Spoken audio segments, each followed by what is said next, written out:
ourselves a little bit as the day goes on, but welcome, and thanks for coming and spending the day with us. We're really excited. My name is Sandy Miller. I'm with Bethune. We're one of the consultants that's helping the city with this effort, and been working closely with the EcoDistricts organization to put this event on today. We have an agenda which you may have picked up when you came in. If you didn't, you can get one later, or we can pass them around if that's helpful to see where we're headed today. But we're just going to jump right in. We have some remarks from Jane Brodigan, our mayor, and from David, the planning director, planning housing and sustainability. And we'll learn a little bit about eco-districts and stir up some ideas. After that, we'll roll up our sleeves to start workshopping, and I'll tell you about how we're going to do that then. Right now, we'll just get started, so thanks. Hi everyone, I just have a few words of welcome. I'm Jane Brodigan, and I'm actually not the mayor, thank God. I'm the city manager for the city. Oh, does this work? It works on TV. Yeah, and maybe I play the mayor on TV. No. Okay, so I just have some thanks for all of you to be here. Boulder is a very progressive city, and we're very honored that EcoDistricts chose us to be the site of the charrette that we're having today. It's really an honor for our city. The City of Boulder is a city that prides itself on its focus on sustainability. We're one of the first cities that even knew what that word was back in the 90s, and we focus on it all the time. We have a sustainability framework, and we are driving always to be a city in this beautiful setting that is sustainable in all ways that we can be. We're not always successful, and of course we've had a number of challenges in the recent years through climate change. We've had a flood in 2013 that was devastating to our community and the surrounding area, and also wildfires have been plaguing us for a number of years. In fact, yesterday was a red flag day, and I was really worried that we were going to get one then too, but thank goodness we did not. So we've got a lot of challenges facing us, and so resilience is again one of the areas that we really are focusing on. And we were fortunate enough to be in the first group of cities selected to be part of the 100 resilient cities, and so our focus has very much been in that area. We have a program called the Climate Commitment that we're all searching to achieve 80% reduction in greenhouse gas emissions by 2050. We're one of only a handful of cities in the United States that have adopted or were about to adopt that as our goal. And we also have an effort called Boulder's Energy Future, where we're trying to figure out a way in which we can change our energy mix so that we can reduce greenhouse gases as well. So but here today, we're here for something that's really exciting, an opportunity to shape an 8.8 acre area of our community that we recently purchased. Kind of, I don't want to say on a whim exactly, but when this council member walked into my office and said, we're going to purchase this property, I'm like, oh my God, it's not on the work plan. So it came as a surprise, and we were able to make it happen, and we're very excited about this property.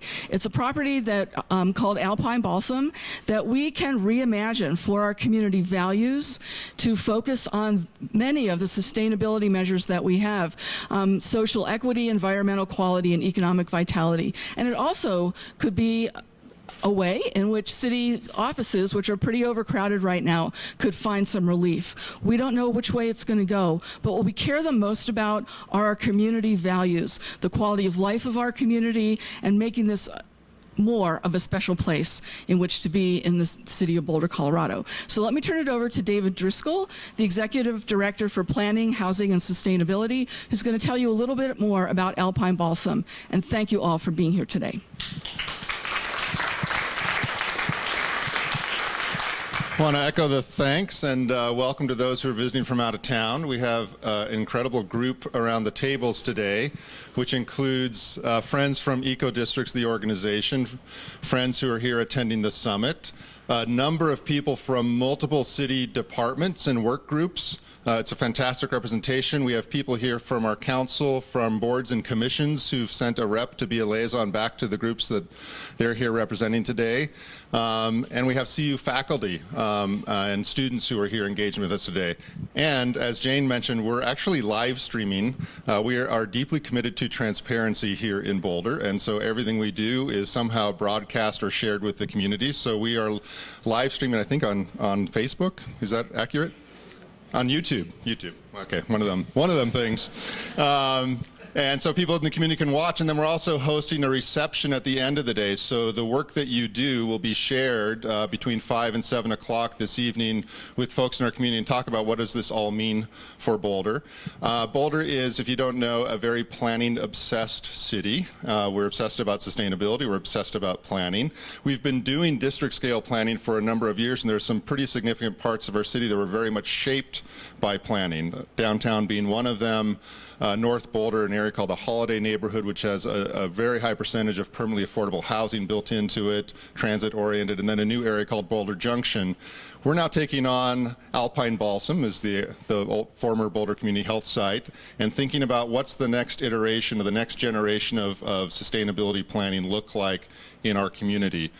Certainly key among our concerns is housing affordability, inclusiveness, and energy and emission reductions. We are in the midst of a very robust discussion about our energy future here in Boulder, looking at different paths to achieve the goals that we have, which are pretty robust. And we've just actually completed an analysis of what does it look like to achieve 80% reduction in emissions in a district. And we've looked at a different district than where we're going to be focusing on today, but basically means we have to stop burning fossil fuels entirely for powering our buildings, for heating our buildings, and for powering our transportation system. That's pretty fundamental change. So here we have a chance to look at a place that's going to fundamentally transform through redevelopment and think about what does that look from an energy perspective, but also how does that connect then to our social goals, environmental goals, green infrastructure, a whole set of community values that we hold dear here.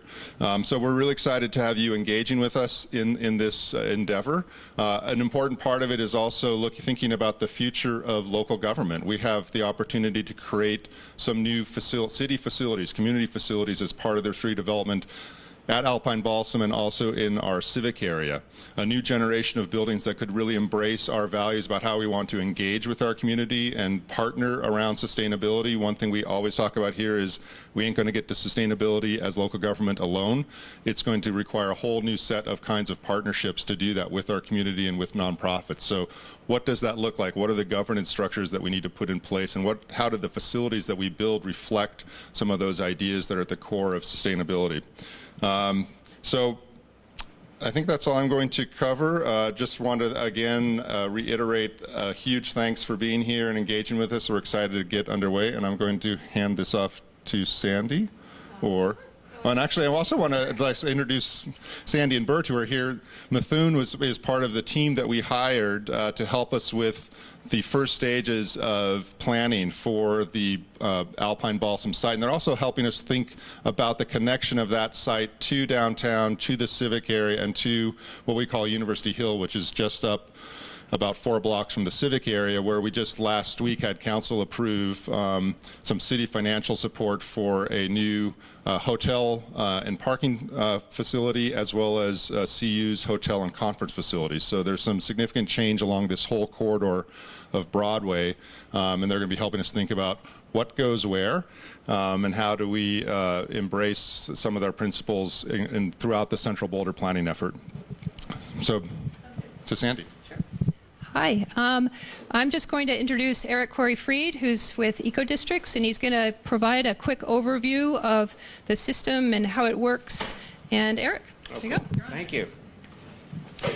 First of all, it's a good-looking room. Let me just tell you that right now. So I'm from EcoDistricts. I live in Portland, and we're doing our summit in Denver, which is, I don't know if you heard, it's a little city down the hill. And I brought with me a dozen of my best. So with the room we have a bunch of ringers in the room, just so you know, of really smart, talented people from all over the country that are just doing amazing things. So they're kind of stashed among you, and you'll get to meet them and work with them today. So I'm excited about that. I also want to thank Sandy and Bert from Methuen. I also want to thank David and the City of Boulder for being such visionaries, because it's been years now, right?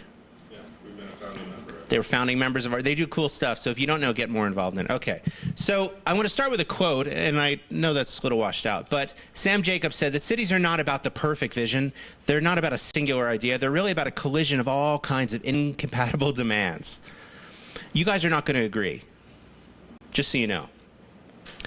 You can't even agree on what flavor ice cream you all like, right? So you're not going to agree on things like how to redefine a neighborhood. But in that disagreement comes opportunity. It becomes the opportunity to be more transparent, more open, more expressive, and start to really think about the ideas, because the challenge that faces us is rather large. All of the action is occurring in our cities, and by 2050, 2/3 of the world's population will be in our urban centers. And by the way, if you want to solve climate change, you have to target the cities, because 80% of our emissions come from our city centers. All told, around the world, we're going to spend about $30 trillion in the next 20 years making our cities resilient and adaptive to climate change and better neighborhoods. So how we do it is more important than ever, because this is what most of our cities look like. Somebody drew this and then submitted it, and then someone else permitted it and approved it, and then someone else built it. You know what I'm saying? Like, it's an architectural crotch shot, essentially, and someone designed this. And this is kind of a problem, especially when we've, in most cases, paved over paradise and put up parking lots everywhere. And nature's just been this kind of, roadkill on the road to progress. And when we do use nature, it's like a little sprig of oregano. It's just this, they tuck it in there. And we make huge mistakes all the time around planning and connectivity. Some of you won't get this joke. It's fine. David got it. Around planning and connectivity. And we've designed places that aren't really fit for people, to walk and such. That's a real photo. And we're missing other opportunities to really look back at our past and our history and restore them and regenerate them, because oftentimes people think it's easier to build new. And in doing so, we also miss opportunities to question some old inefficiencies that we just kind of assume go that way. Inefficiencies that, by the way, are catching up to us. Now, this is not Photoshop. This is a real photograph. And anything, it's a wonderful testament to the fact that just through brute force, we can make humans live in a desert. But it doesn't make any sense, really. And that's kind of how we've been designing our cities, without any sort of sense of place. And since nature is now this kind of opportunity waiting to be reconnected to, we can make amazing places that are really equitable for everybody, that are also beautiful and also foster community, if only we realize that there's alternative models out there. Our patron saint is Jane Jacobs. And if you've never read her books, you should. But she said that the neighborhood is the heart of urban regeneration. So we work at that neighborhood scale, that district scale. And what we found is that at a neighborhood scale, we can do things they can't do at a city scale. And we can also do things they can't do at an individual block scale. So we can solve things around net zero energy, net zero water, smart stormwater at a district scale that you couldn't afford to do individually, and you certainly can't look at holistically in a citywide. So it provides us with this incredible ability to start to achieve an economy of scale not possible for. Yes, sir. If you move to the right of the screen, we can see the screen too. How about here? How about here? Is that better? I have a giant head. I'm sorry about that. It's very big. Yongel said that an endless number of green buildings doesn't make a sustainable city. It's great that you're building LEED certified buildings one at a time, but you still need this master plan to make it a truly green city, because the way we make places has never been more important than ever before. EcoDistricts, the organization, is really about 5 major things. One is we look to relentlessly, that's the word we use, embed equity and inclusion and transparency in everything that we do. And oftentimes it's hard, as you'll find today. But it also then is incredibly beautiful, and it gives us opportunities to do things that you might not have thought possible before. We're working with a team in Cleveland now, and one of their goals is to tackle the issue that 2/3 of their school kids come to school hungry. That's one of their goals. Now, as an architect, I never got to address goals like that at a building scale. That would never really come up.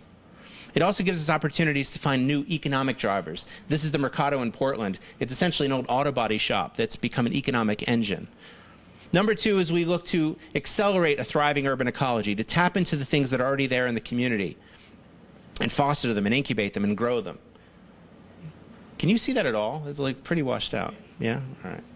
Third is we look to do this holistically, this lens of resiliency, to really address these issues that are now facing us, as you're now seeing with all the flooding issues you have going on here.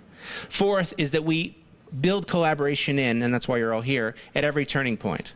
The more we collaborate, the more we interconnect, the stronger we will be as a species and as a neighborhood. So we bring together people that usually don't come together.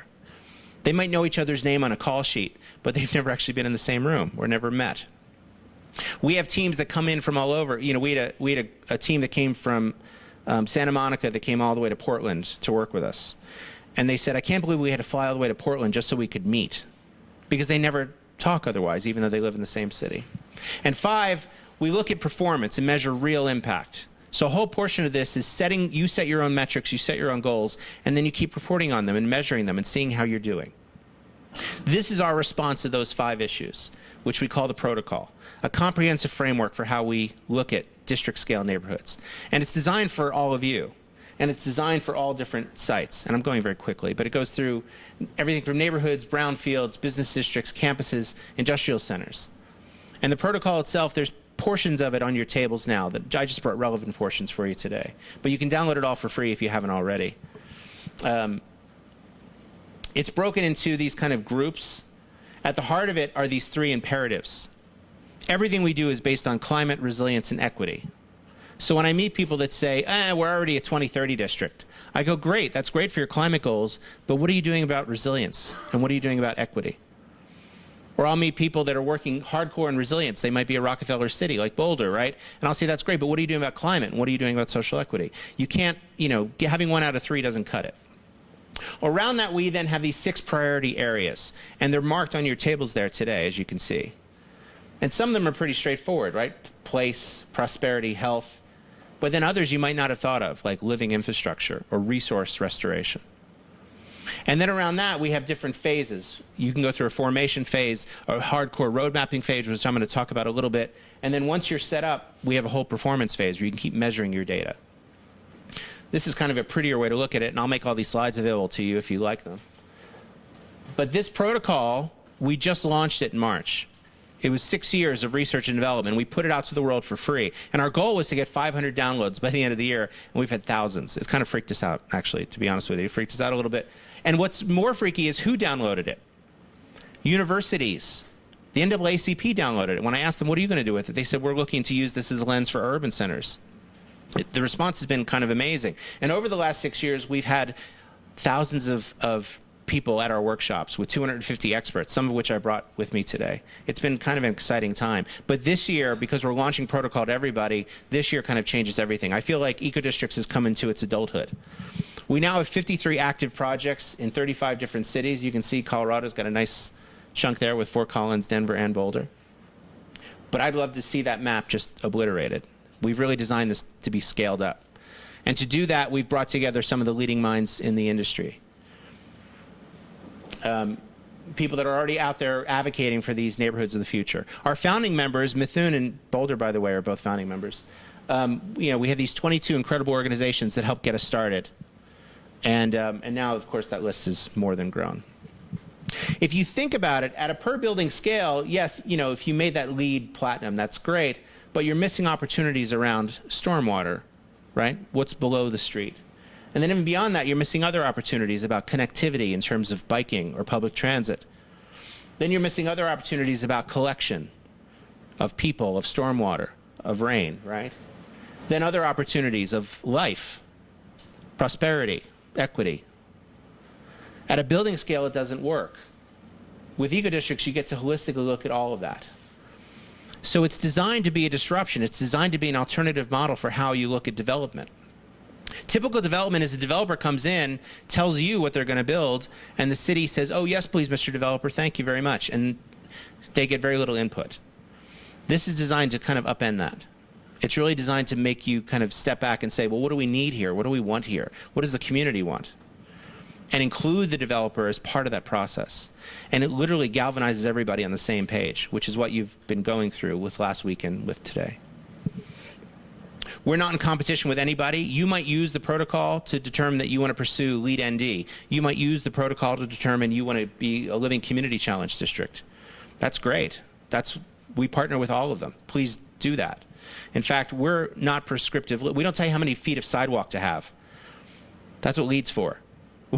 We help you determine if LEED is right for you, really, or if any of these other systems that you've probably never heard of are right for you, right? That's what we're here for. The easier way to think about it is, if this is your brain on LEED, it's activating certain areas. This is your brain on EcoDistricts. It's a whole different area. We're the how. They're the what. That's kind of the easiest way to explain it to people. And depending on where you are in the process determines which tools you'd use and when. And I'm going very quickly, but I want to get to the meaty stuff. All right. In the core of this, we have these three imperatives: equity, resilience, and climate protection. And what we ask people to do is make a narrative statement of how you're addressing all three of these. And then in all of those 6 priority areas, all 6 have to address all 3 of these. And then in the 6 priority areas, there's a deep dive, and there's information in your packets about that. All right. Then in the implementation phases, we have formation, roadmap, and performance. And I'm going to talk today a little bit just about roadmap, because that's kind of where you are right now in the process. This is a typical progress report. This is actually Seattle's Capitol Hill district. You can see that they have targets for things like their individual buildings, targets for the district, targets for tree canopy cover, targets for transit. They work this out among themselves, what their targets are. Every city's different. And you should do the same thing. You should essentially set your own targets, and then you measure your progress towards those targets. In the formation phase, we use a process called collective impact. The idea that we're stronger together. That's why we brought you all here today. But it's also a means of accomplishing much more together than we ever had before. Another way to look at it is it means transforming from a culture of conflict to a culture of collaboration. To change that model from a combative developer model where you're kind of fighting and arguing and everybody's kind of grinding their axe into something where everybody feels included. Then we go through a process called collaborative governance, where we ask everybody to agree to collaborate. You actually have to ask them to do that.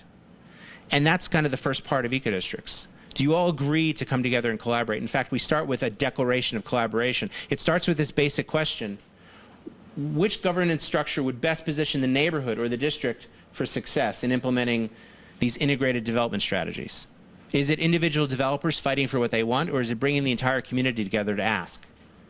And so we start with that as the question. So we're not looking for government, and we're not looking for private developers to lead the way. We're looking for governance. It's slightly different. Where the city is a partner with us, and they're providing clear leadership, and they're helping us connect to other issues, but it's also providing community engagement. Behind every successful eco-district, behind every successful project, what we found is a core city behind you. So you're very fortunate to have City of Boulder. How much of this stuff do you want to, should I get into? I think we need to keep moving, so it's All a right. great overview, but just... Yeah, this starts to get pretty technical. All right, I'm going to leave you with just one funny thing. Don't say ooh. All right. We actually have this thing called the Declaration of Collaboration. It's like an MOU that everybody's agreeing to collaborate, and there's a template, which I'll make available to you guys. But a real large part of it is that you're agreeing to disagree. You're agreeing to share your views.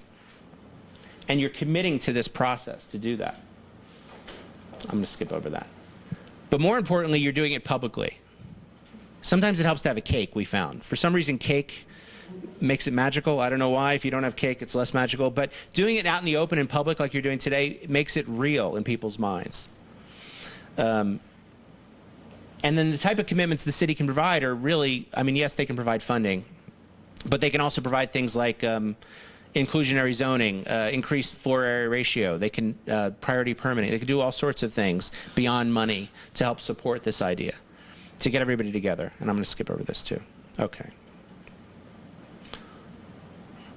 Okay. There we go. So that being said, maybe it's best that you just dive right in and get involved in starting to apply this and thinking about what you want. Remember, this protocol is not prescriptive. We're not going to tell you which metrics to measure. You're going to tell us what metrics are important to you. So it's designed to be a disruption. It's designed to get you thinking.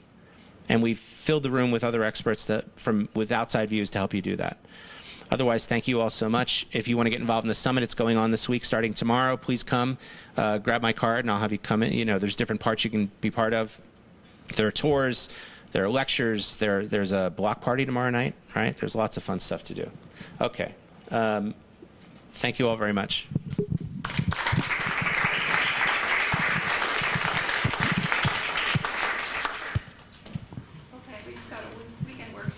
We got a weekend workshop on EcoDistricts in 23 minutes or something. Thank you, Eric. That was, I think, helpful, hopefully not confusing, but I think helpful because all of you have been working in this area for quite some time. Our goal today is with these 6 areas of the framework, the 6 categories you see on your table: place, prosperity, health and well-being, connectivity, living infrastructure, and resource restoration, is that we begin this brainstorming process. And that's what we're going to do today, is we're going to have a big brainstorming process together. And just for like food for thought, to open our minds about what's happening in other places. And we're going to do this pretty quickly, almost like Pecha style, you know, where we're going to have a number of people who are going to bring some practices from outside of Boulder to share with you that we think might be relevant here. So we're going to ask those presenters, starting with Christine Mondor, to share, again, just some highlights of things happening outside of Boulder to stimulate our thinking. After that, we'll roll up our sleeves and start working. So let's see. Give you this. Okay. Good morning, everybody. All right, Katie. Woo, good morning.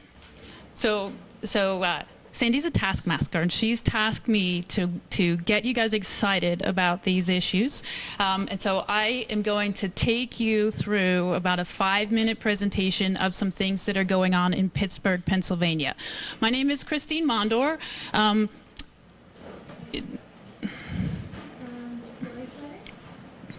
And I have a firm called Evolve Environment Architecture in Pittsburgh.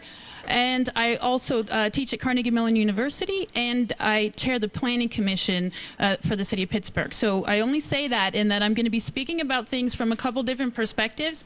And we have an awesome graphic issue there. So it did look good earlier today, trust me.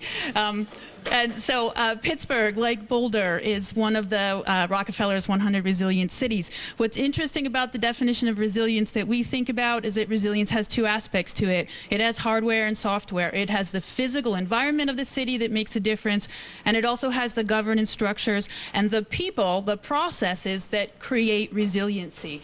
And so I'm going to be talking to you about the category place, but what you can't see in those words is that partnerships are equally important in the formation of the character of place and in the ability of that place to be resilient.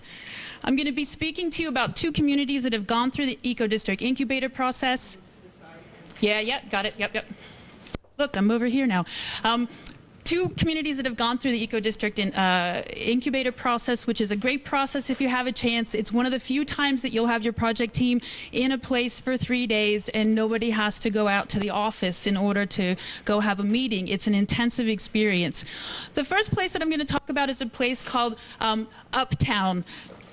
I know that you can't see this very well, but if you can imagine, we have downtown Pittsburgh, and we have just a few miles away the third largest center, economic driver center in the state, and it is a place where all of our universities live. So the EcoDistrict Uptown is what was called Forbes' 5th corridor. A corridor doesn't sound like a place you want to stay, but it's got an incredible location and it's got incredible assets, which I won't go through in any detail, but to say that it has, it's about a third of a square mile. It's got a major regional hospital. It's got a major regional university. It's got about 5,000 students, but only about 800 residents. It's got warehouses, both occupied and unoccupied, and it looks something like this. It's pretty dense, but it does have some open space and some parking lots, because at the time that the EcoDistrict started, a parking lot was the highest and best use given some of the condition that the buildings were in. So the challenge for this site is is related to this, is related to how to take these ideas that come out of the eco-district process and connect it back to the people that are there. How do you connect it to people and allow them to influence the formation of that place? So I'm going to fast forward through a lot of ideas and a lot of process to say that there are two things that came out of this process. One is that it wasn't just called an eco-district, it was called an eco-district innovation district. So both those words can be keywords and code words for gentrification. We should all just put it out there that what we do, we need to be careful of, because with that existing population of 800 folks, this sounds like change that they don't get to be a part of. But within these two frameworks of eco-districts and with innovation districts, which comes out of the Brookings Institute and Bruce Katz's work, there's a lot to be taken from to connect it back to those people and allow them to influence and to inform and to create the places that exist. So I'm not going to go through the performance areas of either, but to say that the innovation district framework that the Brookings Institute puts out emphasizes third space, the chance to mix and where that occurs and how that occurs, which is the ideal entree to be thinking about equity and about inclusion. So the innovation paradigm is we're constantly asking innovation for whom? That sounds like a great keyword, but what does that really mean? And so again, great graphic design. Partnerships are the key word, and I'm going to just show you a couple ways that maybe are things that you're already thinking about here in Boulder, where partnerships both create a fantastic place, but also lead towards that inclusion. What you can't see here, I think right here, is a building that doesn't yet exist. It is a microgrid generation plant that is planned for and has been approved for the district. It primarily serves the large institutions, the hospital. It will benefit also the Pittsburgh Penguins and an adjacent development site and a number of office buildings downtown. Those are the kind of typical users that can support the creation of a plant like this. But the team and the committee and the city is looking carefully at how the creation of a microgrid and the generation of energy finds its way back into the smaller parcels, back into the community, not so much into residential, but into affordable housing, into these kind of mixed-use developments that are occurring in the neighborhood. Second kind of partnership, if that's a partnership of kind of institutions and the community, another kind of partnership occurs with agencies in the community. In this case here, what you can't see is a series of green infrastructure projects because we have a consent decree to deal with our CSO problems. There's a heavy billions of dollars of investment going in for green infrastructure. Those are not just disconnects and downspout disconnects and rain barrels. These are serious investments in public space. Not just functionally, but placemaking wise. Not enough to say we're going to increase the performance of our green infrastructure and decrease our overflows, but how does the community not only get a say, but actually monetarily benefit from these types of things through things like a pay for success model or ways that they can actually recoup monetary benefit through green infrastructure. So this is coming through one of the agencies, our Water and Sewer Authority, and has been integrated into community plans, this image out of a community plan, deep integration and touching those folks within the community to open up not just opportunities to consume this new landscape, but to produce this new landscape.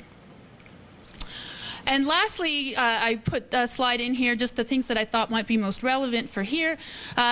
You're a college town, we're a college town, we're multiple colleges town.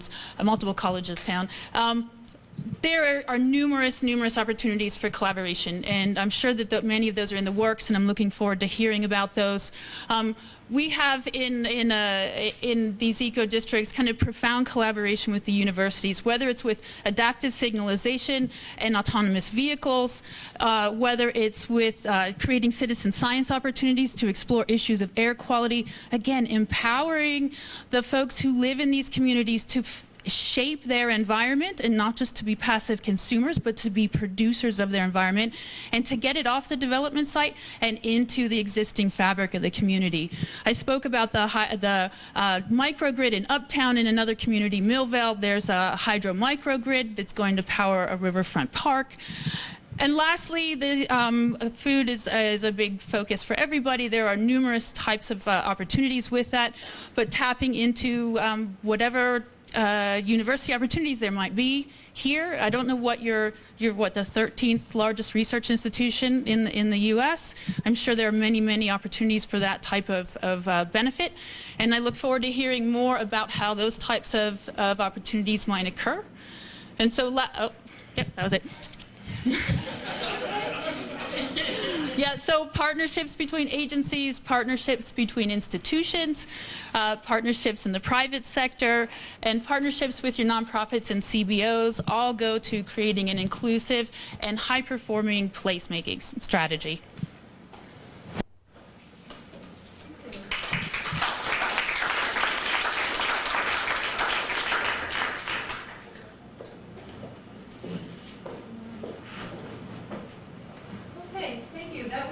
Good. I think some really some interesting ideas about the combination of innovation and eco-district planning, some thoughts about equity, some thoughts about partnerships. We're going to talk now, I'm not going in the same order as what's on the agenda. We're going to hear from Lisa Chen, Planning for Healthy Places. And again, kind of a quick overview of how the health and well-being strategies are relevant to this work. We have two experts. Yes? We were fortunate to have two experts from EcoDistricts who have a health and well-being focus. Michelle Eichinger is the other, and we've actually melded their presentations in the interest of time, and Lisa will highlight one of her projects, but we're going to meld this in the interest of time. Great. Sandy, can we get more volume in the mic? It's hard to hear over the... Sure. How do we get more volume? Can everyone hear this back there? Hello? Okay, good. Okay, does it sound good? In back? Great. Okay, and thank you for having me here. It's an honor to be here to learn about the work that you're doing in Boulder. And yeah, I'm honored to talk about one of my favorite issues, which is really how we infuse our work with a health equity lens. Oh, is there a clicker? Yes. Perfect, thank you. Okay. So I think many here are probably well aware of the factors that contribute to our health and our well-being and our bad health. You may be aware that health care is really only responsible for a tiny fraction of our health outcomes. By some metrics, about 10%. 30% is defined by our genetics and our biology, and then the remainder, 60%, is really a factor of our social environments, the places where we live, work, and play, our schools, our housing, whether we have access to healthy food, and whether or not we are physically active. So really, these are all issues that your work touches on and shapes intimately. And there are patterns when you take a step back and think about how this is patterned throughout regions and cities. This is from the East Bay. I live in Oakland and I work in San Francisco in the Long Range Planning Department.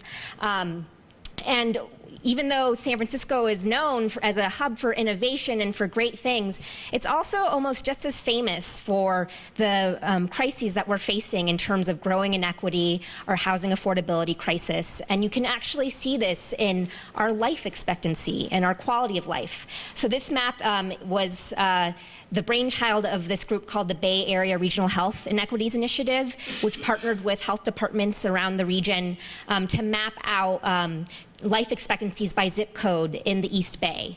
And they found a 16-year difference between zip code in Walnut Creek, which is a fairly affluent suburb of the Bay Area, and Sabrone Park, which is an area in East Oakland that is dealing with a lot of crime and violence and has poor access to many of the sort of good health promoting forces that we're talking about here. So today I'm not going to get too much into the details. There's a lot of wonderful work out there, including the work that Michelle is doing to kind of highlight a range of different strategies to improve health. I've kind of roughly grouped them into policies, programs, and practices. So everything from, healthy general plans and complete streets policies where you're really making health a codified part of your priorities, to programs where you're working with your economic development departments to increase access to healthy food retail. What I really wanted to talk about today, since there are so many great resources out there, is kind of the how. So some tips on the practices and kind of the best tips for how to really actualize health. So if Michelle is here, I just wanted to give her a moment, since we're kind of merging our presentations.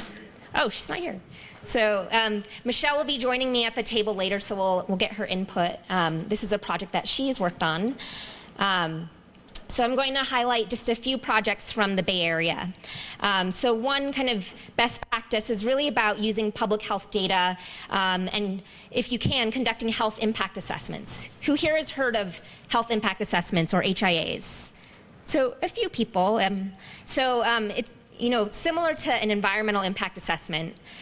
You're taking a look at how a proposed project or policy will impact health. And that can be from a wide variety of topics. So as part of that process, you go through a rigorous scoping process with your partners, and you define what those key issues might be and what the health impacts are that you want to prioritize. So the example from San Francisco is related to our Eastern Neighborhoods Plan, which was kind of the first in the latest generation of modern planning in San Francisco. It was the first sort of form-based zoning code update that we had in a long time, where we rezoned about a quarter of the city. We removed density restrictions, and really thought about how housing and office could come into this area that was primarily industrial.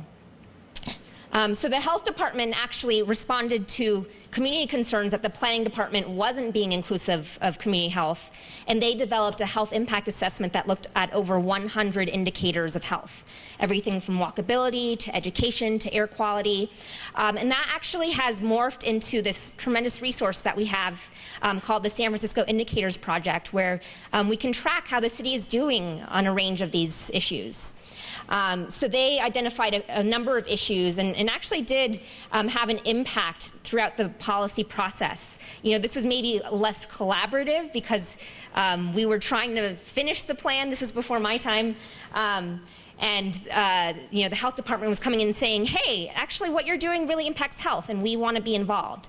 But it actually has formed the basis for for subsequent collaborations between our two departments.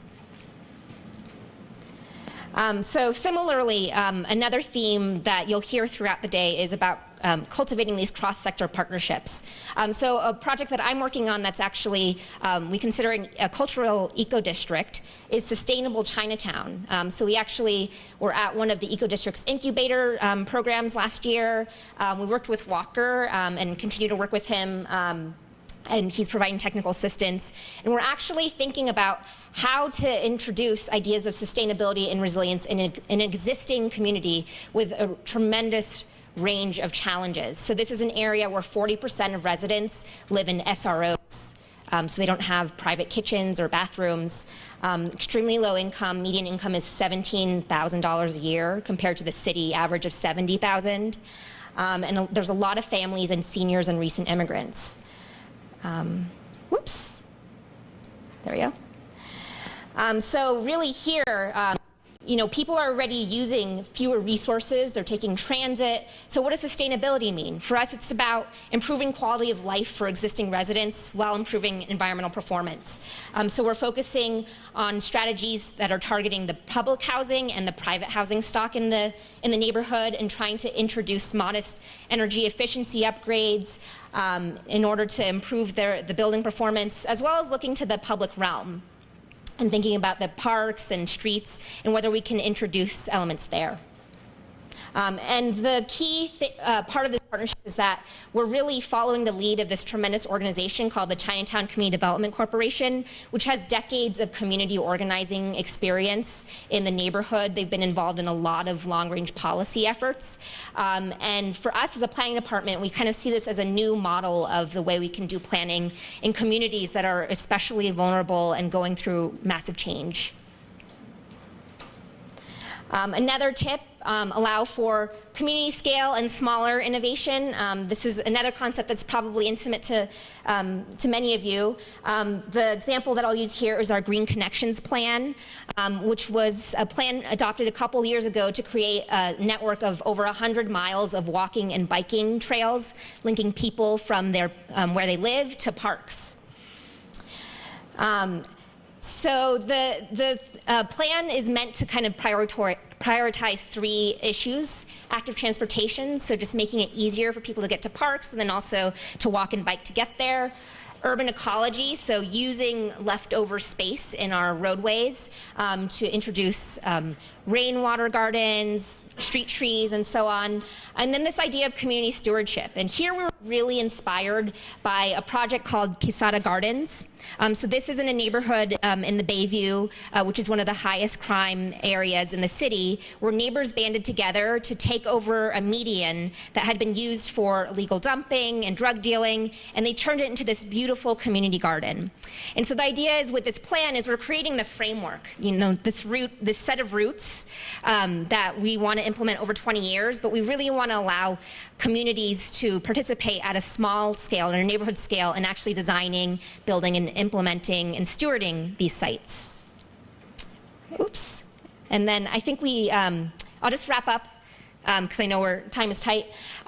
So bringing it all together, there are communities that are taking a really holistic look at how health can be infused in everything they're doing. A shining example in the Bay Area is the city of Richmond, California. Several years ago, they adopted a health element as part of their general plan. And now they've actually taken that a step forward and have formed a health and all policies ordinance, as well as a series of task forces to implement this idea as part of all of their programs and policy making. And with that, here's some resources, and I'll...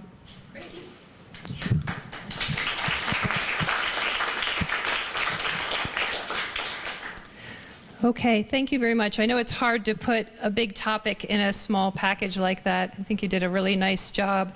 Our next presenter and kind of discussion coordinator, because we'd like to leave a little time for some questions if you have them, but is Adam Freiberg with Bureau Happold to talk about living infrastructure. And I'll ask you, Adam, to highlight the couple of issues in your presentation that you think are most relevant here, so we can kind of keep the day moving would be great. And I'll pick that up. Not a problem. Hello, everybody. So it's a really engaged and educated group here, and expect this turnout.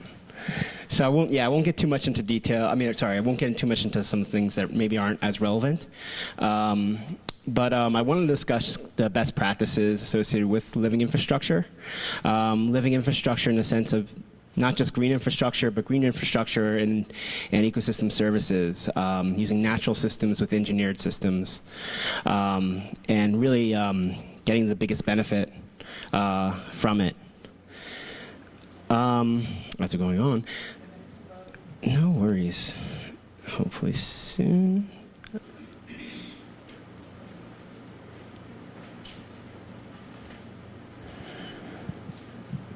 What's important too is that some of the things discussed in regards to collaboration, and that's really where you'll see the biggest benefit of living infrastructure. Being able to collaborate, and it'd be more important, being able to use some of these systems in your design, in your planning stage, because that's really important. So, for example, if you're undergrounding power lines, you're digging up road, then why aren't you incorporating green infrastructure? Why aren't you incorporating permeable pavements? That type of thing. So I won't get into the definition. I just discussed that. You don't need there. The most important thing is the benefits. All right, we're going to get a lot of co-benefits from integrating these systems, and that's really important, and that's what has to be discussed during the planning stages. There's probably more benefits that I didn't even list here, but when I'm thinking about living infrastructure, I'm thinking about these type of benefits and how I get these integrated into projects. Everything from real estate to health, to stormwater, to biodiversity, and biodiversity is incredibly important. I'm just going to discuss a few topics: soil, water, habitat, and soil, water, habitat, and trees and vegetation. Composting, we don't get into too much, but we need to know what's going to happen with our compost after we compost. I've seen a lot of cities actually have a composting program and actually don't know what to do with the compost when they're done. So they have piles and piles of great compost, high nutrient compost, and it just doesn't work. Also, it can't be contaminated. And when we get into things like anaerobic digestion, using those organics, whether from food, whether from vegetation, whether from wastewater, and converting it into a fuel, really, you can't contaminate it. You have to have a steady feedstock. The bugs need to eat, and if they don't, they will die. So those are kind of important in terms of best practice. Getting into the bioswales and rain gardens, I was involved in a project, one of the first green infrastructure projects in New York City, and it took about 5 years to convince the Parks Department because of maintenance issues and actually non-issues compared to some of the gray infrastructure that typically isn't properly maintained, to design these bioswales and rain gardens on a site in Long Island City. The greatest thing about this was during Sandy, this was one of the few sites actually that didn't get incredibly damaged as a result of the storm. Why? It was built on the ideas of resilience and safe failure. Yes, it's going to flood, but it's also going to recess very quickly because of the green infrastructure involved. Habitat. Don't eat the oysters, but it's important. Oyster beds are being piloted all across, at least in New York and in a lot of other places. These are biological systems. Anytime you involve a biological system, you really need to have the expertise. Whether it's a tree, whether it's an arborist, if you're doing a tree planting program. Have the know-how, have the contractors, designers, and planners, and kind of know, and the scientists that know what they're doing. Otherwise, these things get destroyed. Green roof projects. Green roofs have a huge benefit, and they have a bigger benefit when done at a community scale, district scale, as opposed to a building by building scale. Bees like green roofs. There's a lot of other habitats that have been created as a result of green roof projects. So there's a substantial stormwater benefit, but also biodiversity benefit associated with it as well. One of the projects that I know dearly is the Yonkers Solomon River Park daylighting project. This is a 20-year project where it started with the EPA and the Port Authority to get funding to basically help clean up the parts of the Hudson. And what I've seen as a result of the City of Yonkers project is pretty substantial, and they're on the third phase now, and it's actually not too difficult to get funding to that third and most important phase. But basically what you see there is Larkin Plaza. Larkin Plaza, that's a nice image of Larkin Plaza. In the last, 20, 30 years, it's a pretty rundown area. But the City of Yonkers is basically on this project, and this project alone was able to attract new real estate, about 200 million of real estate already being built, and about 500 million coming around the area, attract jobs. Also, the purpose of this project was more of a habitat project. It's an estuarine project to create new habitat, to bring the American eel back into the area, but also has stormwater benefits in regards to bioretention. The other thing, too, is when they dug up the existing culvert and daylighted the stream, they also left the flume below it. So there's still gray infrastructure, and that's important because you can't do everything with green infrastructure. You do still need engineering systems to make it to get the biggest benefit and also make your site resilient. Getting into other things, tree planting programs. There's a lot of don't do's with tree planting programs, but making sure that you're working with the sidewalk correctly, using the right plants, fibrous plants.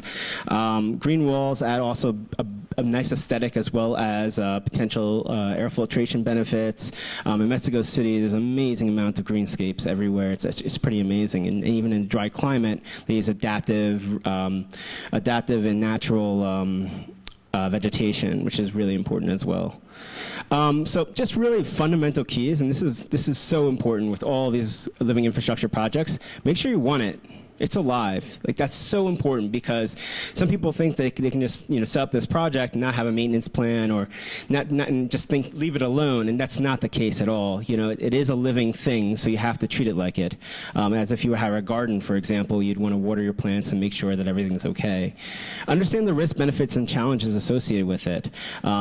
If you're digging up or daylighting a stream, what happens if there is a flood during that event? So you have to really take care and understand what those things are.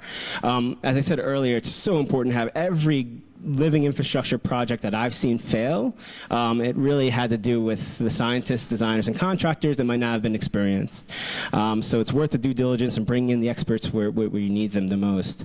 And it's not going to solve the entire problem, like I said, but also it's going to add some substantial benefits that you might have realized in the beginning. Maintenance plans are so important. And believe it or not, a lot of studies show that even green infrastructure, living infrastructure type maintenance isn't as isn't as expensive as actually the gray infrastructure maintenance that you're supposed to do in the first place.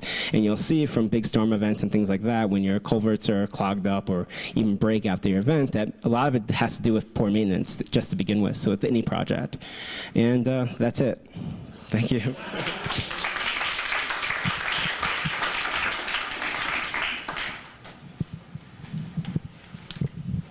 Great, thanks. Sorry I gave you the hook. All right, so this is a lot of material, and we don't want the day to be just about listening, but we do have a couple more. My colleague, Bert Gregory, was going to speak about energy districts, but I think we're going to leap over that. If you have we know that this is a pretty sophisticated community in terms of energy and water districts, and so we feel like we have some good expertise in the room. We're going to jump over that one. Walker, you have a few thoughts on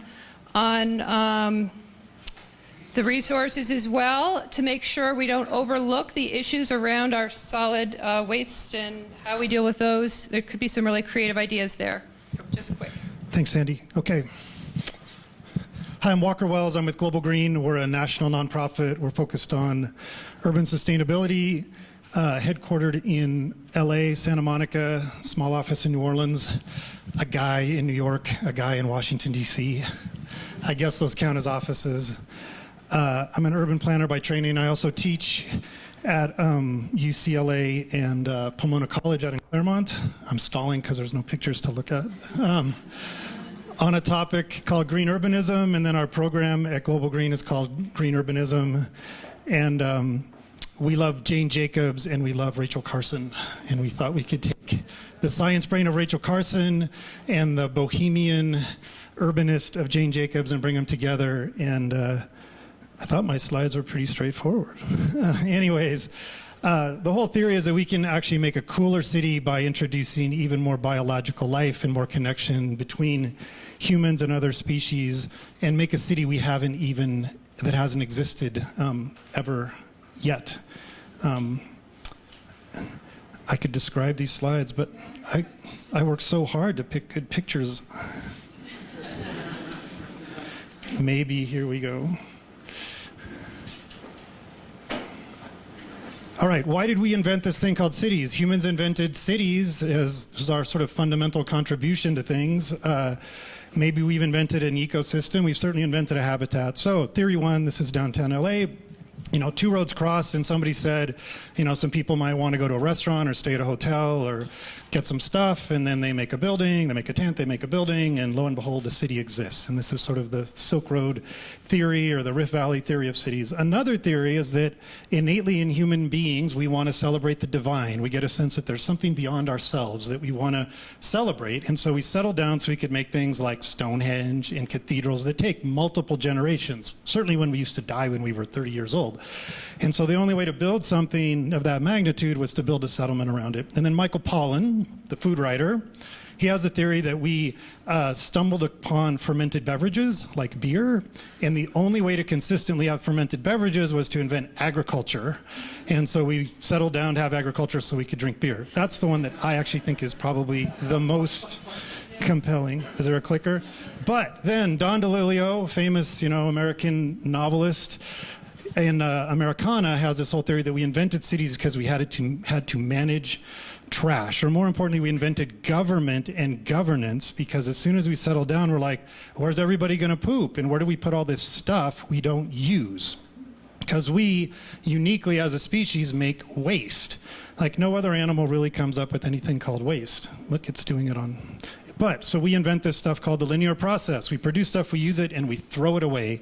And nowhere else in nature or ecosystems, I didn't do this on purpose. Is this like a Pecha thing? All right, so then, what do? We look at the Hanover principles. I don't know if I can go this fast.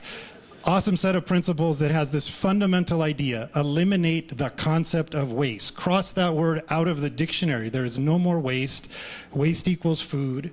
And I think we've tried this. So in a lot of municipal programs, if we want to go cradle to cradle thinking, we're good at managing the technical nutrients. We take out the glass, the aluminum, the paper, the plastic, and we manage the technical nutrients. But we're not good or as good at managing the biological nutrients, right? So this is the idea in Cradle to Cradle, Michael Baumgart, Bill McDonough book about, everything should either turn into dirt or turn into something else useful for humanity. When you look in the trash, there's a lot of good stuff. So in that bin you saw, a lot of useful organic material, and actually food scraps will make up about 12.5% of what's in the waste stream.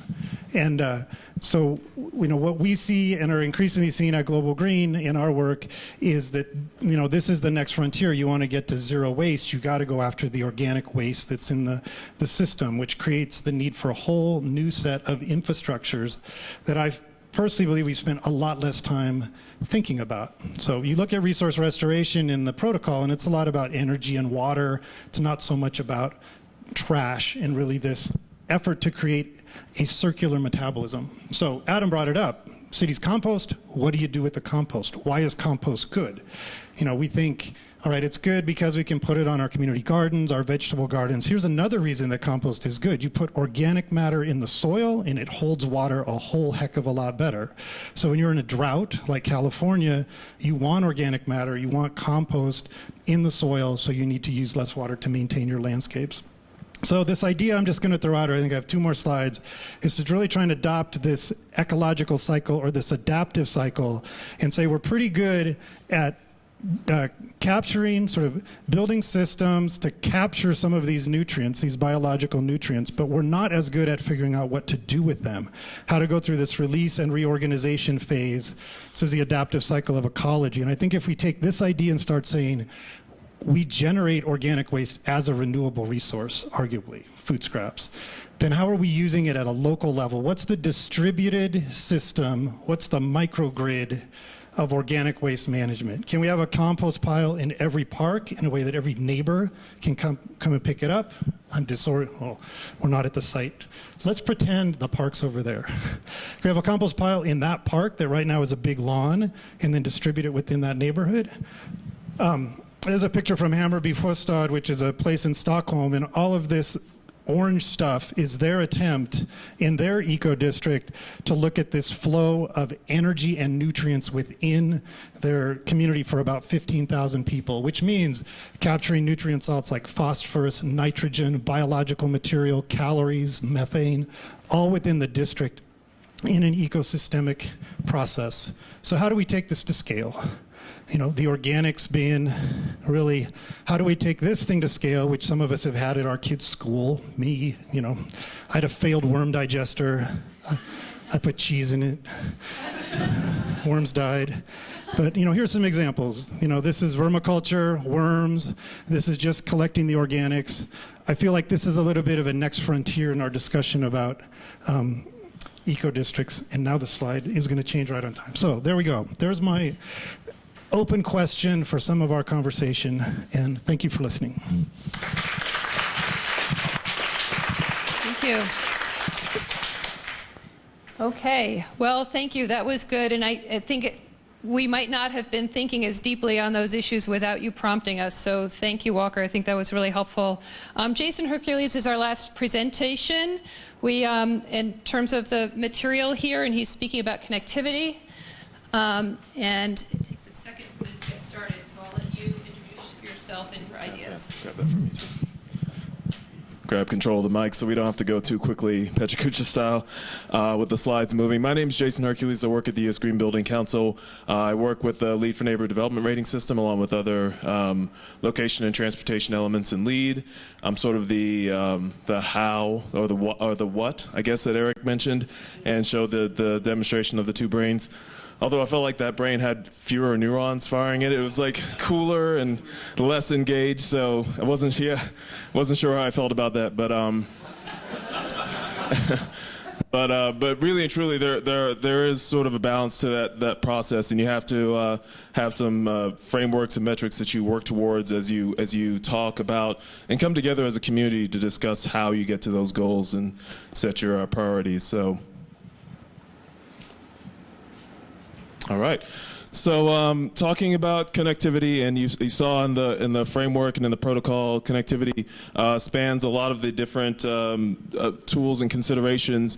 I'm going to focus a lot on sort of the transportation, the hardware element of things, and we'll have plenty of time to have more conversation here. But these are some of the elements that come together when we're talking about connectivity.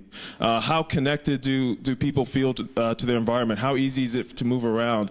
Does your environment feel like a large swath, kind of a wasteland that people don't want to walk across, like large suburban parking malls, for example, the parking lot in the malls?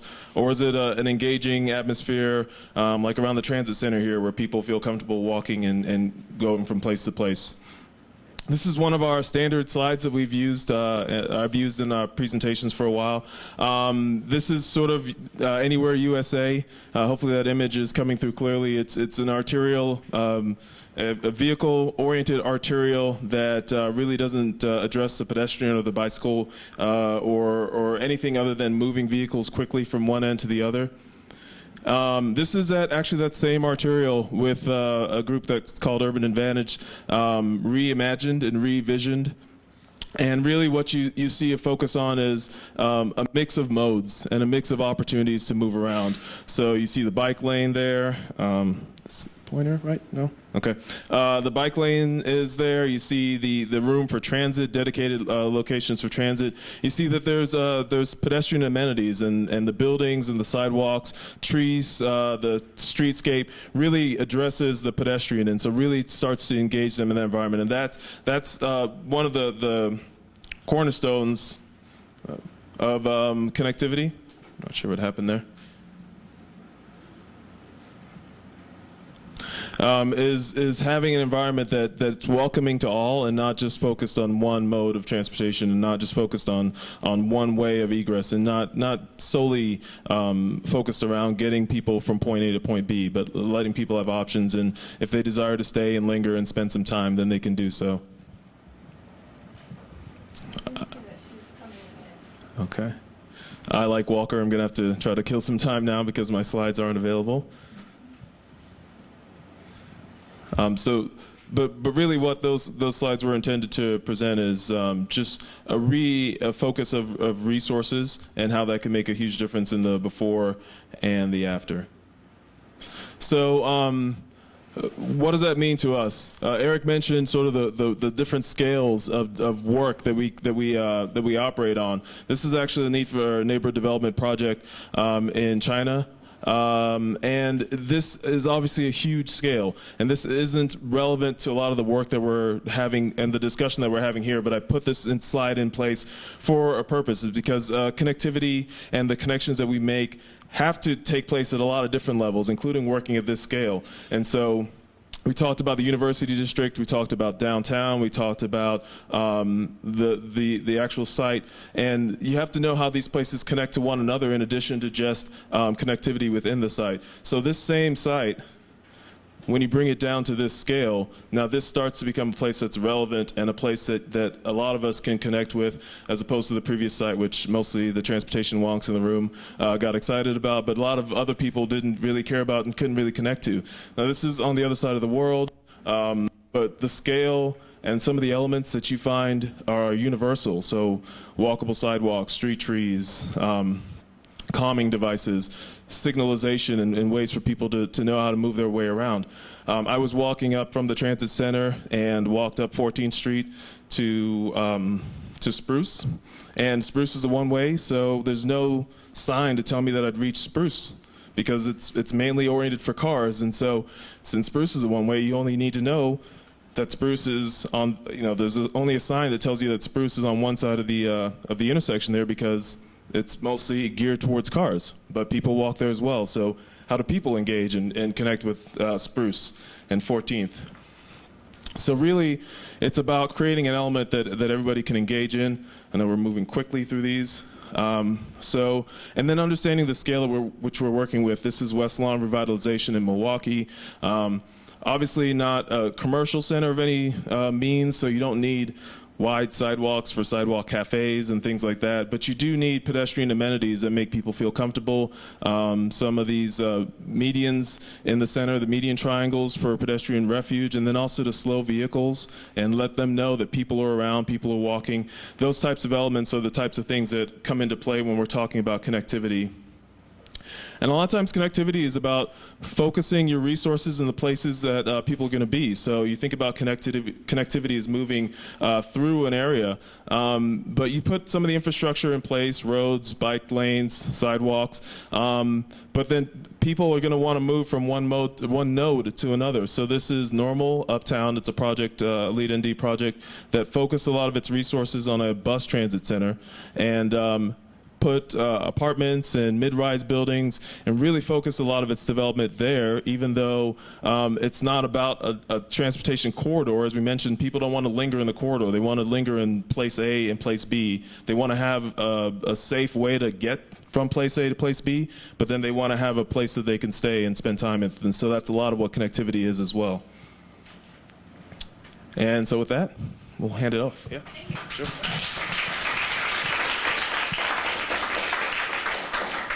Okay, so thank you. Our goal with this portion of the day was to introduce ideas from other places outside of Boulder and spark some thinking about some of these that might be applicable here. In the interest of time, I'm going to introduce Katie Swenson from Enterprise Community Partners. She's one of our experts here focusing on equity issues. And I think rather than having another talk, we're going to we're all going to be focusing a lot on this during the day. I don't know if you have, we're trimming your talk from this, I'm sorry. But I want everyone to know that she's here and that she's a resource and she has thought deeply on this topic, unless by popular demand you all would like to hear her share a few thoughts about equity and housing. But I think, yes? Okay, we didn't want to overdo the room, but look, enthusiasm. We did feel that it was very relevant for the day today to talk about it. Yeah. Woo! I have an idea, Sandy, and I hope this will help transition us. Good. So, let me give it a try. Sandy asked me to speak about equity and about equity in sort of general, and there's so many different things to say. First of all, my name's Katie Swenson. I work with Enterprise Community Partners. I'm so glad that two of my colleagues are here. Elian Vuong is an Enterprise Rose Fellow with the Denver Housing Authority, right in your backyard, and Jess Blanche works in Seattle, also with Capitol Hill Housing. They're both working on EcoDistrict projects. And they're both architects with a fierce desire to understand community needs and the complexity of the challenges that you all are facing. So this kind of diagram that I found in the room next door is something that we see a lot of. And I love the way you've done this, Sandy, because I love what it says. First, what do you love? And Walker asked me to please talk about love, because I always try to work it in. So I'm going to work it in here about what do you love about your community, and also what is missing. And I think to get you started on this, we've talked so far about a lot of the bright spots of a lot of the incredible work that's going on around the country. Some of the things we haven't talked about are some of the incredible challenges that we're facing. Now, I'm not from Boulder. I've been here a few times. I've been thinking in my mind, how does Boulder compare to some of the places that I know and love and respect? And what are the challenges that you all are facing? So I went to UVA, so I have a little bit of a sense about what A college town is like Charlottesville. It's about 46,000 people. You're about 107,000. It's 24 square miles here. Charlottesville's 10. Who's been to Charlottesville? Do you think of it as an urban, thriving, giant metropolis? No. I'm here to tell you that Charlottesville somehow has 300 more housing units per square acre than you do. Okay? So you have 14 more acres. So if you had 300, or let's say you want to set aside an acre or two, or 3 or 4, you could add 4,000 more housing units and stay a lovely small town like Charlottesville, Virginia. Okay, how does this come into play? The world hates density, apparently, right? We hate it in these small towns. Everybody protests it. But meanwhile, you're also creating 2.6 jobs for every housing unit. Is that true? I read that on TV. Okay, and what I see in here, what is missing? There are a lot of things, but there are a lot of things around diversity, around housing, around affordable housing for all people. Now, we know in the country the importance of affordable housing, right? We have 45 million people in the country living in poverty. We have 20 of them who are housing insecure. What role is that going to play here in Boulder, Colorado? And what are you going to set as your benchmarks for this process? How deeply are you going to commit yourselves, essentially, to really honestly tackling your affordable housing crisis? And what is that going to mean for your city to thrive? Now, I think some of you have been to Seattle. Correct? So Seattle has Uber times your density, right? And a growing homeless problem, which I understand you have here as well. Well, we know that 2.6 jobs per housing unit and the rising cost of housing could not be a more essential sort of equivalent in that language, right? It's not that hard to figure out what the problem is. So as you have this incredibly beautiful, robust, one of my colleagues spoke to the ability of these wonderful projects to increase real estate demand. I know you're working on your affordable housing inclusionary zoning. I think you've just passed 20%, bravo. How are you going to rally behind those efforts and really create the kind of community that you're going to want to live in for the long term? 100 resilient cities. Love it that you're part of that. We're doing that in Boston, where I live now. In Boston, however, our chief officer and the 100 resilient cities community, we're a coastal town.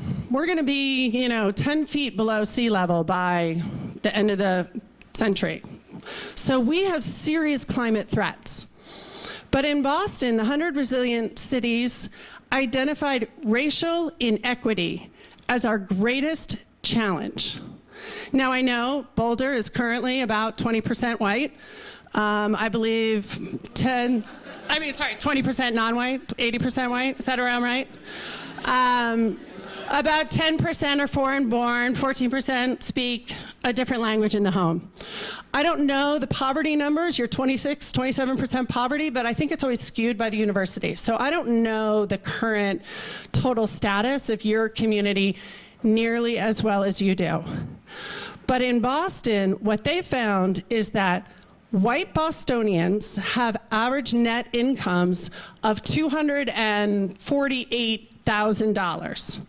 Black Bostonians have a net assets of $8.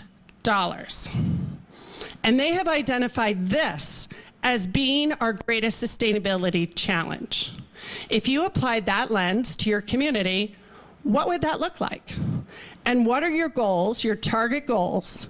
So the way that we can count carbon and the way that we can count all these other things that are dramatically important for all of us. How are we truly delving into counting our human capital goals and kind of creating the world in which we actually all, in the greatest pluralistic view of all, want to be, and incorporate all of these great ideas into your thinking today. Thank you.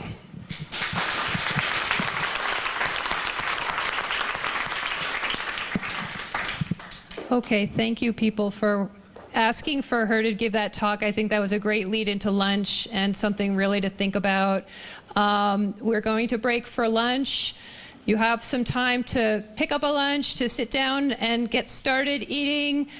A little bit of the way into your lunch, we'll start to introduce the afternoon exercise, because right after lunch, we'll start working together, and that'll be exciting. So I think lunches are over on the side. Thanks.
Wi-Fi's already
Hi, everybody.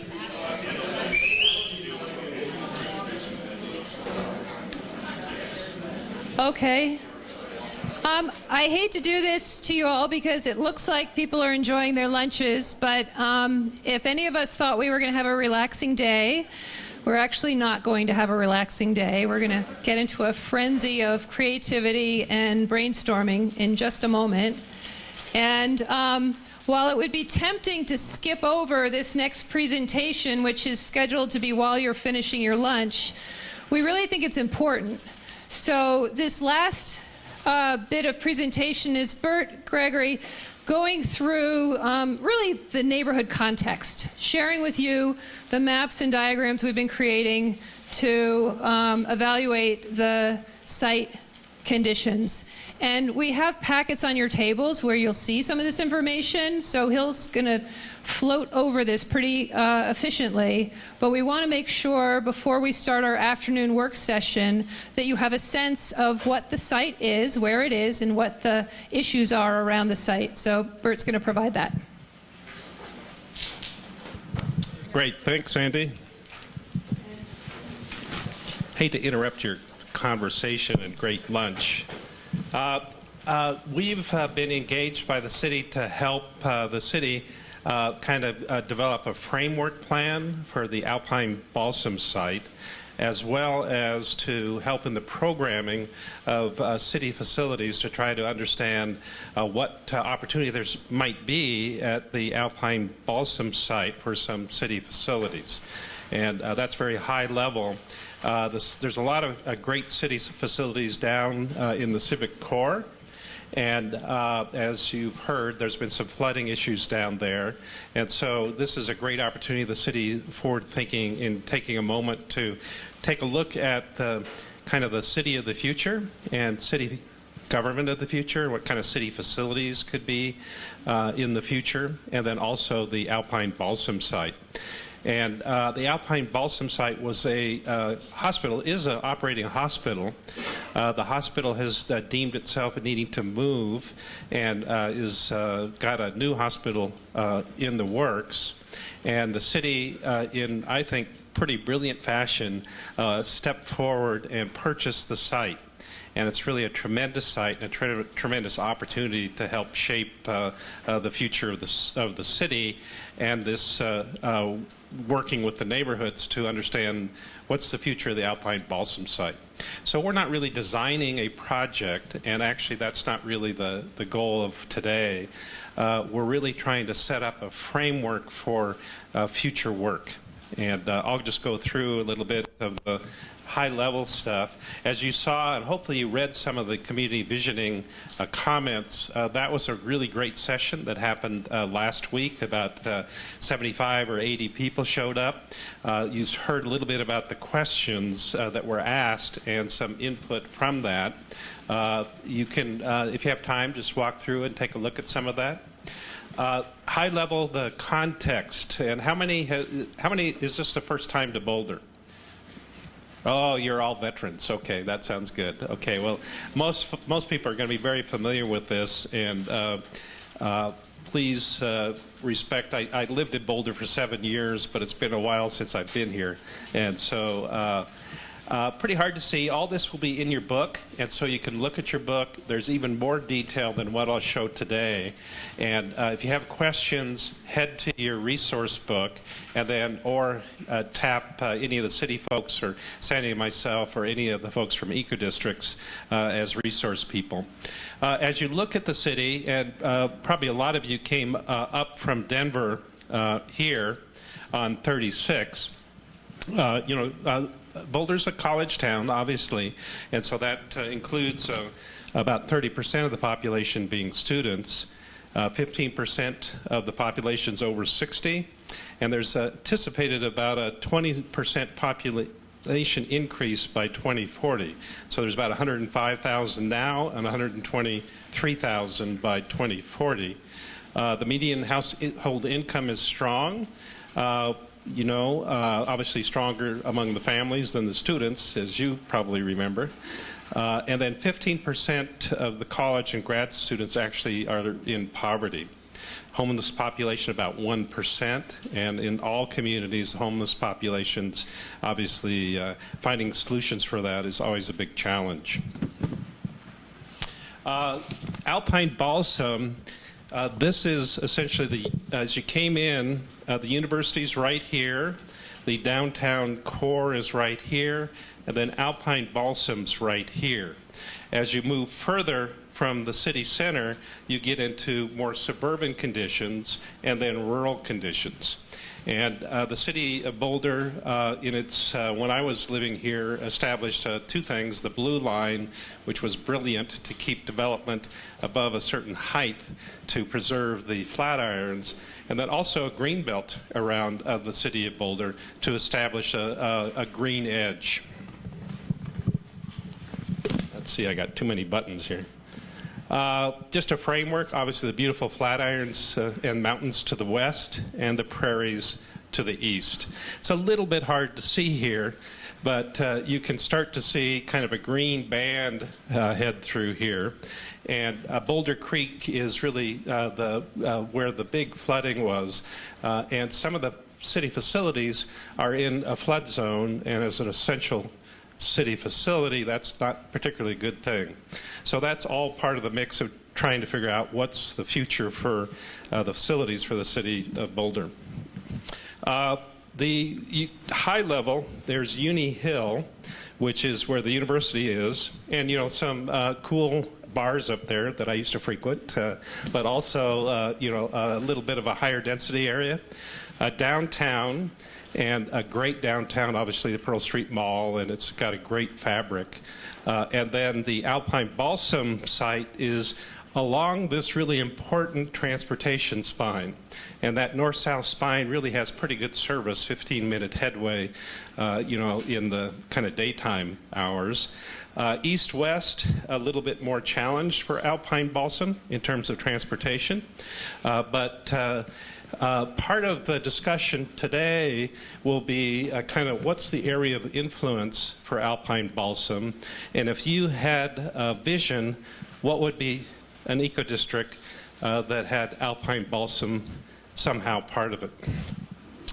The transit center, probably many of you came in right here, and it's very walkable to the Alpine Balsam site for those who are on the tour. It's about a 10-minute walk. Here, area of influence, once again, some great neighborhoods, multiple neighborhoods, as is typical, that are around it. And then this kind of gives you a picture of the city-owned property. So this is the hospital site. There's once again, it's a functioning hospital that's operating now. Basically, it's kind of parking that side and then buildings this side. There's an important asset of a fairly large parking garage that's in place, and then a couple of other smaller parcels. And there's a building called the Breton Building that's going to undergo renovation, and some city folks will be occupying that pretty soon. And then it's got some great neighborhood shopping areas, school, and a great park up there, over there to the upper left. Very nice park. Now, this kind of gives you the context of Alpine Balsam and what's called the kind of civic area. And the civic area is where Boulder Creek kind of runs through, and that's part of the reason for all this kind of future thinking right now, the instigator. Once again, about a 10-minute walk.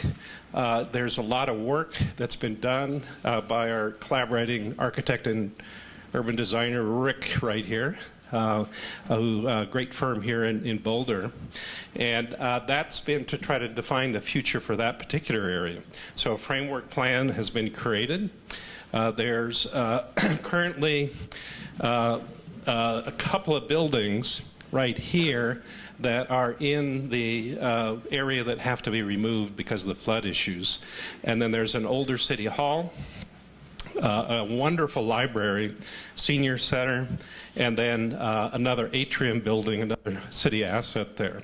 So Rick and the team have studied that for a framework vision plan for the downtown civic area, and that's underway with a new park by Tom Leader that's in the works. So essentially, over the next period of time, we're gathering information about the city needs.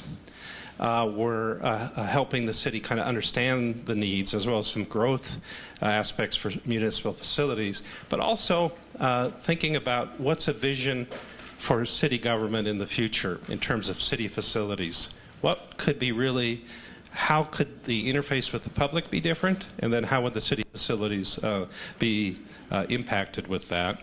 And then ultimately we found, around 300,000 square feet of total city facilities, plus or minus, still working on that.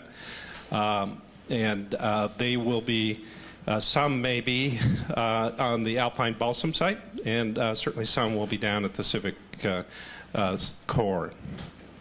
High level, the zoning is essentially along the Broadway corridor, more height. That's not unusual, kind of a zoning strategy of more height around the transit corridor, and then single family around. Currently, this is a zone public.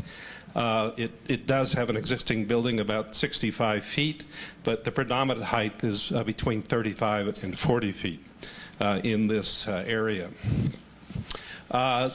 Streets and blocks, very common that large parcels would disrupt the pattern of mobility in terms of connectivity. That's not unusual here. So the streets and alleys network has been disrupted.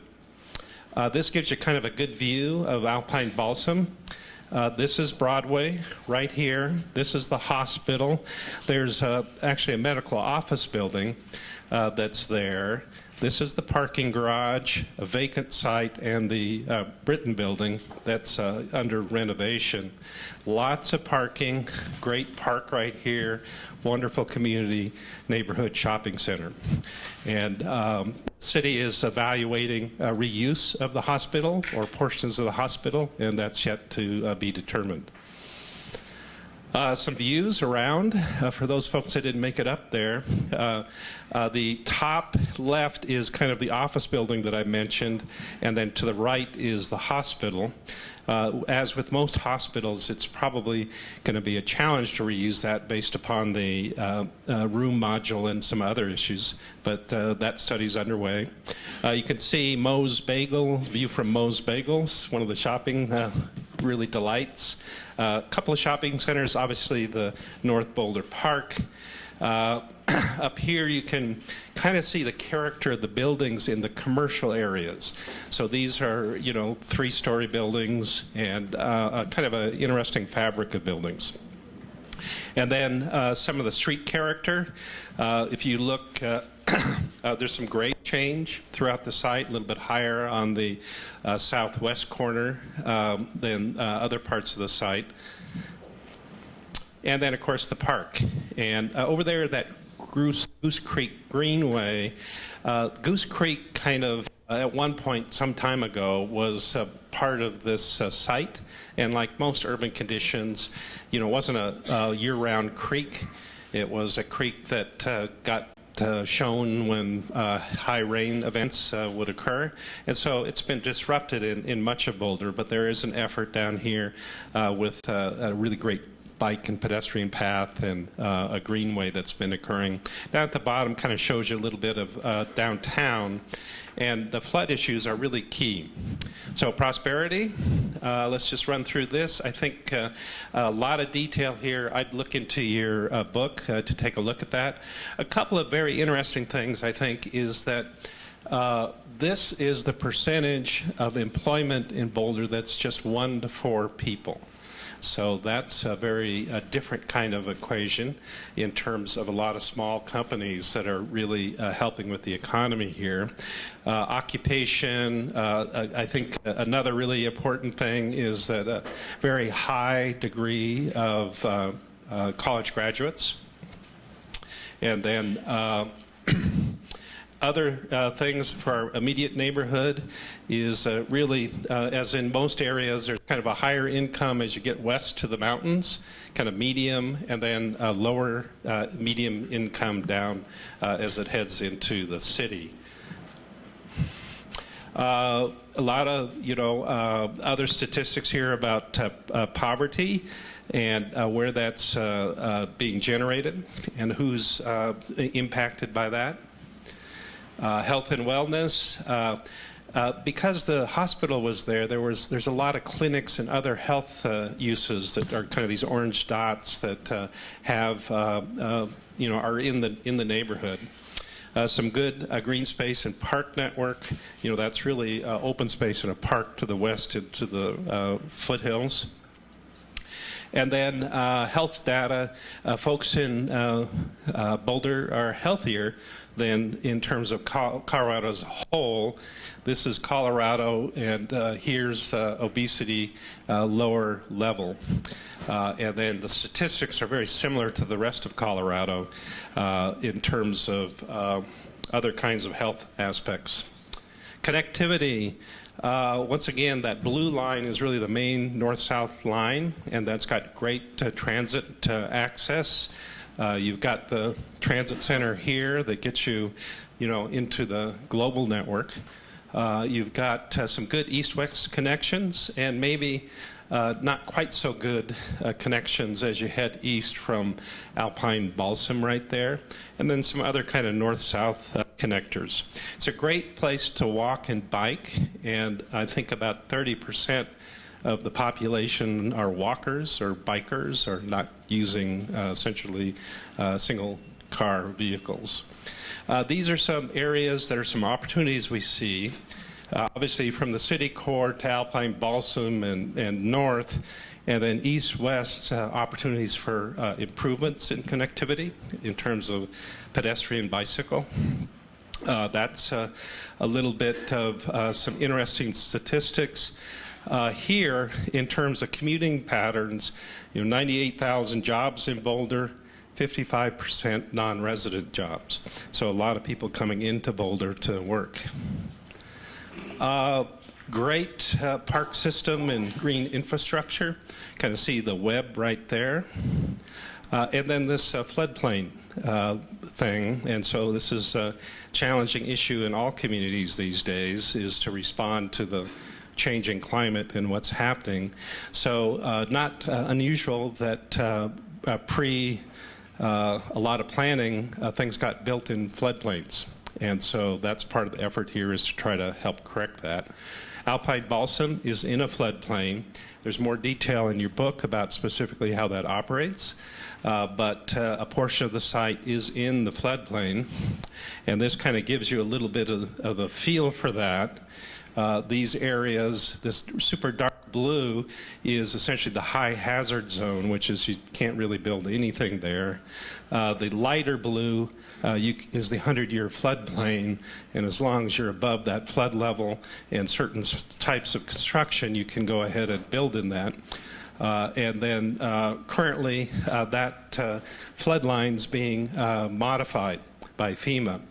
So these are all parts of the discussion about what's the assets, how would you use this different part of the site. And then you can kind of see the blue, which is because the basin kind of starts to flood to the park, and then the park doesn't really have any place to move that water other than the street. It kind of moves through here, and then there's a series of pipes and culverts and other things to get it further down into where there's an open aspect for Goose Creek. Resource restoration, real quickly. I think an important thing to consider here is about 25% of the electrical energy is green power, which is really great, especially for Colorado. But 75% of the rest of it is, fossil fuel, coal, natural gas kind of energy. So there's a great opportunity there with the ambitious Boulder climate commitment to first reduce demand and then switch to green strategies in terms of energy generation. Great sun, so 300 days a year the sun shines. And so that's a great opportunity for capturing that both in passive action as well as active solar. That's the wind. It does get windy here. Solar, it's an east-west axis site, so those are good strategies as it relates to solar control, east-west axis buildings potentially. And a lot of energy can be generated if you were to cover the whole site with PVs. It's a significant component of energy.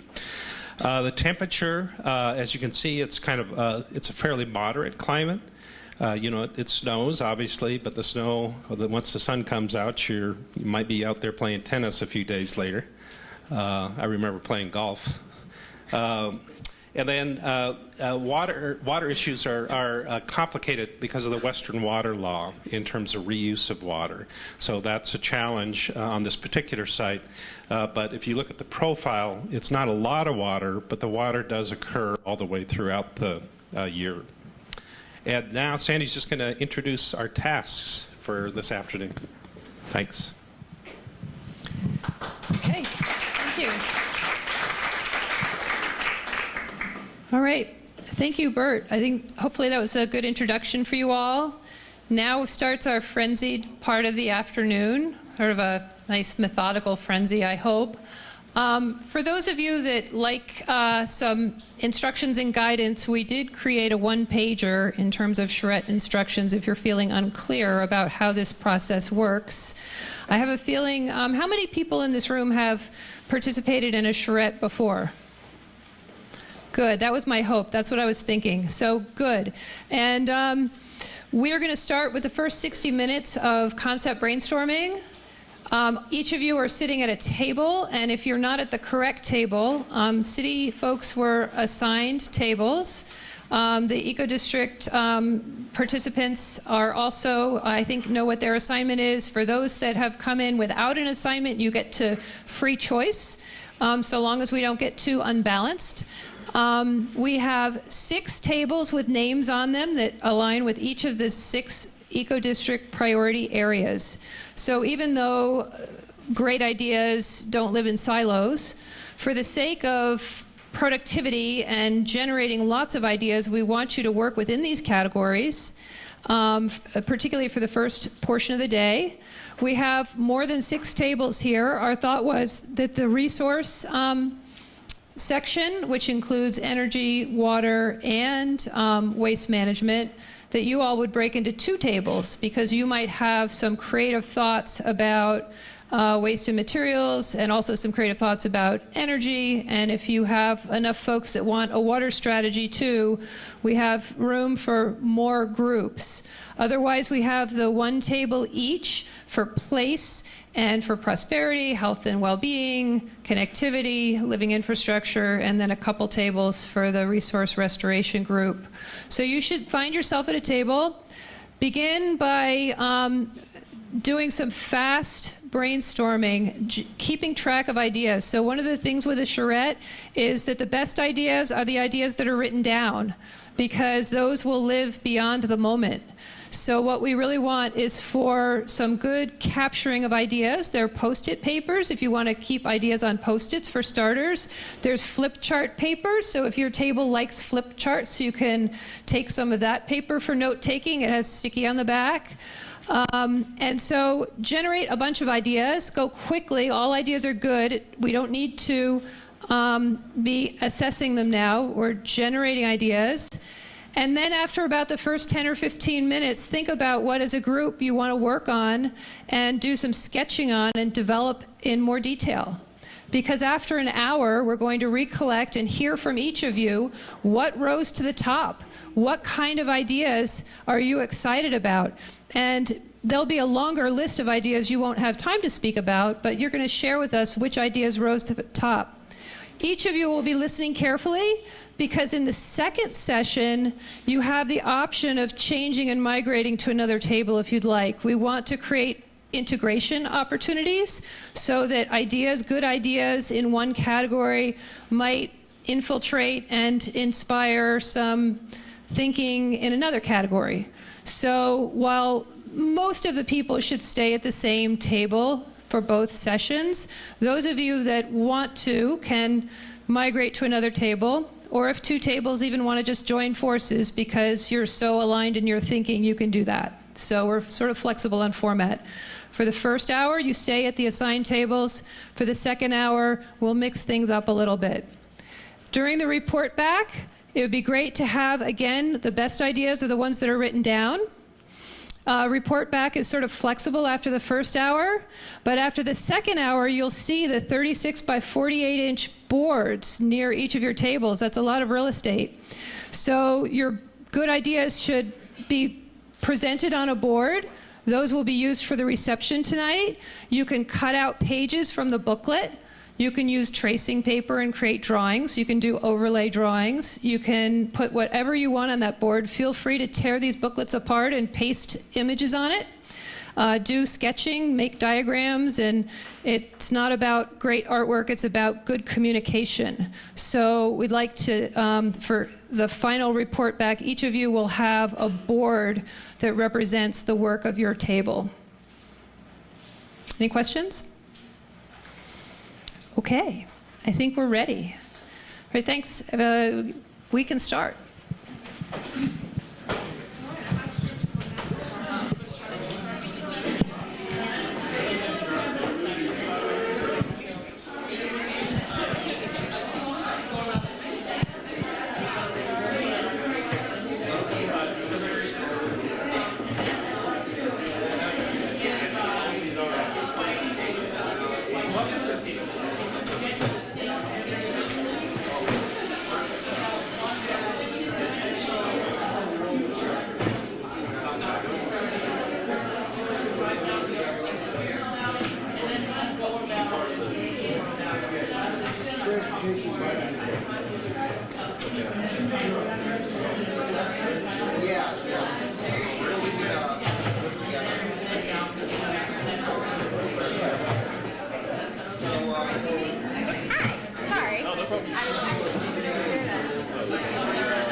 Bring a stick and we can use that for his presentation. Okay, yeah. That sound good? Yeah.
No, I think they all went in there because that was the resource.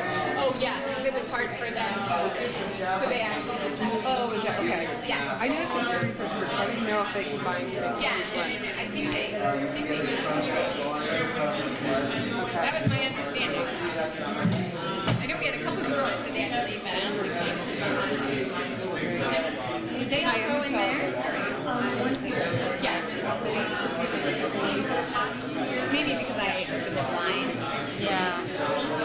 But I like it. I know, me too. So, unfortunately, I have to leave. No, I feel bad because my table has an amazing wonderful facility. Perhaps with this lockdown, but I'll be back. But you'll come back. Yeah. Good. Thank you. Yeah. We'll be ready.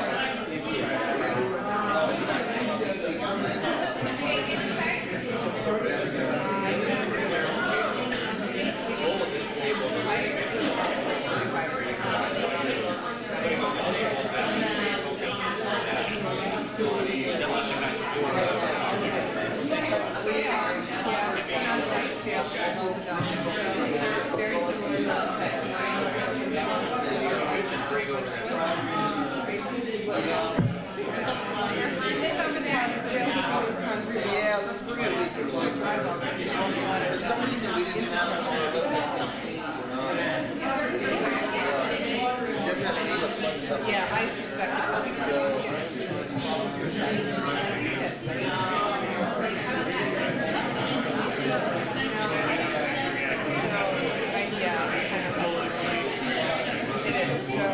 I think that, you know,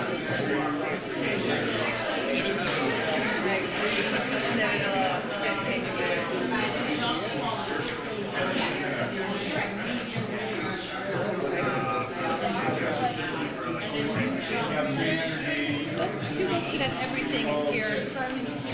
You missed it. Yeah, I'm gonna.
love how you're like, all these people left. Cheers.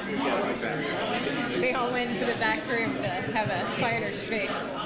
They were more serious. Well, I should have known because it was Walker Wells who left back. Great panelists. Great perspectives that were shared. Yeah, the idea is diversity in everything. So, like, whether we're picking speakers or panelists or even just blog topics or even companies that we ask to sponsor us, it's hard. Yeah. But we have this massive diversity, equity, inclusion roadmap, essentially, that our board put forth. That's great.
Is that when we were doing food, snacks? Yeah, and then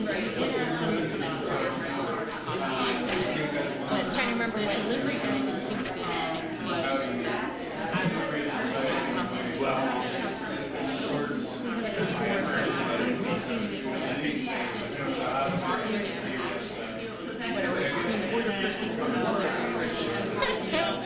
And somehow they'll get here.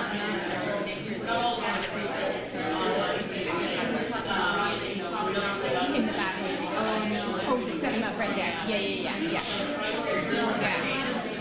We don't have any. Right, we just have like a snack. Oh, we did. Oh,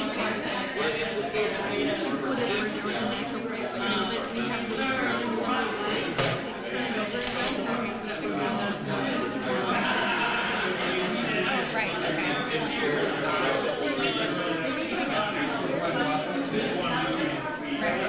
and it was kind of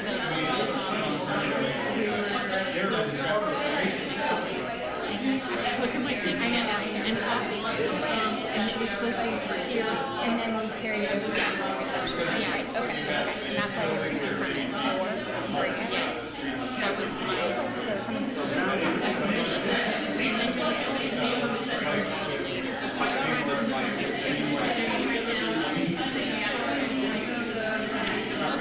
Either way.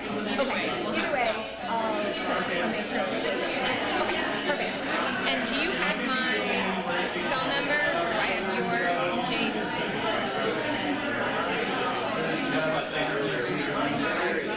Oh, maybe I do. Out there right now. Well, is that you? Yeah. Okay, perfect. Which means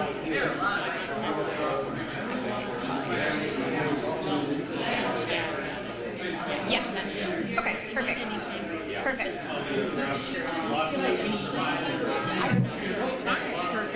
Yeah. Okay. The lights are lit to get a little Oh, yeah. It's okay. Yeah. All right. Great. Thank you. Yay. All right. Okay, perfect. I was like, oh God, did I lose it? Yeah. Yeah, and I told them to come to you before he needs to refill the ice. Okay, perfect. Awesome. We will see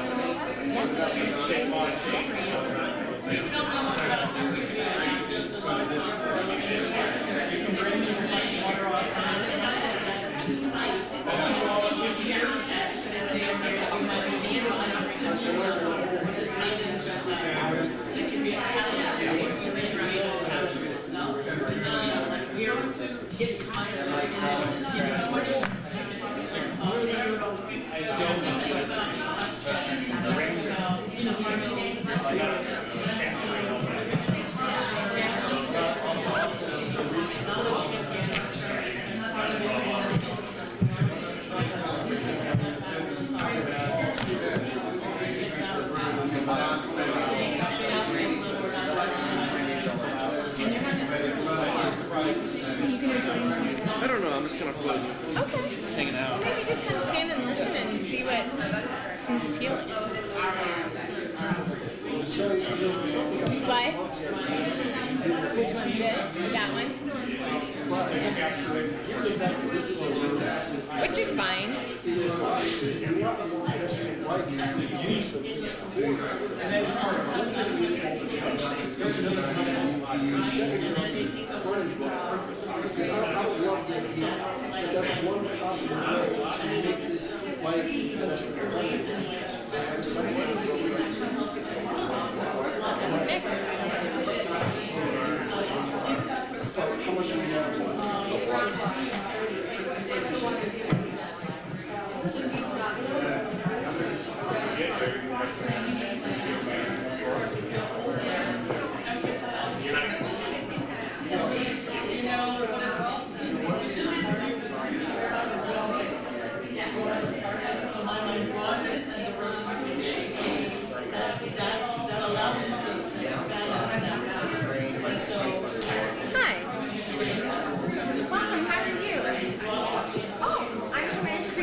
Oh, including the other round too? Yeah, just kind of FYI. I'll jot that down. 60 in the shred. Yep, 60 in the shred. So the students right. You know, somehow we weren't able to get them, help them. I don't know, there was nothing around. Yeah, I know, there was nothing like easy to go, oh, you go do this. No. Yeah. Yeah. But that's good. That's like, yeah. Oh yeah, I'm sure. That's great. Good. Yeah. Awesome. You've done an amazing job. Oh, thank you. Yeah. So glad to live stream.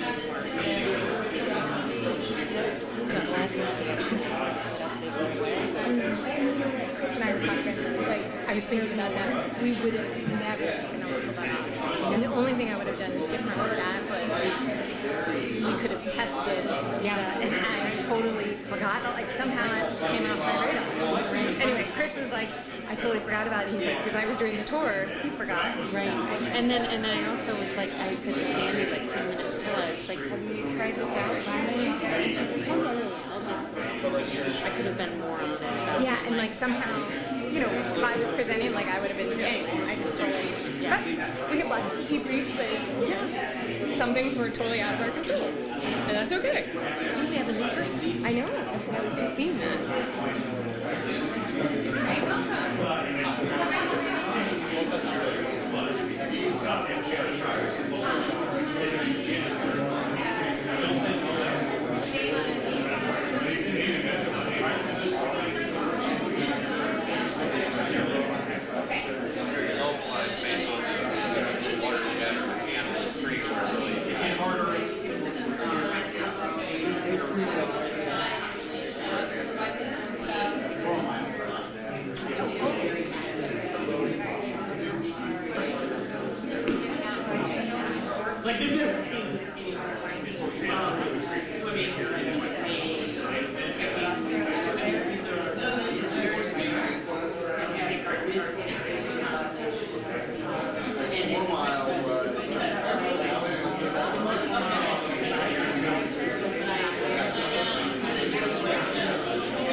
So that's where you're going. That was interesting. So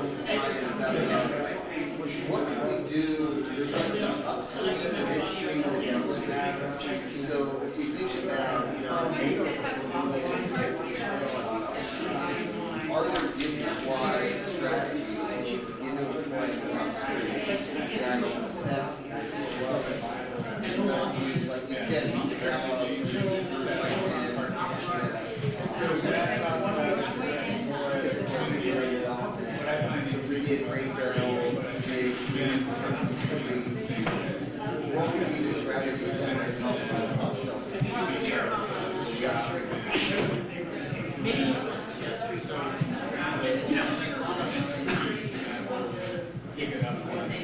it's like the low point of view that they have to tell your side of the city side turn the center to the neighborhood around it. So as they describe that, for instance, right there,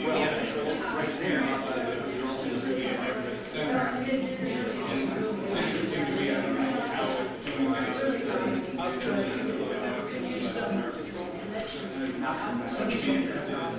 is it still like the rest of the working? How we do look at that part?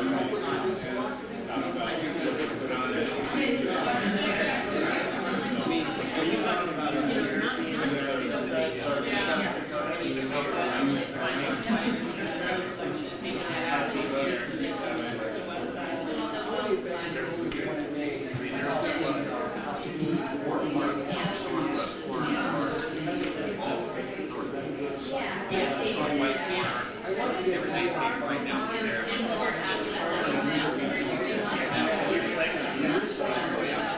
that whole area flows. Yeah, that's what he's saying. It's coming like that.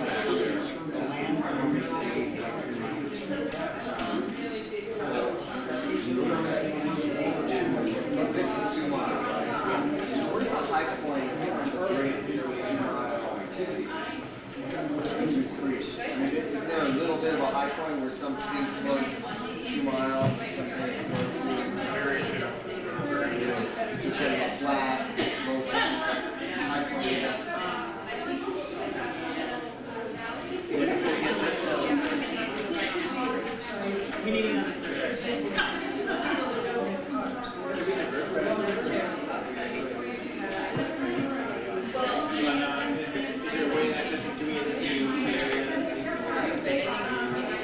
I think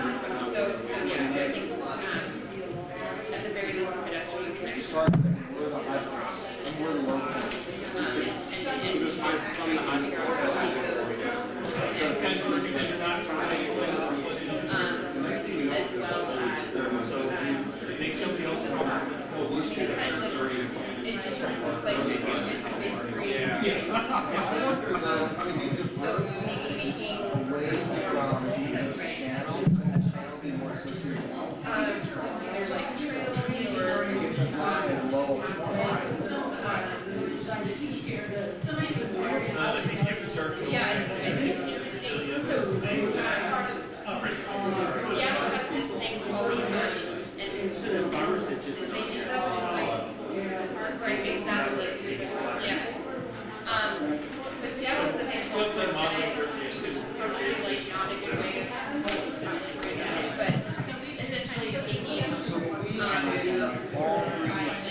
So maybe that's just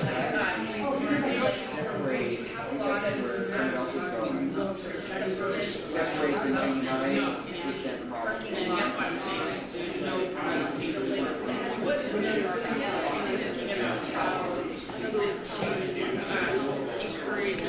Answer those emails, man. Oh, God. The best is when they're about something that's going on right now. I'm like, wait a minute.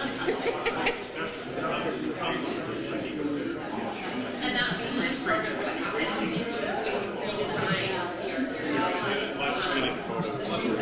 I took some. Yeah. But feel free to take that. That's fine.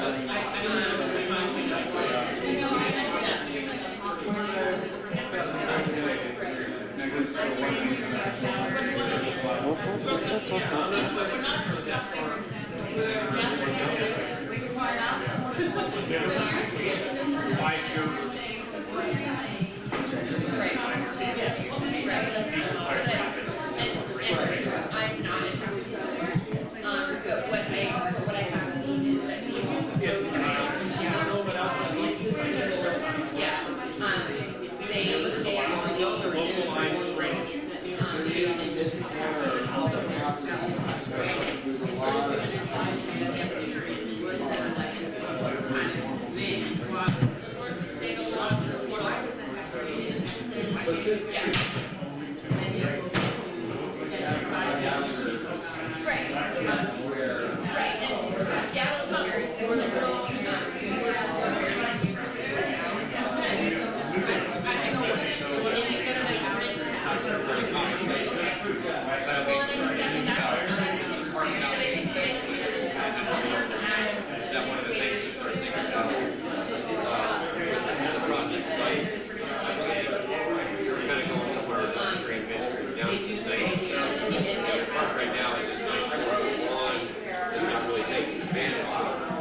Do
me a favor along the lines of these reps is maybe share something with me in terms of success stories, or it doesn't even have to be many, a few places of what was going on, what you did, what the outcomes were.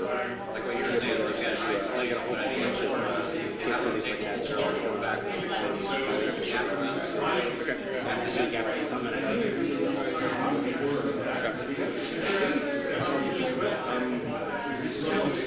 I've got some different projects I'm working on where we've been talking about how to approach this. So simply put, I'm shopping. So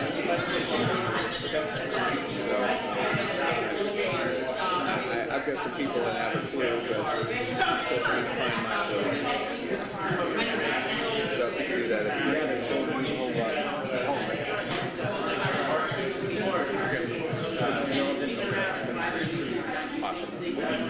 Sure.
like a medium camera, so that you could provide more density, smaller part of the lot, something like that, that promotes redevelopment, but for the lot, or at the top, you kind of change the development.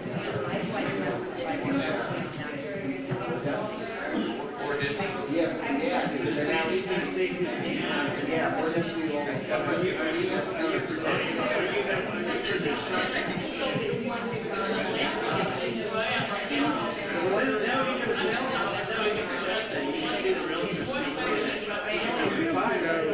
Brett Concaron is coming back. Gather here this evening. This guy's name is Brett Concaron. He was here. I don't know. He's not here now. No. I was trying to think somebody who works with him that might know. Not a big deal. I was just curious if you guys had conversations with him. I can also see if I can see his schedule. Oh.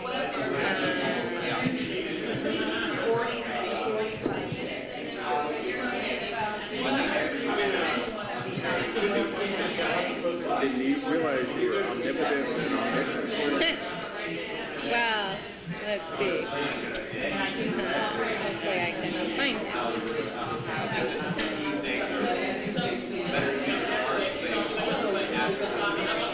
For some reason, I am not that smart. Shoot.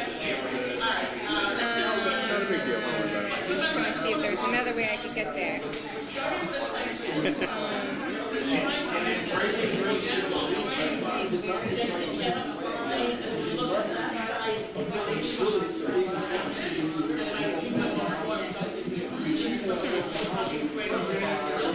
Yeah, unfortunately, I'm not able to see. The only person that might know. It's okay. Okay. I've been training tests, so it's all just good right now. I know some people have conflicts, but we're coming back, so I don't know if he might have a schedule.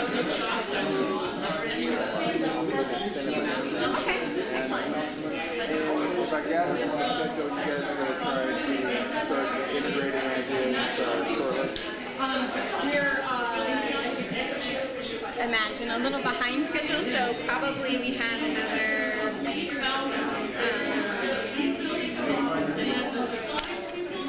another half an hour,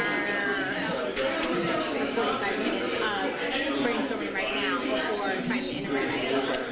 I'm gonna loiter over there for a little while. Yeah, absolutely. Awesome. Thank you.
Yeah, I hear her speaking.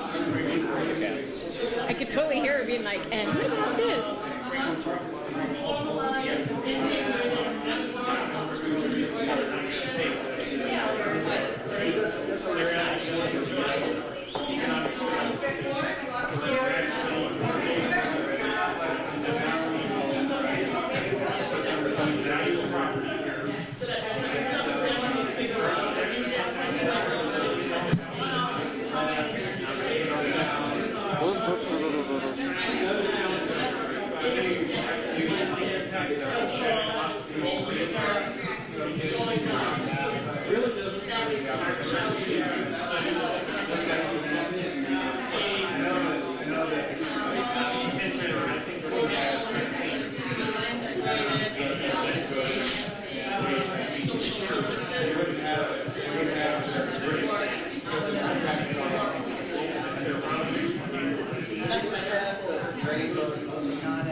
Cool. Okay,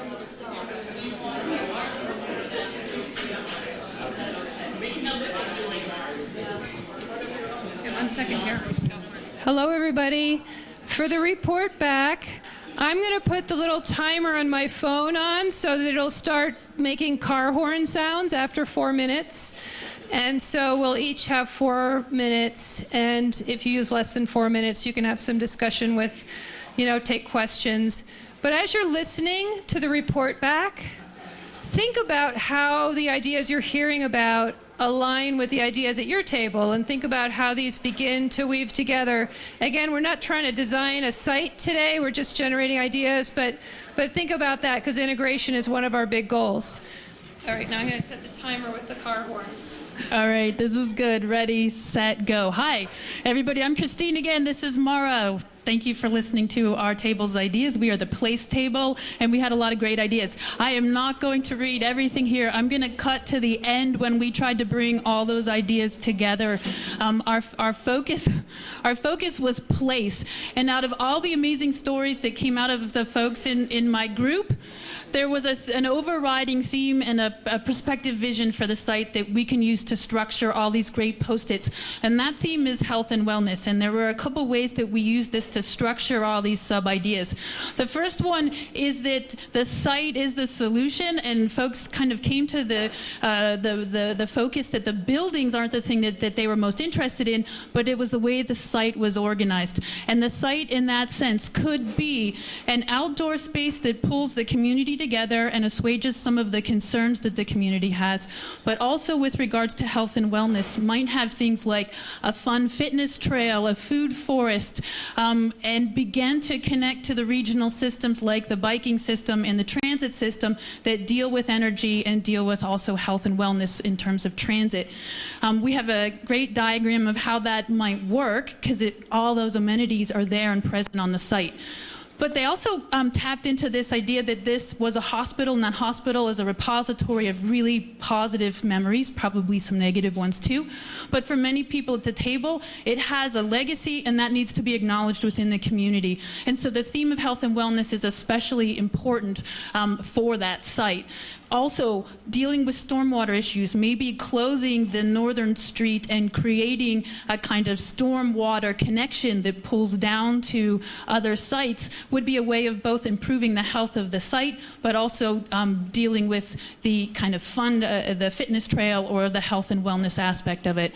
And lastly is things that are more building oriented are not necessarily to be pushed aside. So things like goals like having micro generation that could not only take the city offices down to net zero, but also be part of the assets that help make the affordable housing more affordable, could be a real positive aspect of it. So we have a lot of ideas up here, some concerns, some possible solutions, and hopefully in the end we got to a kind of framework that begins to solve some of these things, to deal with affordable housing concerns, to deal with density and concerns about neighborhood transition and transient population, and then a whole lot of great ideas of how these things might be solved. I think Christine did a great job of summarizing it. And basically, again, this theme of well-being and health takes us from the history of the space and then brings in the way we need to move into the future in terms of resilience and including the waterways and also making it more walkable and bikeable and just connected in all the different areas.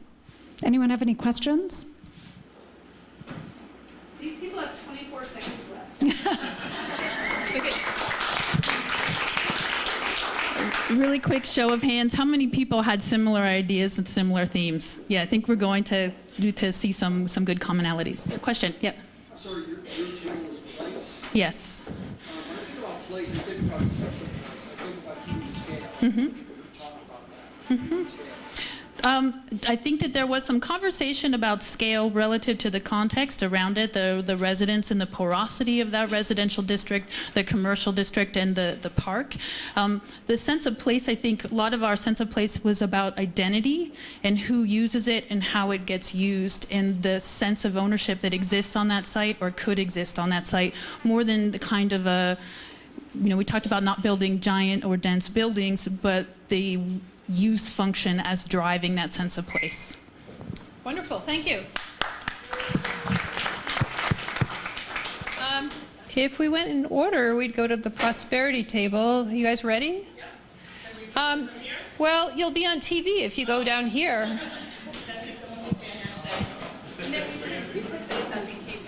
Oh, great. To refer to them, that's great.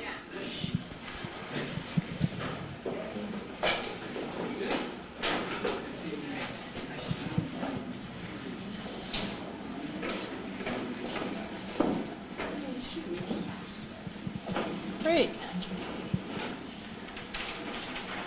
I wonder if we need to turn this table a little bit. Yeah, that's good. I might need you to stay up here with me, Richard, and hold it. There we go. Oh, thanks. Hi, everyone. I'm Tamara, and happy to represent the Prosperity Table. So my charge to them was to envision the City of Boulder 25 to 50 years from now, and if we were to come back, what would we see as concrete evidence of this city's prosperity, keeping in mind the imperatives of climate, sustainability, and equity, broadly defined, and some other principles that we discussed. The site, we agreed, we're trying to identify a framework, so to not be limited by the site location, but to think in terms of the area of influence, and even more broadly, the opportunities to help shape what's going on in the city at large. So one is that we'd see transit that truly supports your workforce, that moves people around the city to all the different work opportunities, and transit that's affordable and efficient. I'm from Atlanta, that does not exist. And that if you look at one of the data charts, I was struck that it was 0% shown on the graph for jobs currently in Boulder related to maintenance, construction, and natural resources. So all these wonderful fancy systems and ideas that we want to put in place, somebody has to run them, somebody has to be there to turn the switches on and off. Are we creating a workforce that can really do the work? So creating the green and blue collar jobs, 15% would make you on par with national average. And then a certain percent of the land or housing units we created might need to be owned by a public entity or a nonprofit entity in order to truly manage affordability and get out of the market forces that drive non-affordability. So what we see a lot is we create affordable housing, and if it works and the community starts doing well, property taxes starts pricing folks out in 4 to 5 years anyway. We've got to manage that. Land ownership could be a very good way to do that. Creating a system of integrated social services dedicated to supporting your workforce. So that's, people go to one place, there's a portal, and they can connect with the community groups that can provide childcare or workforce development training, lowering the barriers and costs for the workforce to get access to the resources that currently exist, but it can be very hard to figure out and find. Having a design-centered approach to make sure that the folks that we want to benefit are at the beginning and consistently involved through problem definition and validation, and we're not just selling them our solution at the end of the process. And so taking that approach to all of our economic development and workforce policies and programs. Quality of life, that we are creating it where folks are not having to work just to pay the bills, that they can actually, no matter what level they're at, they can go out and enjoy the flat irons, without worrying about paying their kids' doctor's bills, whatever that takes. I'm out of time. Should I finish or just? Yeah, that's why it's 4 minutes. Okay, I'll make it quicker. Integrated public art, having maker spaces and creator spaces, diverse, sustainable, affordable housing at the highest density possible. Money should not be the only key or ticket to enjoying Boulder's joys and benefits. So we like that, and then some things that relate to that. Digital connectivity, we would see that in terms of a hub or a space that is encouraging people to come together and understand what that is and create opportunities, and it might be linked to existing systems like your library networks and other organizational systems. and that whatever we do at the site, all of these wonderful ideas, we need to aim to make the site a best-in-class example, that it becomes something that people come to learn how to do it, and that we're training. It's also workforce development. We're training and can take that knowledge out. And then lastly, we have the opportunity for that site to actually create a regional government center. So can we have city, county, neighboring government offices co-located so that we are fostering multi-jurisdictional collaborations, and we're also freeing up valuable real estate for other kinds of investments in the community. Thank you.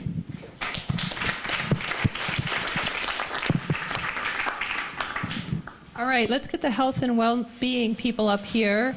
And I don't know how you guys feel, but for me, just between those two, it sort of like was proving the value of the eco-district approach, which is that we have this framework to bring a broad set of thinking to a site, and that we're not just looking at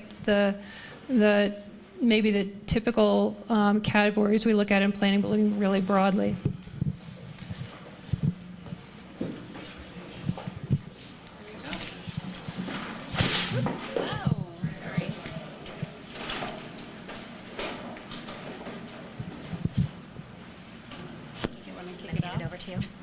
All right, so we were the health and wellness table. I think you'll see in our ideas there's a lot of overlaps and concepts that resonate with the other ideas that have come up. One of the ideas that really kind of was a thread throughout our conversation was the idea of aging in place and really supporting people throughout their life course, and supporting people of all different ages, and really making this a vibrant hub that has not only services but also things that hold people's interests. So things like civic spaces, places like cafes where there's variety throughout the day. So it's not just offices and then the residential population. One of the statements that one of the presenters gave earlier that resonated with us was avoiding the gentrification of the site by making it exciting, et cetera. And making the rents increase and so on. So in our mix, we thought housing came up for everybody, and we would like to include affordable housing as part of the mix. We would also like to include, for aging in place, to include housing for seniors. And along with all of this, this would only be a piece of it. We would do a mixed-use development with offices for the city. And maybe I'm designing now, but maybe on the Broadway side, we would have retail and other functions. And as part of the city offices, we would include services so that the aging populations and the populations of higher needs might be able to make use of those services. We were riffing on a lot of great ideas. A few concepts that came up are the needs to really take advantage of the connectivity that's already there, but then really fill in some of those gaps. So Broadway and 9th Streets were both mentioned as streets that are very hard to cross right now. We also talked a lot about healthy food and what that actually means, and does geographic access actually mean access for people who really need healthy food? And so we talked about, is there an opportunity for some sort of incubator spaces here for prepared foods and or fresh foods? And then we also did talk about creek daylighting and just the idea of being in nature and how restorative that is. That's it. You guys have about 43 seconds left. Any comments from the room? Okay, let's keep moving. That's great. Thank you. The connectivity table.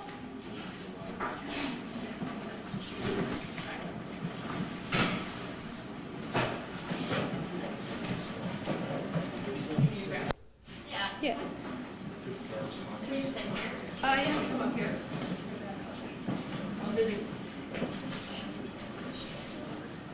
For all those thousands of people that are watching YouTube right now. Good. Also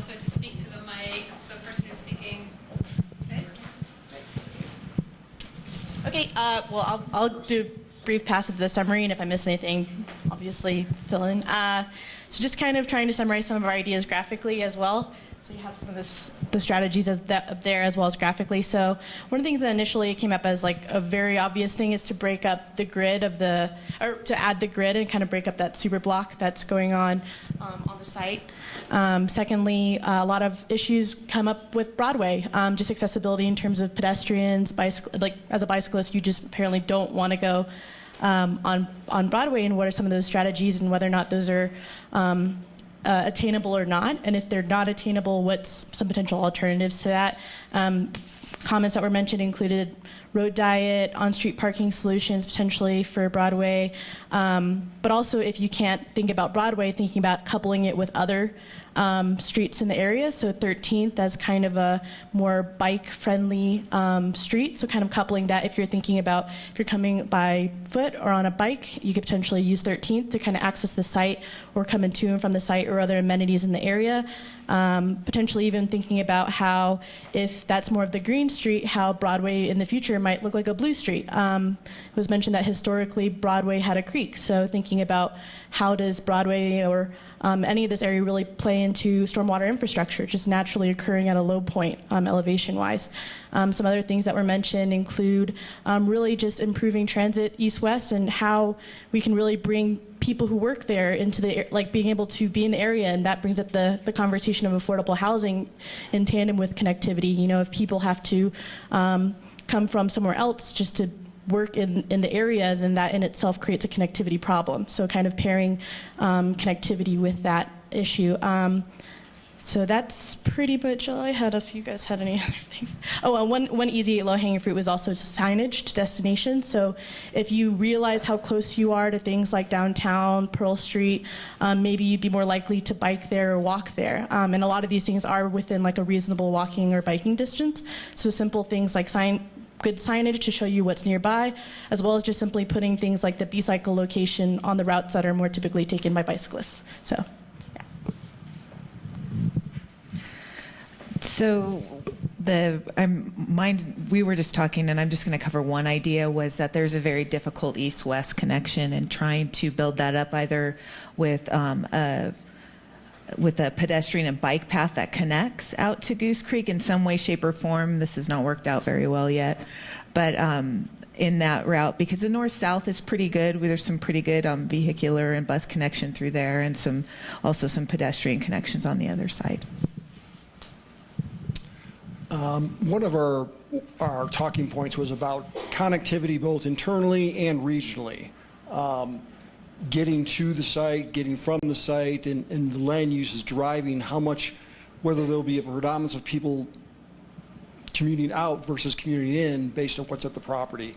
We also talked about how a mix of uses, office and retail, can create a pedestrian shed or a bicycle shed that would allow us to leverage an affordable housing strategy. If we can have a mixed-use, compact land use pattern in the property, we can actually have households start to think about reducing the number of cars they own. If they could own one less car, they're a more affordable house in important ways. We also talked about the question that we already heard mentioned, that Broadway is a rather impermeable street. It's really unpleasant, unsafe for many of us to cross Broadway because of its highway nature, although one of us felt that coming from New York City, that if we have 16 lanes in New York City is really pretty pedestrian friendly for a New York City person. So there's some question as to that perception.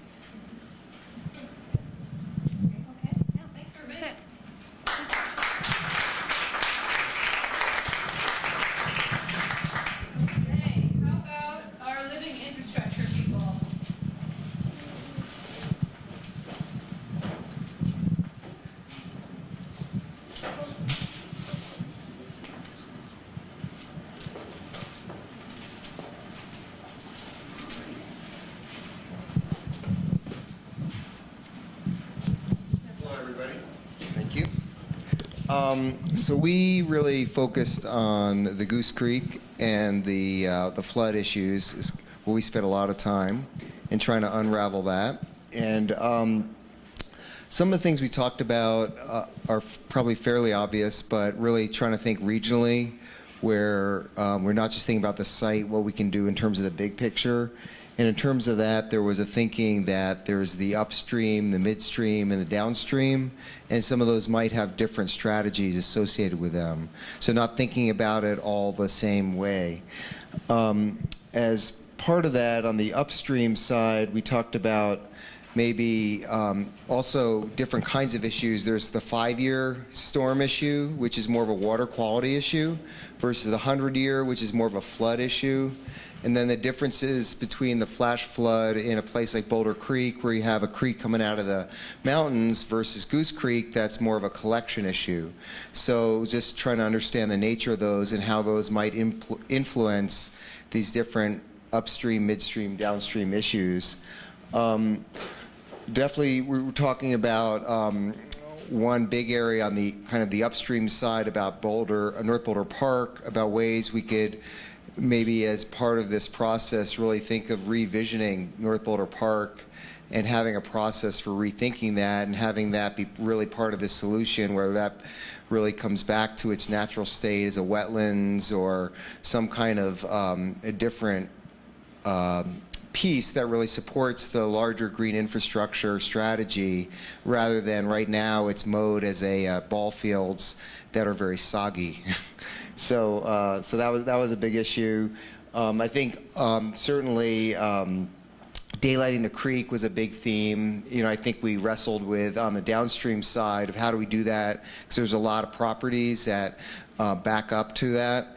And so what are the kinds of incentives that we could maybe create that incentivize them to rethink about that center area? And there was everything from is there a little bit of a mini improvement district for those properties? Do you create some kind of an upzoning for those properties that give them more density? Or is that a third rail that you really don't want to touch? But is there some kind of incentivization program rather than just buying all the properties, which might be certainly another one, but didn't seem too desirable. One was on the upstream side was, do we look at a big strategy for Newlands? For instance, if you created all green streets for every street in Newland, how would that help the situation kind of downstream? So again, it's not an isolated situation.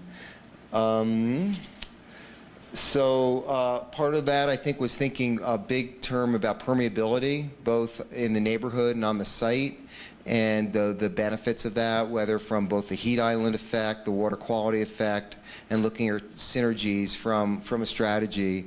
I think one observation, fairly obvious one, but we made that the site probably now is about 100% impermeable, so that there is some real opportunities that begin to present themselves.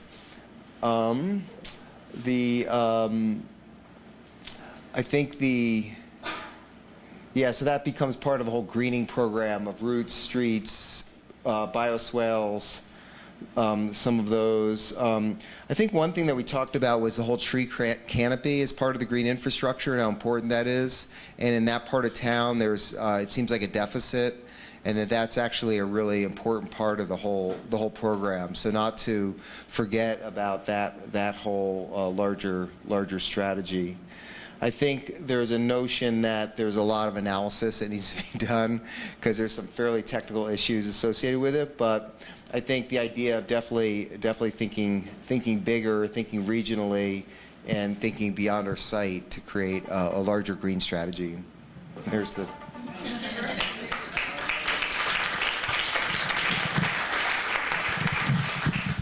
Thanks, Rick. So we have one more group, the resource restoration. Are you guys all as one group? Okay. Hi, everyone. Again, Walker with Global Green. We spent a little bit of time trying to talk about the size of the district. I don't feel like that had come up so much in these other presentations. So let me get organized here. All I have is my notebook. we kind of felt that our particular site is a bit on the southern end of the district, and some of the anchors were the North Boulder Rec Center, community gardens that are to the north, the Ideal Market, and North Boulder Park. And then there was a discussion, do we stretch as west as the mountains, and I think as east as, somebody help me out here, is it 19th? Yes.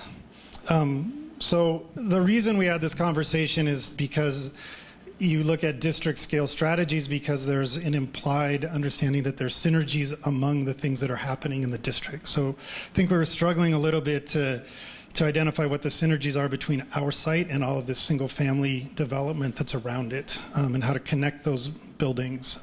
Naturally, we looked at the open spaces like the park, Goose Creek, but again, the connection between the little houses and this big parcel was a bit of a challenge. We did a little background on what's going on. So here's the deal. Electricity and gas come from somebody else, Xcel Energy. Waste is managed by somebody else. It goes to a landfill outside of town, if I got it right. City owns its own water and sewer and recycling business, and has its own sewage treatment plant. So this is all important in terms of what they get to control, what they have authority over. So, we ended up talking quite a bit about energy, but some of that was currently constrained just by the fact that they don't have their own utility. All right, ideas. Idea number one, make their own energy utility so they would have autonomy. Okay.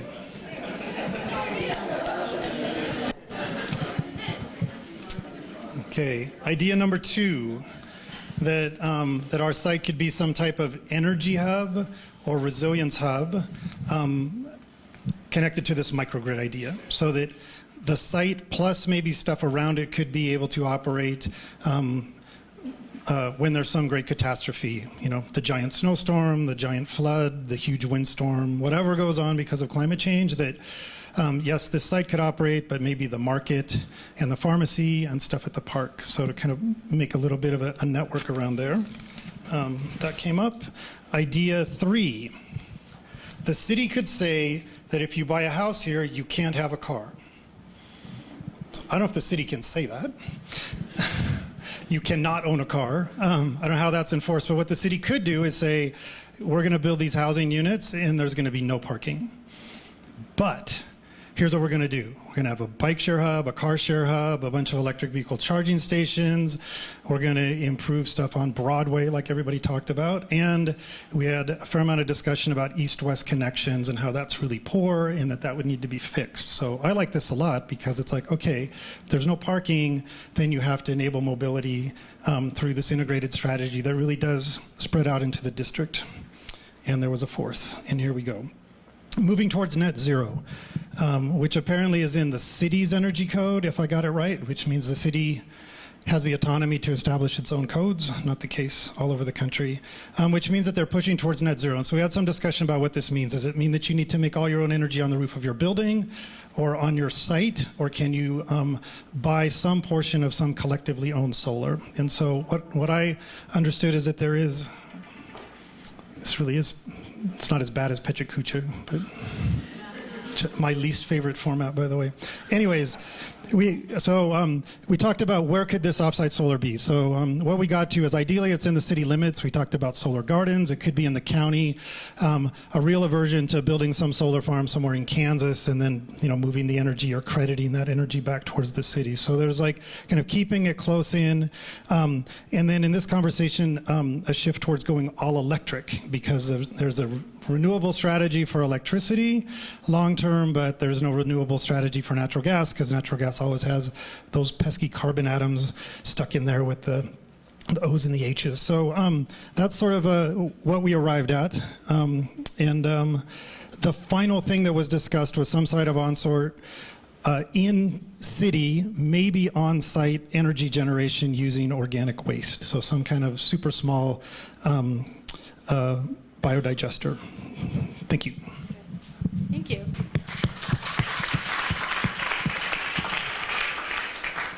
I was getting worried because I hadn't heard of anything that had worms in it yet. So, yeah, I don't know. So we have one more creative work session that we're going to launch right into. People should break as they need to instead of us taking a break. We're going to pick up a little bit of time there, but the restrooms are back there. There's still more lemonade and iced tea, I think, and you should grab water if you need water. The goal with this last session is to take the work we've been doing and really coalesce the work. I like the way in the last report back Walker was giving us, he highlighted the key ideas that their group had.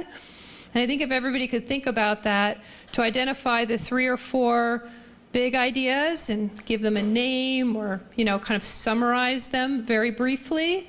Would be nice to see diagrams with each of these key ideas. And then we should certainly capture all the other ideas that aren't part of the key ideas.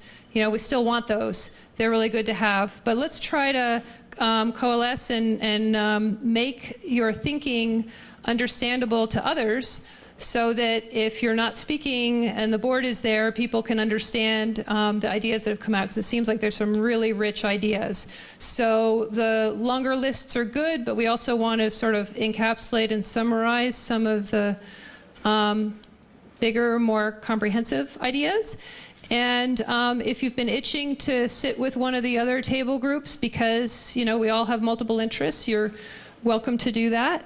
And we'll have another hour of time to really work. As we get close to the end of the hour, I'm going to ask you to do a quick brainstorm on potential partners. Now that you've identified what to work on, I'd like some subgroup of people at the table to make a quickie list of who all should be involved in this activity, who should be invited to be part of this future work that will be ongoing as part of the governance thinking.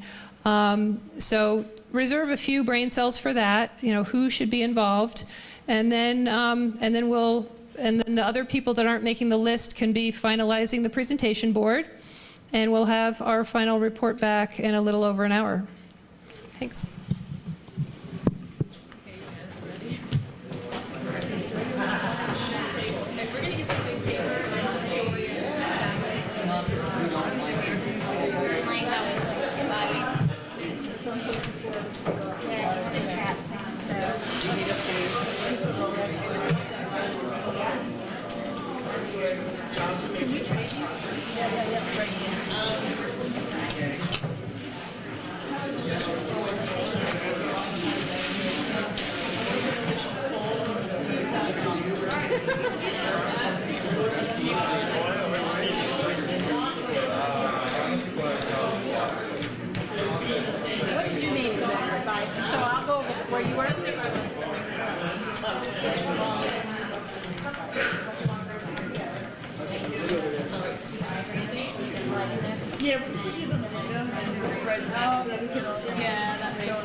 Hey, Ken. So are you in DC? I am. Yeah. Oh, I worked a little bit with Chris Pike. Oh, yeah. And I worked for, I don't know if you know him, he left that thing in 2010. Tom Hicks? Yeah, I remember Tom. Okay. So I used to be his, I just retired from the Navy. Okay. But I used to be Tom's executive assistant when he was at the Pentagon. Okay. Yeah, so I guess Tom is back. This is when you worked with him in 2010? Well, Tom, he was the Deputy Assistant Secretary for Energy. So then he got a promotion, so now he's the Deputy Undersecretary of the Navy. Okay. Bigger job. Right. Yeah, exactly, yeah. Must be nice, right? Yeah. No, I just wanted to introduce myself. Okay, yeah. Nice to meet you. Yeah, Small world, yeah. Next time I see Tom, hopefully I'll see him at Greenville or something. But is he a speaker? Or? I don't think he's a speaker, but he was there last year. No, Health was in D.C. Was he at Greenville last year? Was it 2 years ago? So Tom got invited to speak in Philadelphia. Okay. But he moved on to become deputy editor. So I spoke at Greenville. Okay. Yeah, with Kevin from GSA and yeah, he was the other guy. Yeah, Kevin. No, I appreciate it.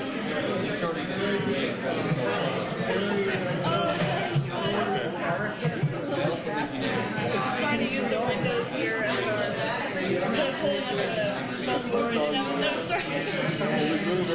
I thought it was fine. Yes, it's just cold. Okay.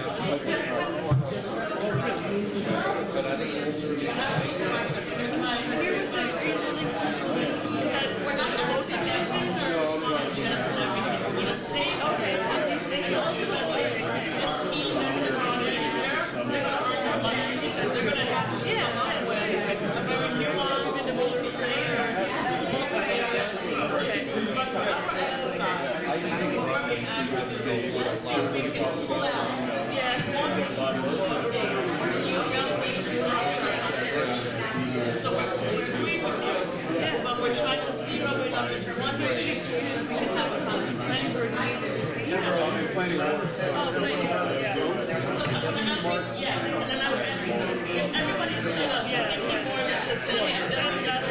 and then everybody's split up. Everybody's split out. So we're going to reach anytime there's a chapter about and then also whether it's better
Okay, cool. Yeah, I don't have to worry. I think we can fold that back in.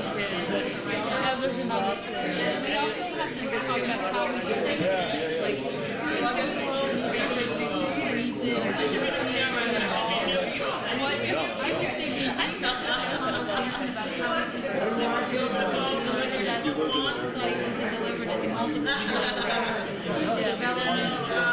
potential development part of the what kind of key stakeholders do we have this is the summary. This is the fit and fun that we talked about winter rec and the forward and the trail. This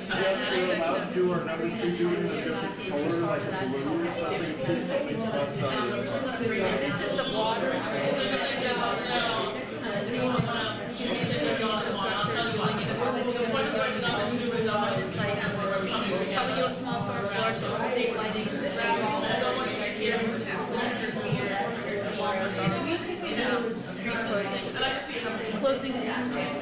talked about a couple,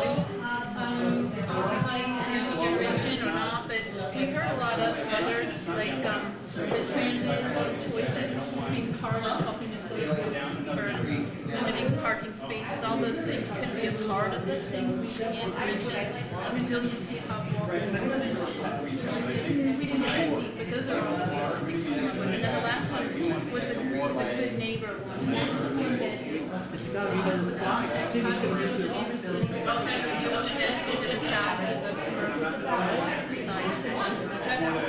this was a question that I got. What about the placement? And that's okay. But one of the things I think that I found was concerning what's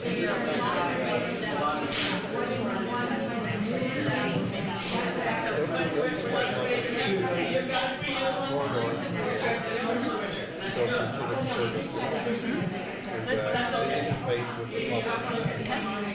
Is that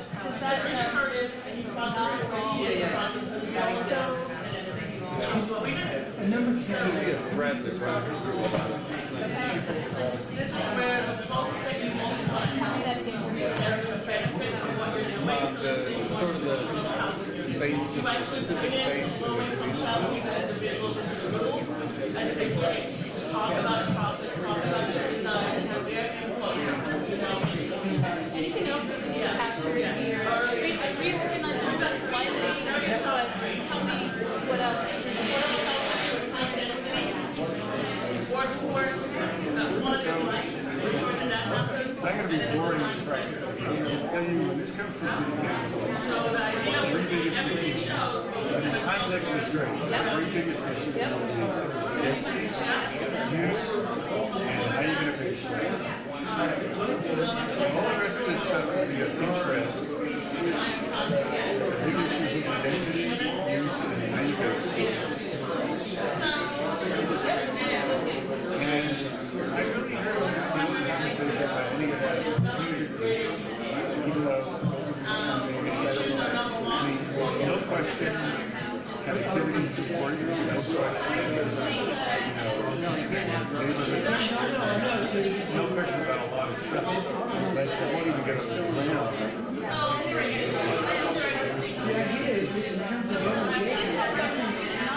That at all, like that is related to that delivery and how do we know about the baseline permit? How are you guys moving on your own?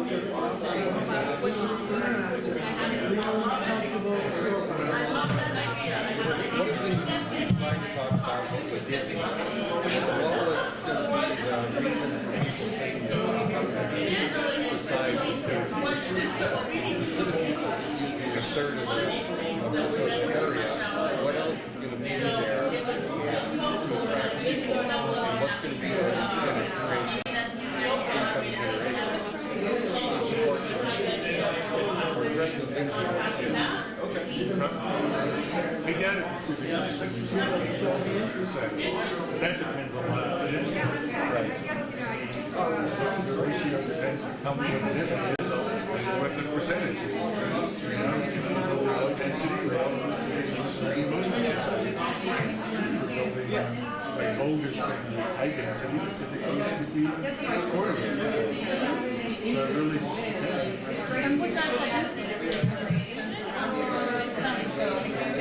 So what we did talk about on density, though, man, is that close to Broadway, that's probably where city uses would go, is close to Broadway, and we do see that being able to take density, but probably as we move west, that kind of housing on the side, that a mix of density, but something that really special. We weren't talking single family tax, we don't have that.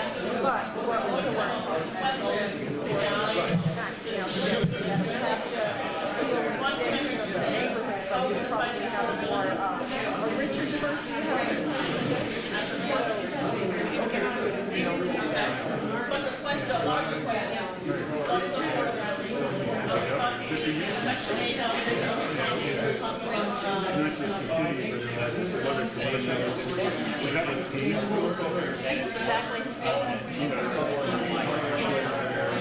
Some of the commercials pay for the rest of the stuff. I mean, I don't know the answer to that, I really don't. But those are the types of things that need to be discussed somewhat practical manner. I think I can really take care of that. This is affordable housing, highly zoned. It has some, but it won't have enough. Actually, the other things that's great for other things that's great for affordable housing. And the conversation when the site was purchased was that the city actually canceled it along that. We would need partners to purchase pieces of the site for other uses, or so it's not just city and affordable housing. Or market rate housing, or it's partnerships with other entities like the county or commercial. There was an assumption that there would have to be other people paying for some of the property. So, county. Well, yeah, it wasn't known that there might be a partnership where perhaps county offices were needed, or there might be commercial, or there might be for market rate housing, not just affordable. So we made $8 million number of people that feel on streets up on housing. Brains the narrative think about housing stock, people who streets up on affordable housing. I mean, it's practical. So that's how you pay for it. And don't know, we have some specific place where this is not exactly the women involved in we're opening some groups there. They're really dying here, but I think she has to be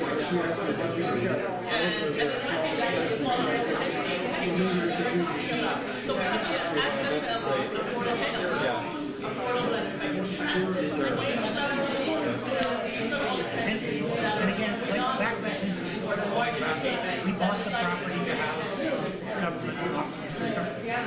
But, so we wanted to control consumption stage, but I'm not sure it's a question, I guess. Do we really want to control the design? And in that sense, do we bring in some partners earlier on in the process, where this goes to my temporary housing government? They fit in, government fits in to the site, rather than us over-determining the site from the outset, where everybody else gets to fit in. And so, I know we talked about the Eastern Edge project, so I mean, that could have a nice kind of alliance with the commercial interests on the other side of the street, which could actually begin to generate some of the funding that was required. And it also means that you wouldn't be coming to government offices.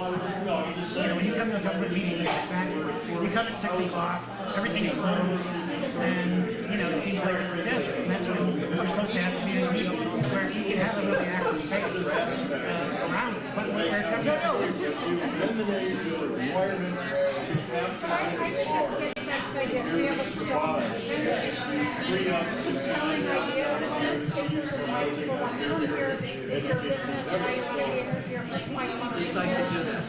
Then you start to address some of the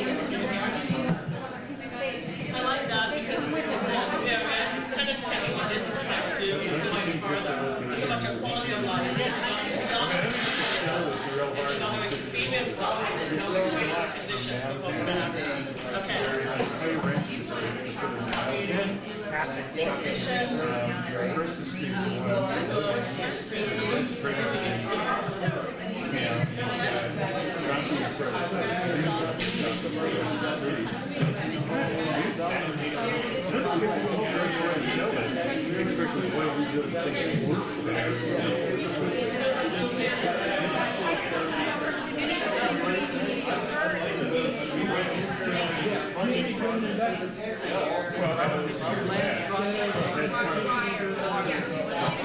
Well,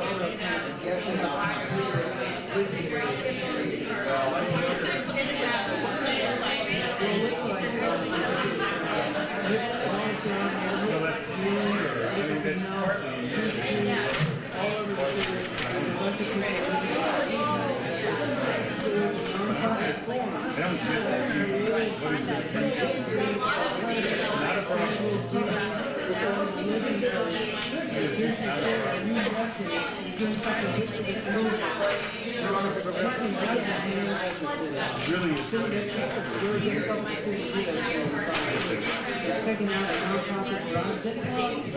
going to have trouble.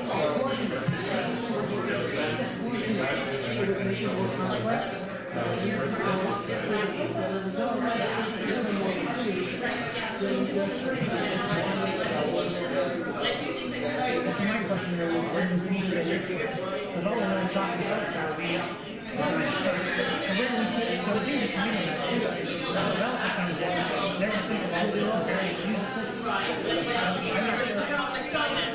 Thinking about the finance deals, it's not just a private investor. It might be a finance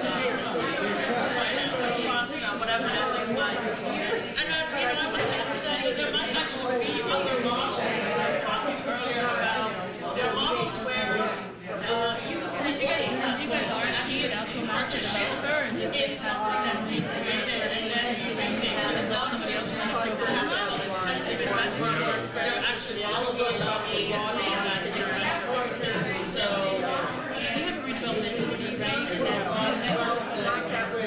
Not that we're being part of this side. We don't really.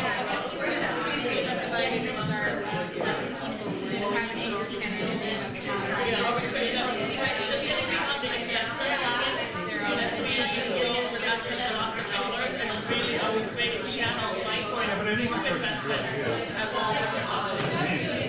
Yeah, what is the density of land use? Thank you. And let's just say we're going to take up the trash. There could be income diversity, racial diversity, You got a whole race of diversity of Boulder. So how do we create, what do we think we want to look at to actually help build that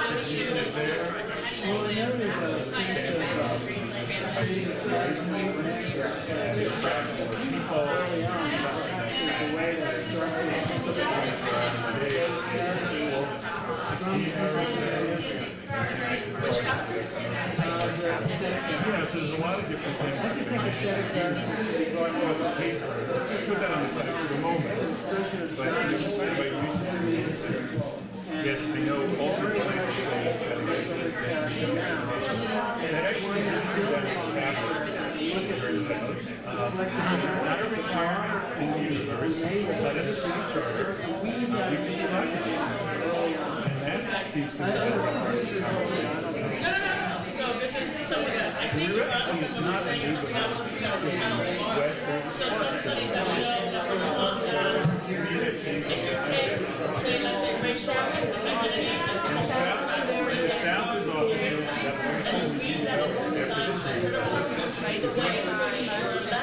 most of them are squash, they fall down. So I assume that the South will actually That was kind of my question about this commercial.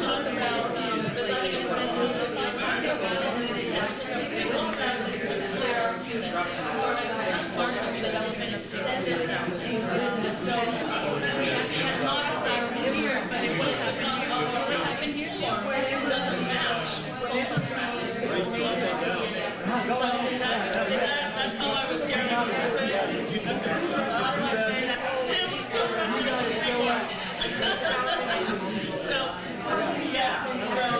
Yeah, I like that.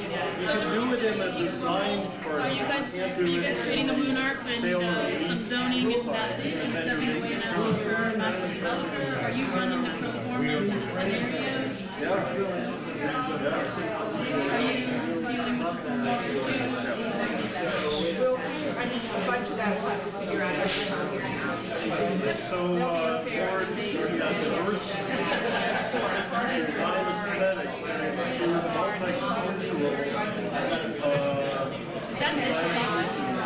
extended family or micro units, Like what city facilities go here, what civic area, what this idea, cultural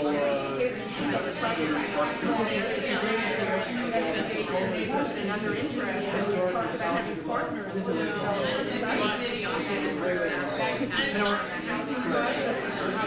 It's not just about ethnic cultures as well. It could be age. We've got an aging in place. population. You know, as you get older, you really want to have a single-family residential house, and you create diversity of housing. So I'm ready to support pet fit behind the max density, low density profile. How far do you want to get a vision? Without the weapons. Because we got excited about the vision. We need to design a standard. And what I've been asked is for some additional ideas. So I think those are co-housing. So we are, I mean, that is something that's coming out of this first phase right now. Who's tested it, what's happening on the site, using it, what's happening in specific areas. There are more the distinction here that I would add is shared resources, such as, daycare and other things make housing and make living affordable by, and it also works against creating that network of let's say low, medium, high occupation of the site by the city. We all talk about an quarter of that. shoe shop, There seems to be roughly a whatever. It's not looking for a vision. Somehow we're doing that kind of thing. We're not talking about an entire apartment building. You know, nobody has kitchen. They are kitchen for one kitchen. And every resident's drawing a table and pipes and on, you know, appropriate where everybody will share in these space.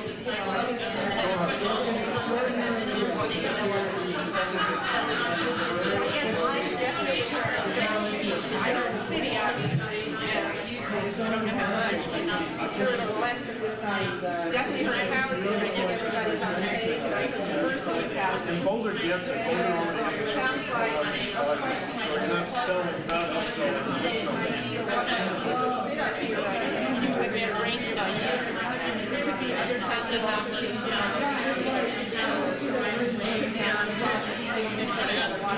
Hold that thought a second. I want to capture that. I want to put pictures of our partners. So it's talk about partners. You want to capture partners. So you start with certain partners. There's some NGOs, bonus teachers, nonprofit housing. And that would be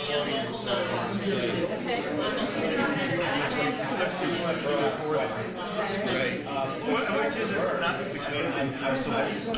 We might do it for someone who's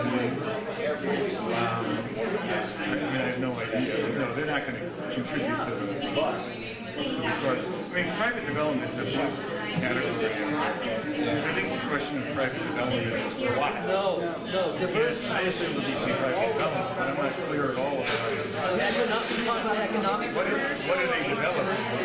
There's some retail, there's some office, you've kind of got market rate housing up there. All of that is private development. Well, why not NGOs? Why not nonprofits? Why are we assuming that they're not going to be able to? Yes, they can. We know they can. Actually, there are some involved in that. They're happily housed.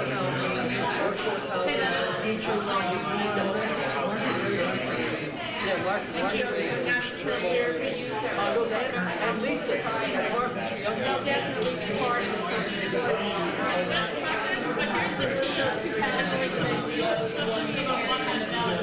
yeah, it's like housing providers, other nonprofits making it better.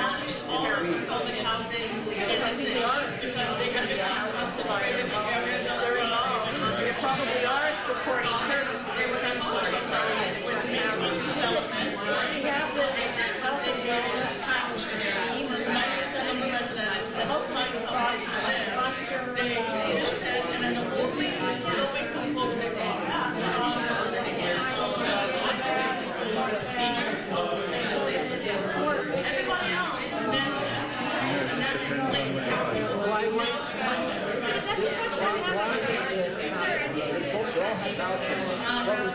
well, they have brochures that they can use.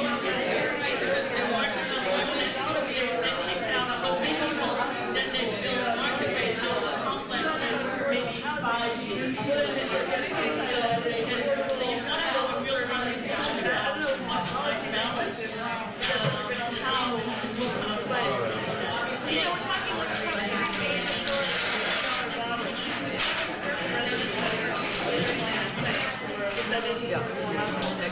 absolutely essential. Careful when you want to use funding for people who want to free themselves from get connected without being stuck at home. And not being able to find something that's affordable. And they have to be able to invest in their housing. They've got some money. So what talked about affordable space. We're going to talk about it maybe after the week in the city, and we've had a challenge to talk about it there, but I guess I'd have a hard time seeing it.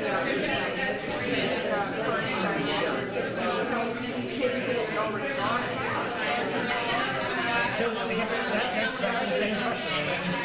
In what respect are we building whatever type of housing you want to call it, affordable, whatever, on the site, if there are no real amenities for that community in the area? So what's the objective? Is it just a political game? But there are. Shopping center that meet everybody, every need of everybody.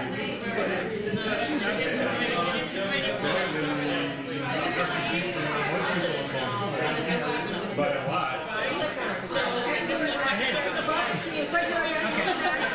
I've only been in the wine store.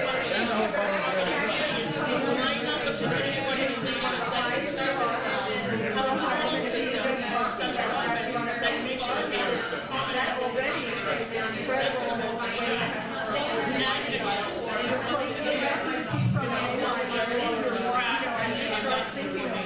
So I want to suggest that this becomes integrated as an element. The large part of your pretty close watching distance to the space.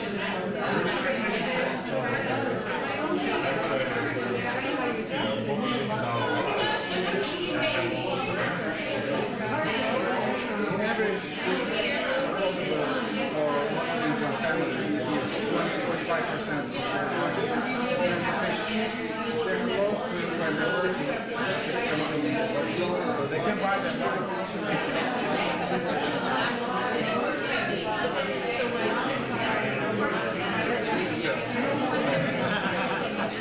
There's two big areas that we're making practical definitions. One is for what's working, is that it's not just the needs of the window. It's skills like that. We're talking define what's the place to managers. You know, in addition to janitors and whatever.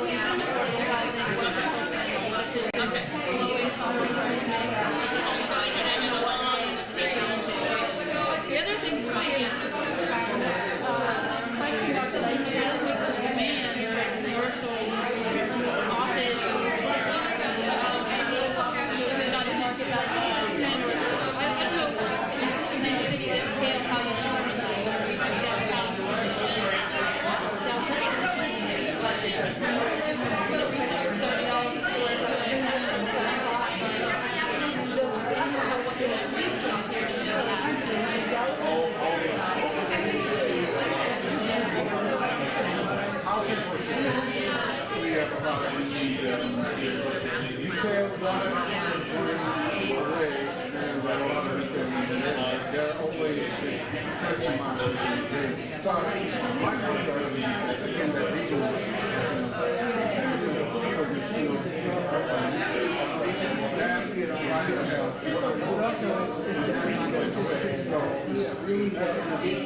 I don't know enough about the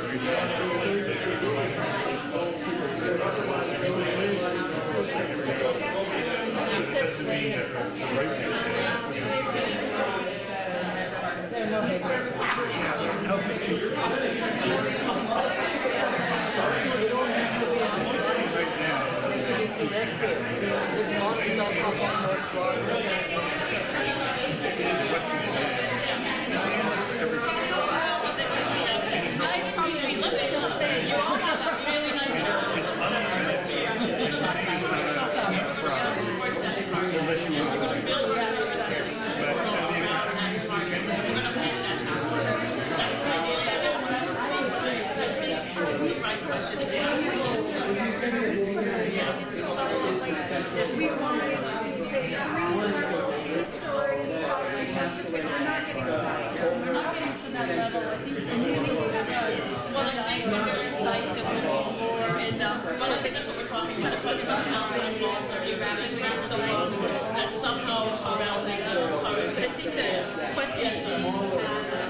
I don't know what needs to be, we don't know what about. But it's connected.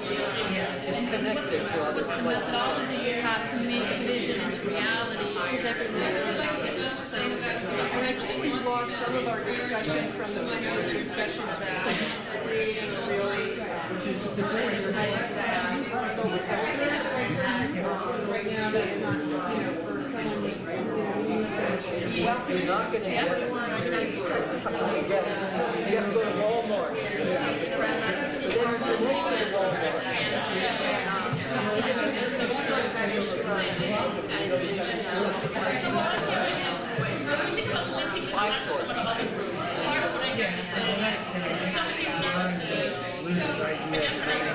Some kind of corridor along the northern edge with creek surfacing, fruit trees, whatever, NGOs are concentrating on business, concentrating on health and wellness.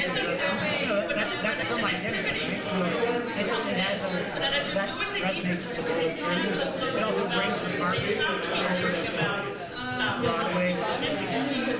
Elsewhere to make sure that we're actually. Some of that is Boulder, That's what that Boulder that is not anywhere USA. Yeah. Sometimes with some of our new buildings, when you're just looking at buildings and not just the whole place, I think that's the reason that we're losing some of our soul. And that doesn't mean you can't have density, you can't have all the other things, but somehow I think part of honoring the history of this place is also culture.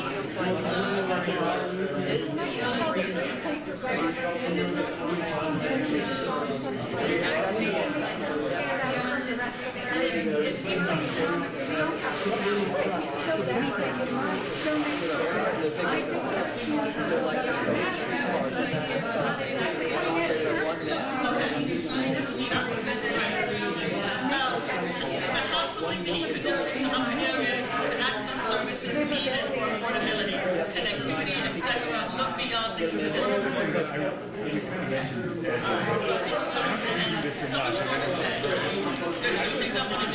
I want you to now ask. And we never do this, and then years later, yes, it's private, but you know, hey, we have zoning. And it is going to be absolutely positive. They developed 2 years later. Well, this whole as part of this parking lot.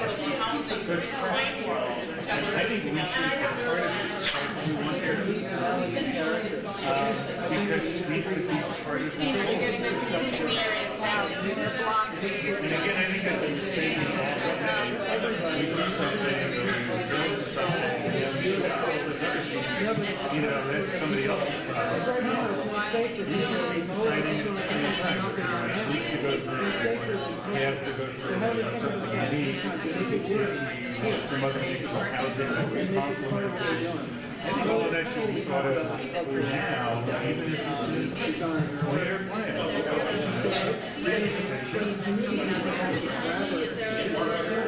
We do sort of small area planning more than what I call. So yeah, when an area in particular, we focus on areas where there's a lot of opportunity. Small area planning, we're going to do for this area next year, and so I think this is Max talking about what could be the boundary of that area that we plan towards.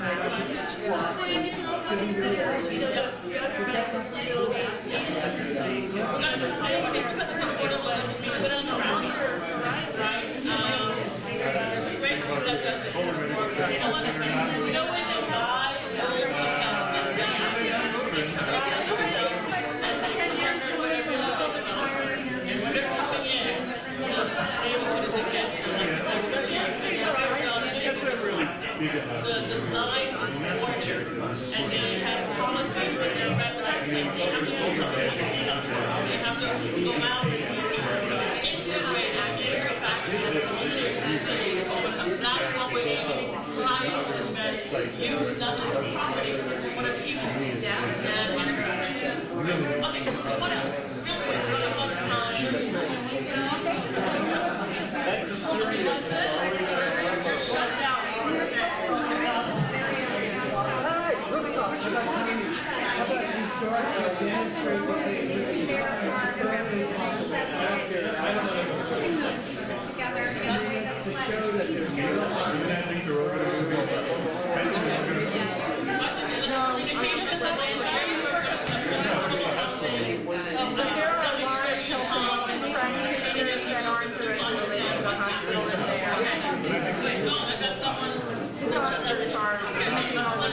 But there's a bunch of sort of, I'll call them alternative practitioners, therapists of all kinds. With the concentration of this population, urgent care,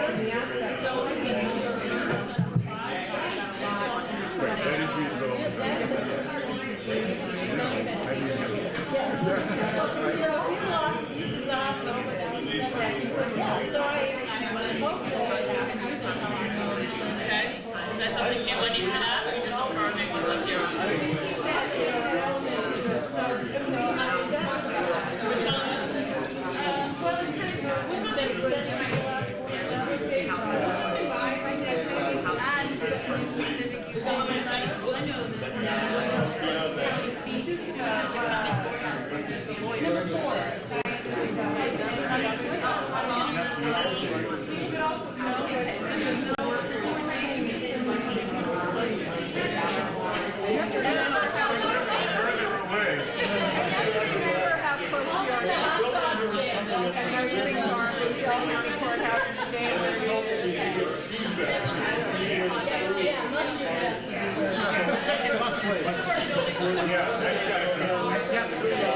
Yeah, that's the antithesis of shelter alone. That's right.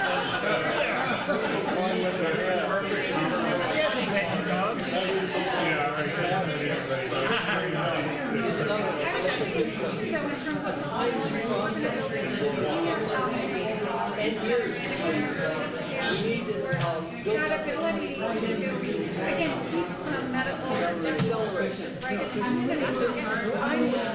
think that's a build up. Can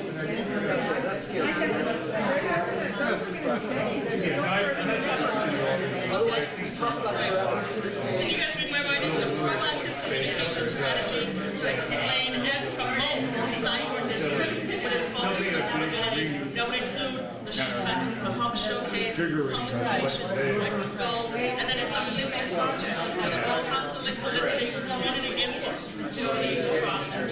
Yeah? And accelerated development process.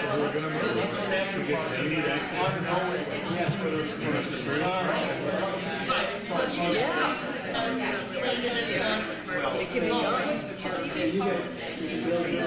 Okay, right.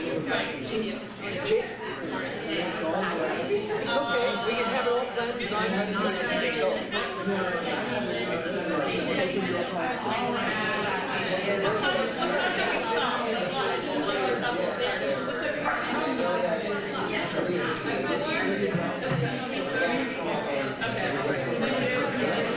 Alright, so here's what I want to see. Is there anybody that's a bonus? You are not.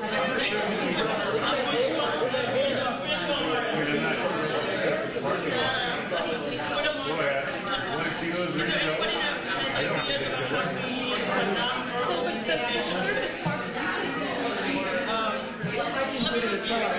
how we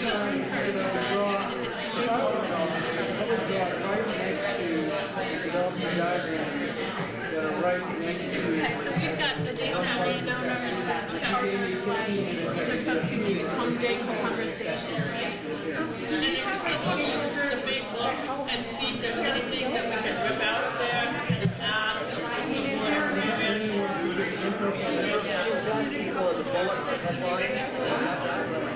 I mean, what bullets? Remember she said she liked that one presentation on the bird guy?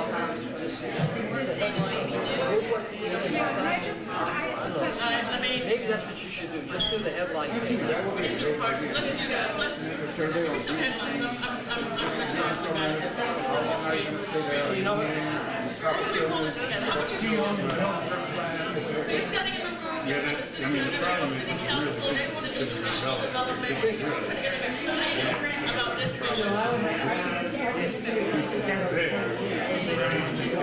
They don't know the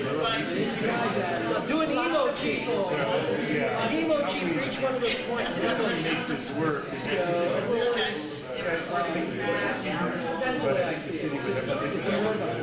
It goes back to your question of affordable commercial. The need to they're thinking about that. That's not what they're asking. You got to take those points and you got to synthesize. The downside in Boulder is anytime you see things in Boulder. So on the one hand, you kind of want some. Feel free to jump in. I need ideas on how we present this. I'm always kind of graphic designer. I never know how to. The downside is. You guys work on to fix that problem. You don't want to leave that here or something? Because I sure.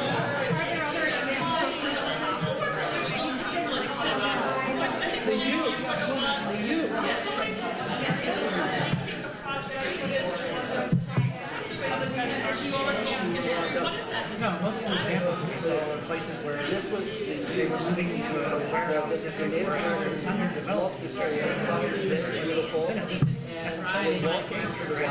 Yeah, and it's like we're trying to figure out how to subsidize. How to subsidize. I don't know. Cambridge, for example, like most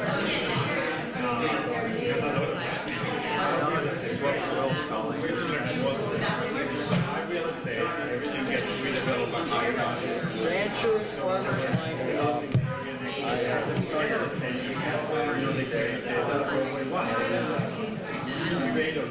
and this was the first. This was a high real estate.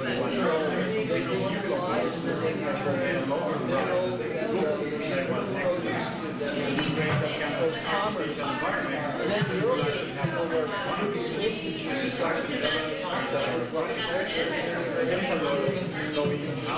and then the university. Which brought much more. What I like about this piece is that just like you said, we need to go back. The city was founded with workers. However, we got the influence overseas. That's a part of the gap. Right now they're adding 1 million square feet to the Campbell Station. Years ago, and now there are 1 million more square feet to the Campbell Station. And to that,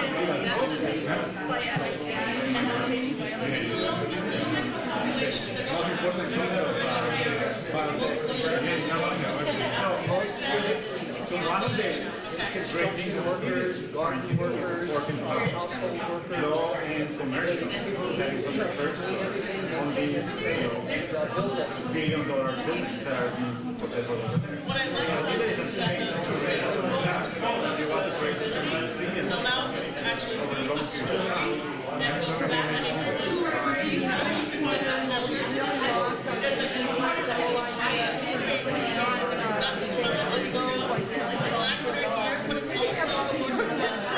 I feel like we're not necessarily connecting what we had of really trying to make sure that it's sustainable side, moving on in our values that way. A lot of it is not and that's sort of feels like to a really high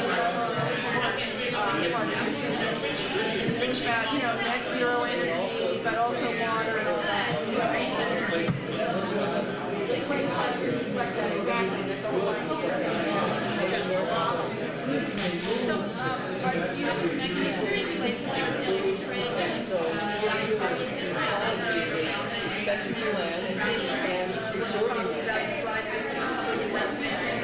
as a resource for other generations.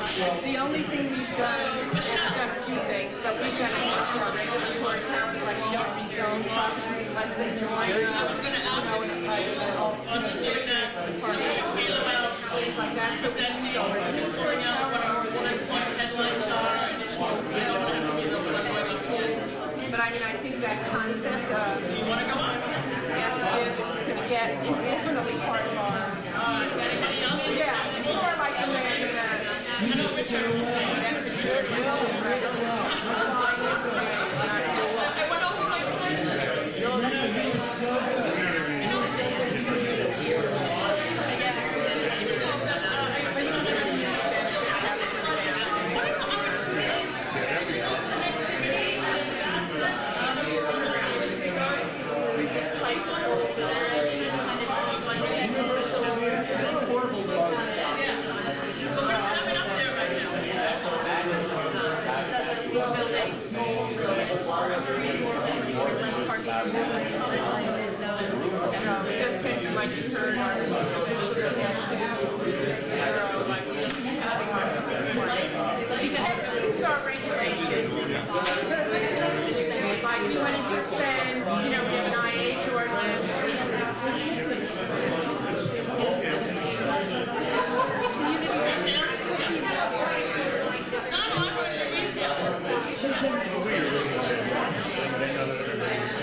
me about the excise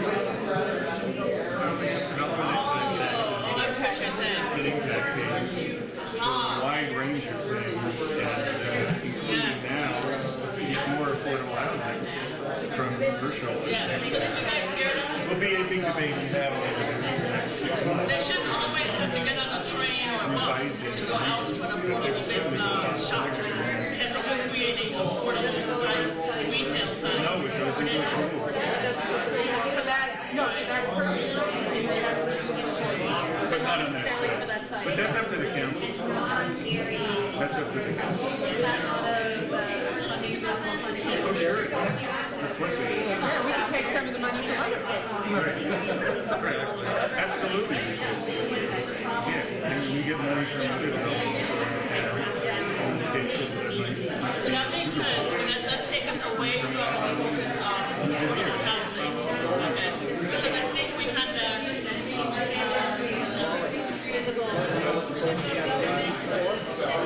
That's exciting about that vision. Is there something with funding or something that they should innovate with?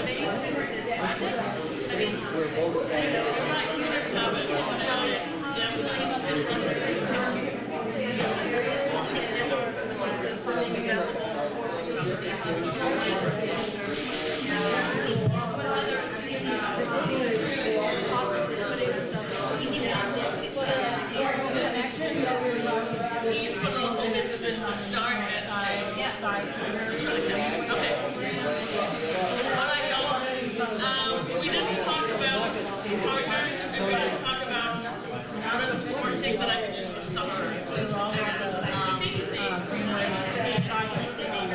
No, we can use cleverly use funding from stormwater,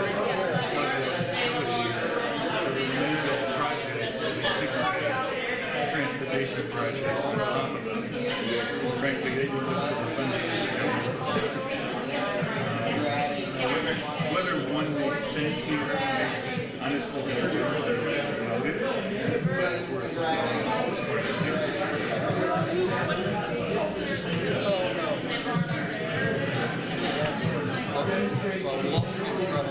Neighbors up there as a stakeholder. What's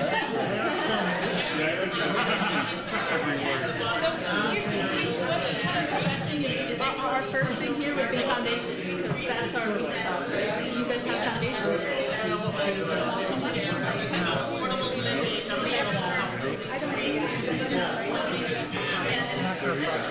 How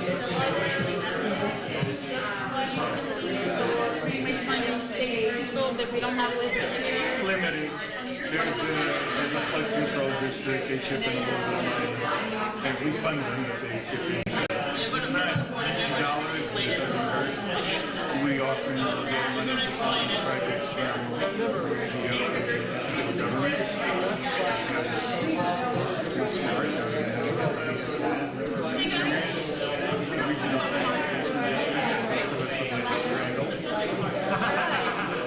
because they're absolutely god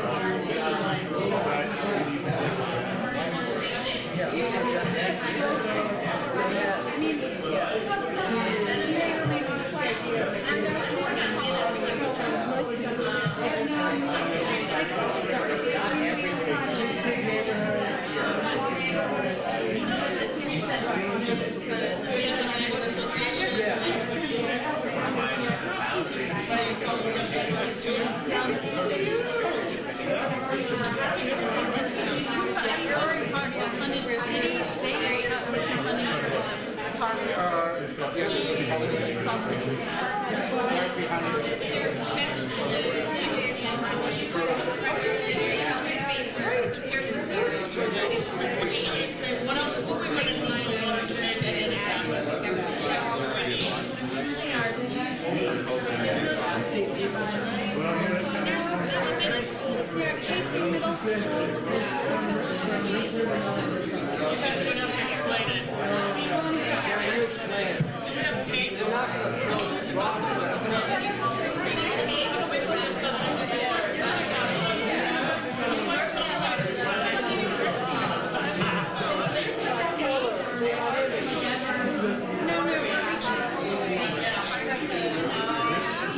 yeah, They just do what they want. Yeah. Interesting to just be delighted to help us out. No, we have a good relationship. I just can't see one thing. Do anything. I think we need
want to make this happen. This is where this is very exciting.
It's because it's the only land in the city.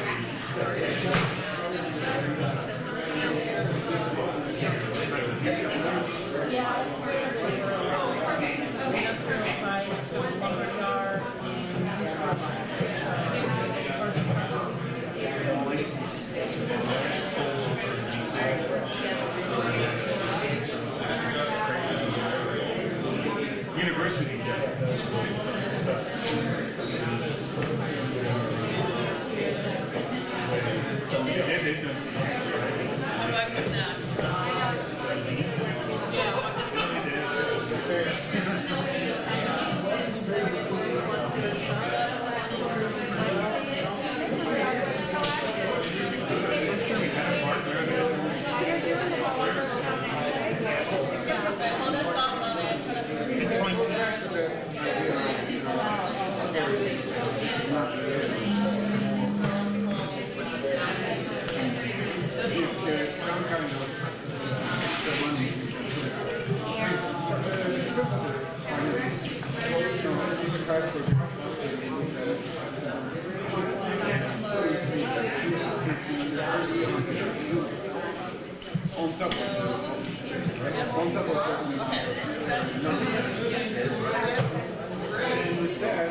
They've done some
I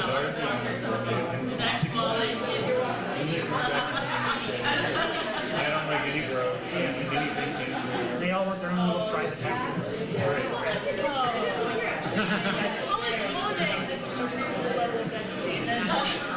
Other more reckless buyers and that's somewhat that's so, I guess that's both.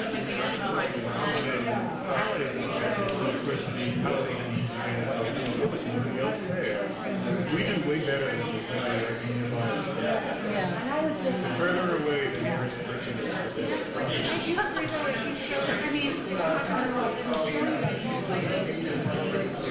But also, what I often talk about that's like cocktail parties just to hear what people actually go. And there's the fear of traffic. It's like already around this. And then there's the assurance of things that not only did you have it's a new concept. Start to replace it's not going to stop. It would be interesting to know which traffic was.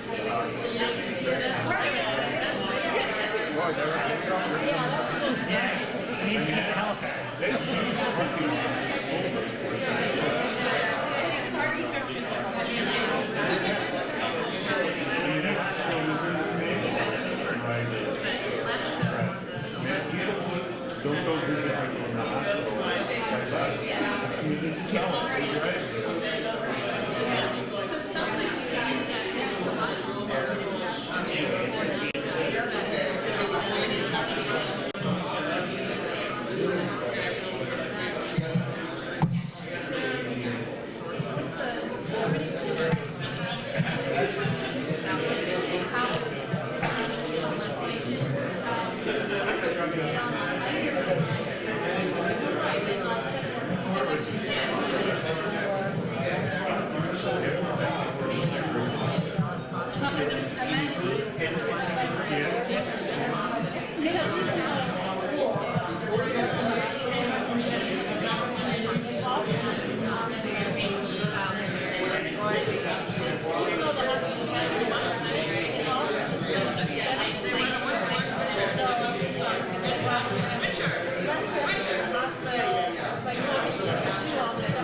That's not going to automatically approve city government.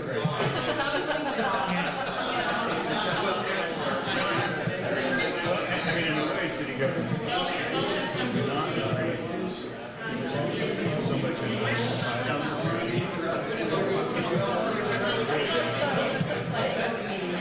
we could put the then it would be around the block. Or council meetings there. But I don't think we're going to do that. It's like, we're just Change.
Well, that's what I said, we're not going.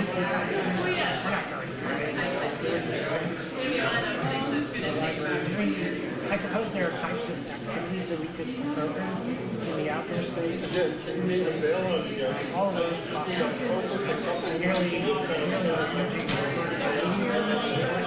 something automated that throws open to anybody and everybody, which I think that's what we've done.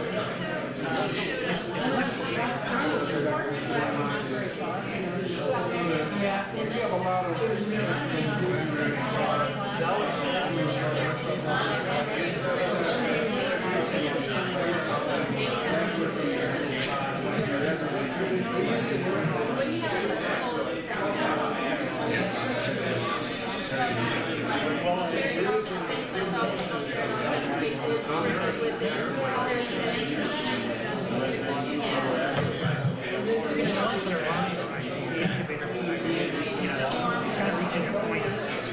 successful, you move away, and if you're not successful, you get out of the space.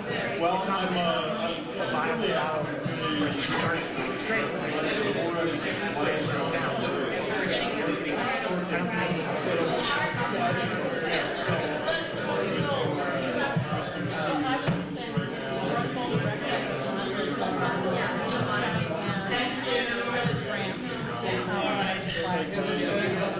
We got something, yeah.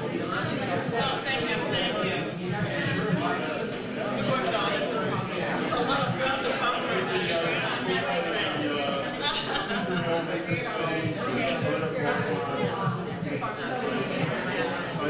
The Chamber of Commerce is supposed to co-locating with government, but I don't think they don't want to be next to IT. They don't want IT or HR.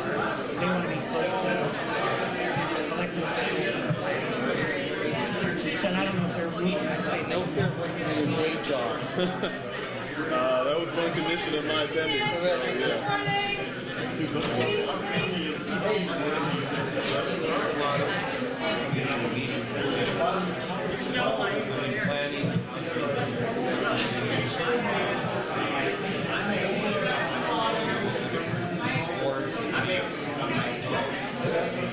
You all want to walk us to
actually, give us 2 minutes. Can somebody else go first? Yeah. Maybe we can start with the all right.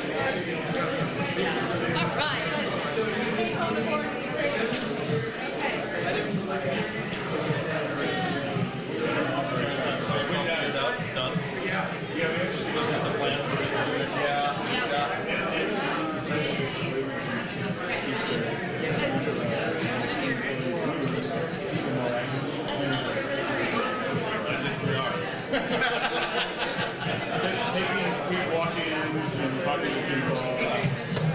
They want to live after the party.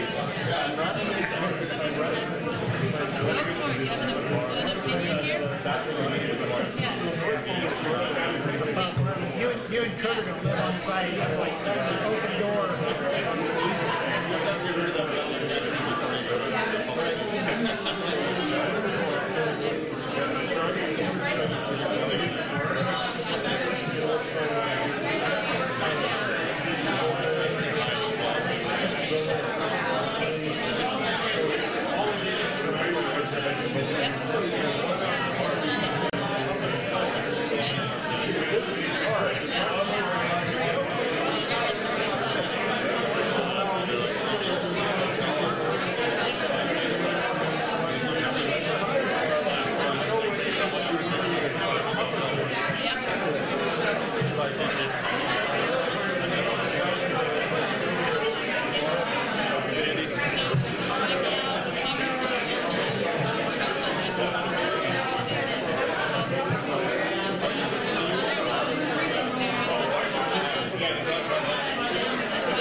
Okay, I think we're ready for the first report out group, which is we're going to start in the middle with the connectivity group because we're working around somebody's schedule.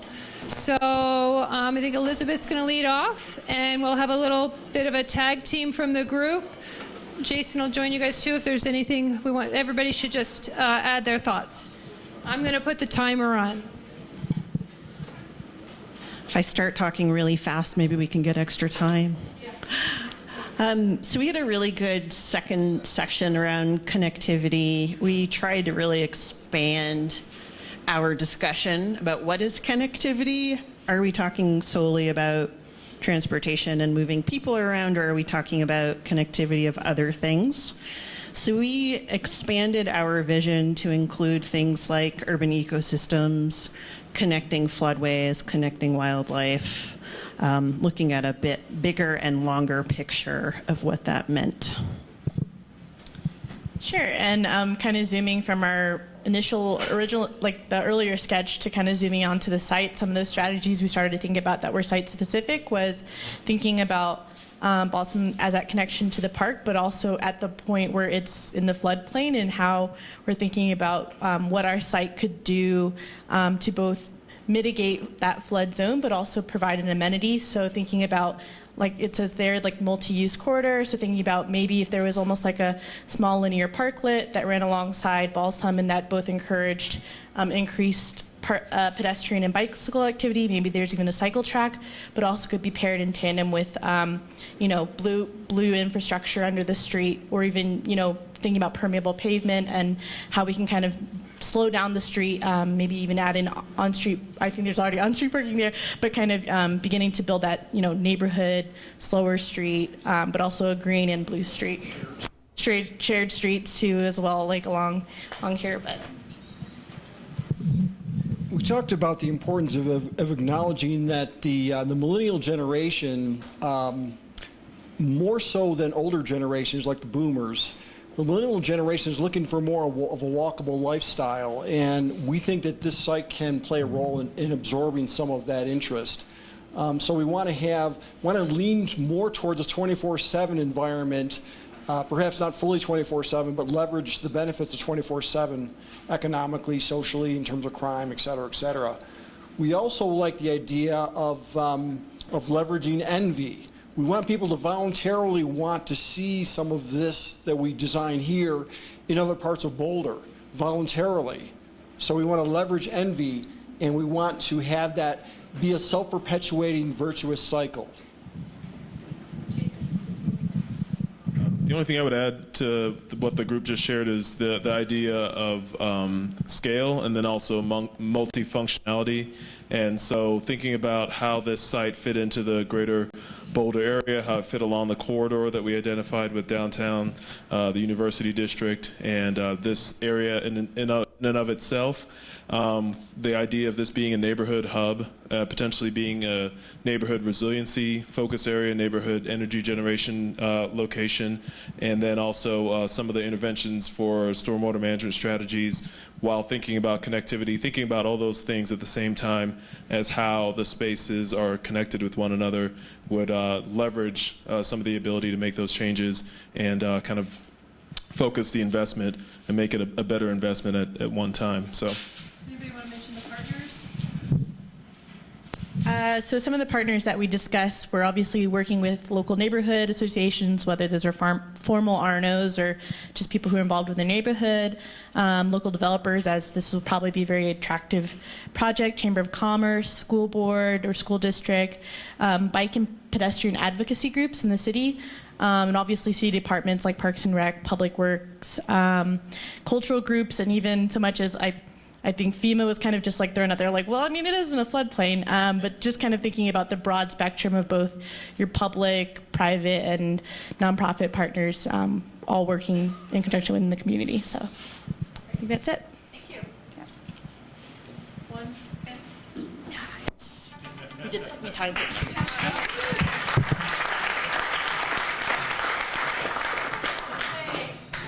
Is there anybody else with a time constraint who wants to jump the queue here in terms of their report back? Okay, we were going to then start with the end part of the group since they were last time. We're going to move to the front, so maybe the resource restoration group.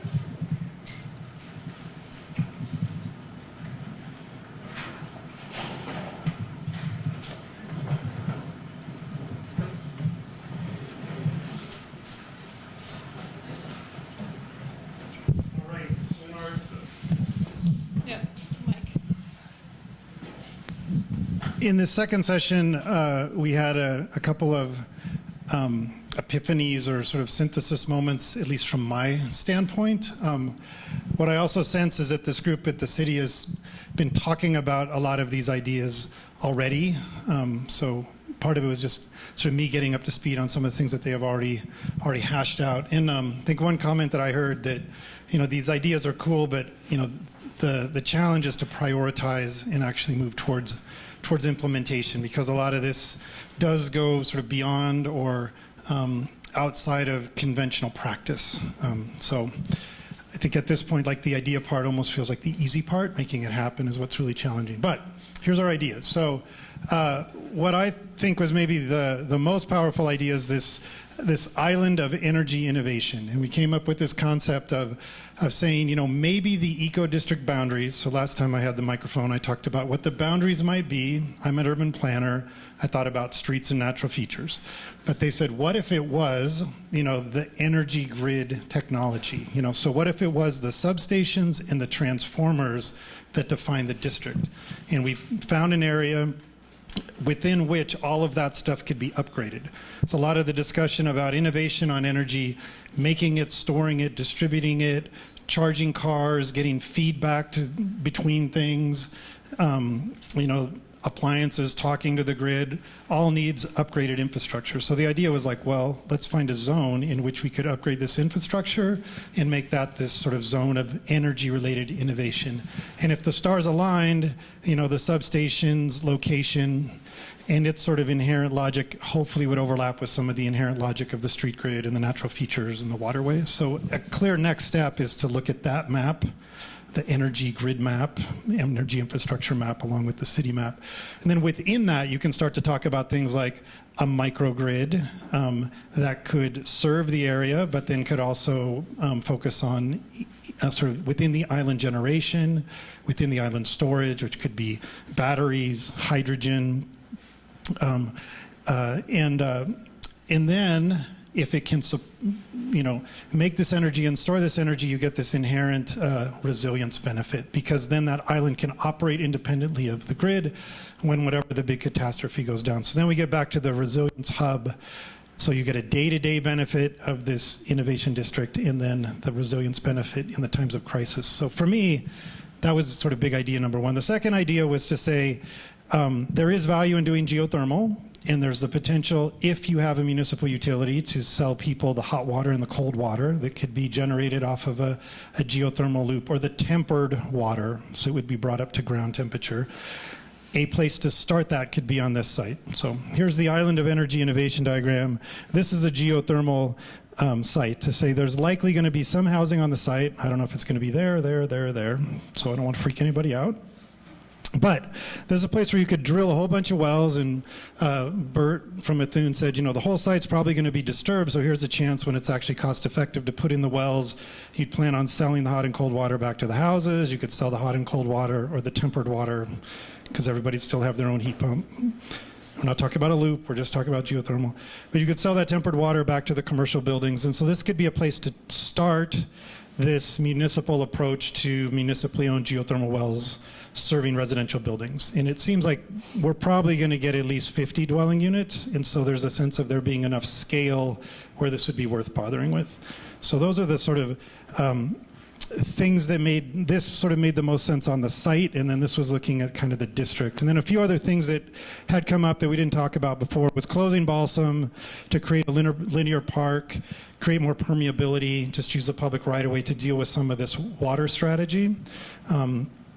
And then we did go back to this low, no-cost car ownership district, promoting bikes, walking, transit use, recognizing that you would need to have a system to, the mobility system to support that, some of which Jason talked about. The big point here was like, what difference does it make that the city owns the site? And we said, well, in this place, the city could create a no-low car ownership district, because the city could decide to break its own rules on parking for this particular place. Yes, this would have to happen? Yeah. All right. Okay. And then, I was excited about this district scale composting facility. It didn't come up much, but we had sort of a very late stage conversation about this. And the person at the city who's involved in a lot of the resource recovery said, would very much like to look at these things. And if there was an opportunity to use this site or somewhere in the district to collect household organics from the houses and then actually use the compost on the park, or maybe at the middle school, we start to get the microgrid of waste management as well. So that's what we arrived at. Thank you. Okay, good, thank you. Are the living infrastructure people ready? I think we were hearing in that report out already a similar idea to one we heard before. This idea is coalescing, which is interesting. Oh, there we go. That was I gave him a minute of overtime. That was his minute. Hello. So we had some themes. I mean, the biggest theme, which is actually not listed here, is just this naturalization theme, naturalizing and improving.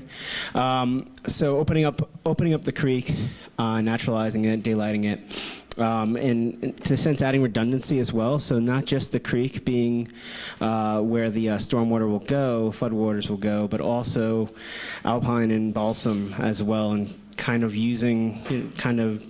retrofitting the corridors with a bit more bioswales, slowing it down a little bit. The idea is we don't want it to flood all that flood water to go there very quickly. We want to kind of divert it a little bit and channel a little bit. So daylighting the creek, and one big one is daylighting the creek at the Broadway underpass, which would kind of open up that east-west corridor that that was discussed by the group. And who builds it doesn't necessarily have to be the city.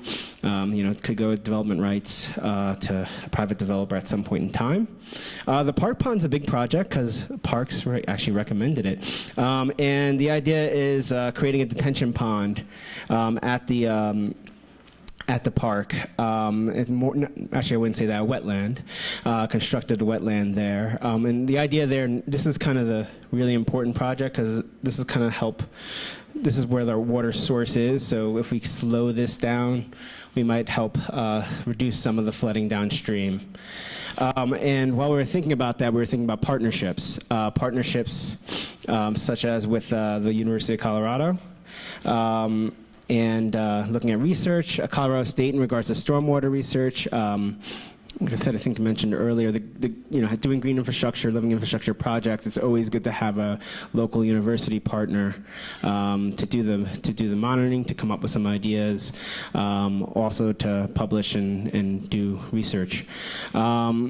We're also thinking partnerships in sense University of Denver. We're also thinking of partnerships in terms of habitat corridors, because by opening up and daylighting the stream, we potentially could create a nice habitat corridor, and there might be partners that are interested in that.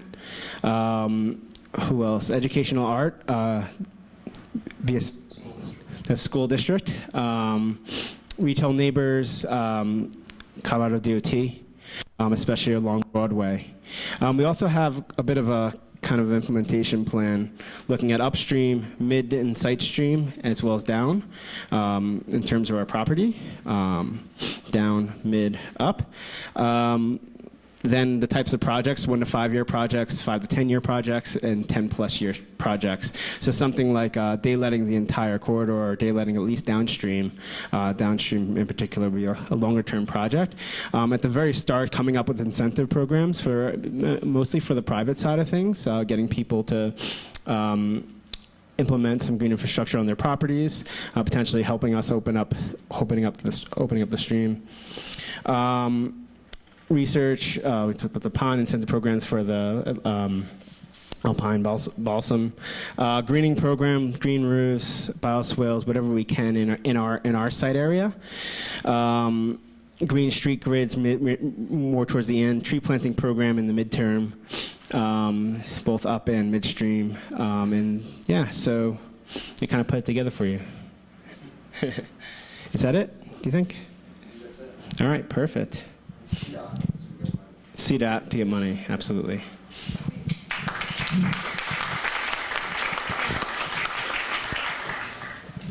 Thank you, that was good. How about the health and wellness people? I'll grab a pen over here that works.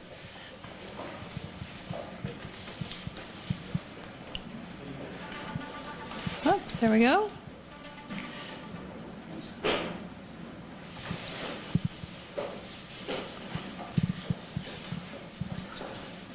Okay.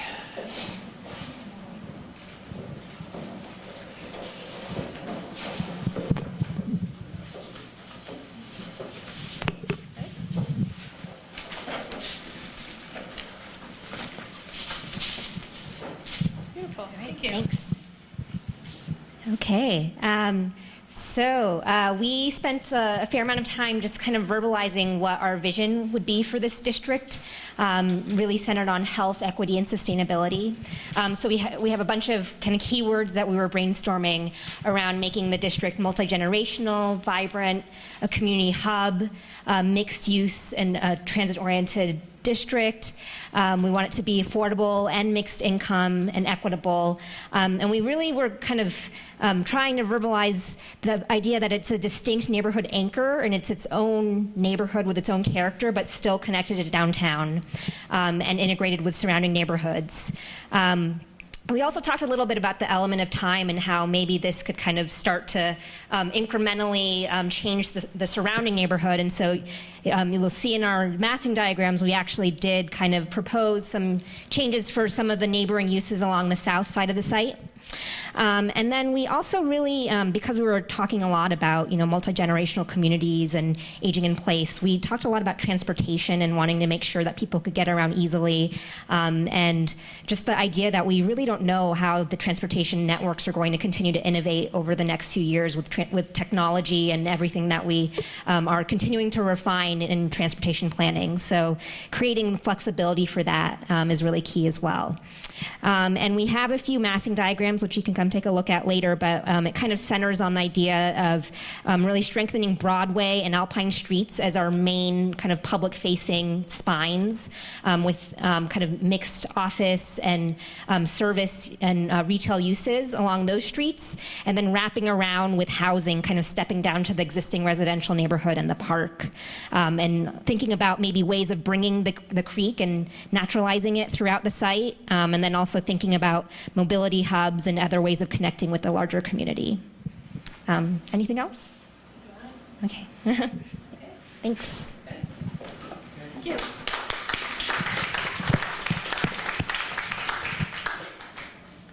All right.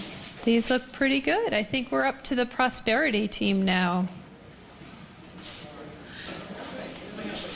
Thank you.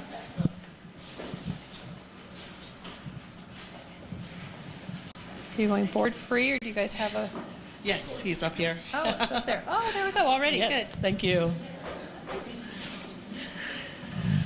Hi, so we started talking about, we had 15 ideas, right, about what we thought would go into kind of a prosperity framework, and coalesced around a need for high density, culturally diverse, sustainable, affordable housing. But then as we started talking about it, we realized affordable housing is the wrong way to be thinking about this. We need to be thinking about affordable living. Because if you're gonna take advantage of the lessons learned in so many other parts of the country, where we put the focus on units, you get people into units, and then as the market forces change, they can't stay in the units, or they can't have the quality of life they need, because now they're in the units, but everything else that they need to really support their existence somehow isn't around them right there. So move to affordable living, which gets us thinking about issues like connectivity. But the three things I guess I want to highlight in the time that I've got is thinking about shared resources. And so we talked about, you get folks in that are coming in at all sorts of income levels, representing hopefully different cultural diversity. Folks have different needs. Going back to that integrated social services framework. So really putting that in place, that's one way of thinking about access to shared resources, but even our design of the housing stock could reflect a shared approach. Co-housing models, for example, allow for a different kind of community building and ways of managing affordability. So just looking at different models there. And then also making sure that as we're looking to both get income diversity and use this as an opportunity as well to have cultural and ethnic and other kinds of diversity, that we take advantage of design-centered methodologies to ensure that the public spaces and housing forms that we are engineering reflect those cultural norms and aesthetics, right? So, if folks are coming from communities with extended families, we're not creating limited housing. The way that the community looks and feels doesn't reflect the diversity that we say we're trying to attract and nurture. And then, interestingly, culturally speaking, affordability can be a really empowering thread that connects modern day Boulder back to your historical roots. If you think about who we're trying to attract here, we're connecting, so even if you're just thinking in terms of income and jobs, like Latino communities here, which are tied right now to certain income demographics, there's a story there that you can weave back and connect to white settlers that came here that were ranchers and cowboys. These are blue-collar folks, to the first peoples that were here, the Utes. And so we can use this framework not only to get people into modern day housing and part of the community building, but use it again to bring out the sense of place and history that is actually quite diverse and broadens our way of thinking about it. So it's about money, but it's about soul and heart. It's about people. And affordable housing doesn't really capture that as much, we think, as affordable living. So, team, what did I leave out? Oh, thumbs up, good, got it, great. And the timer didn't go off. Thank you.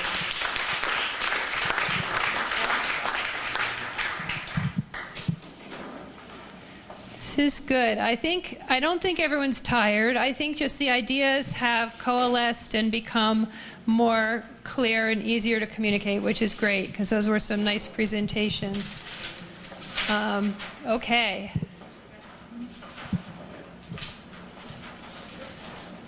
Last group is the place group.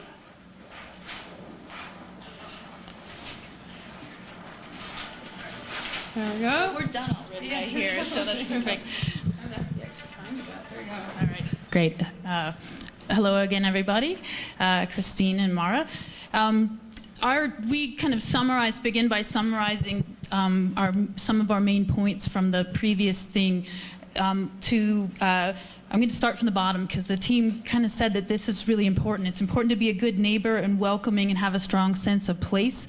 And we did that by proposing a kind of fit and fun outdoor space theme.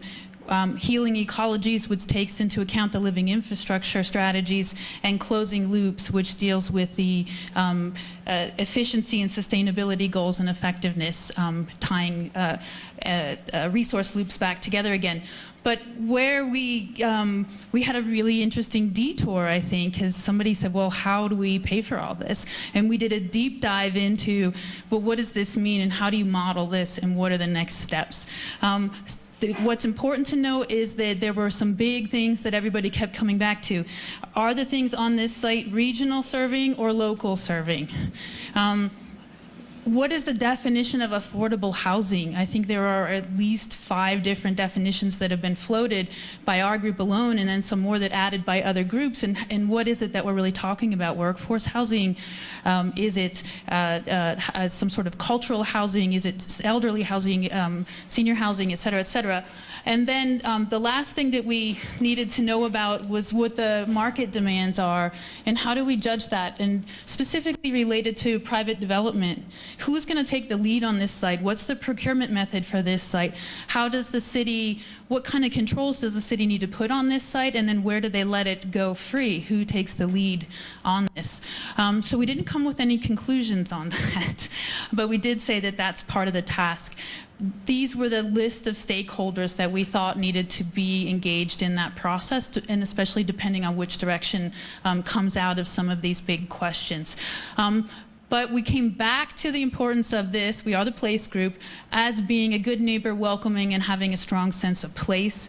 And so our diagrams are about the site and the integrity of that site, but connecting it to the larger networks, whether it's the green space network and the water network that we heard some other groups articulate, whether it's a bike and alternative transit network that runs past and through the site. And then this question of development and cost caused us to ask, what happens to the adjacent blocks? And why don't we start thinking about them strategically and not wait for us to do a project and then them to react? Should they be part of the planning process, especially the site to the south, because they already have uses that will probably be affected by the absence of the hospital? And then what's the long-term trajectory for the commercial across the street?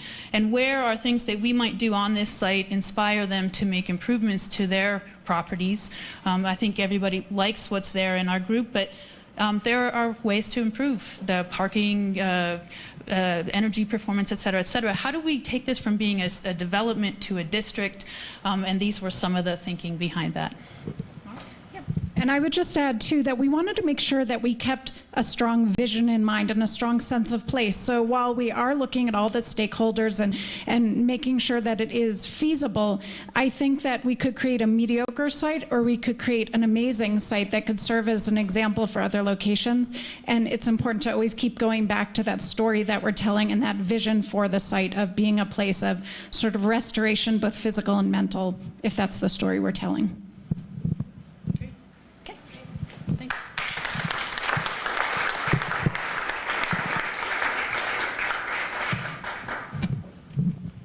Okay.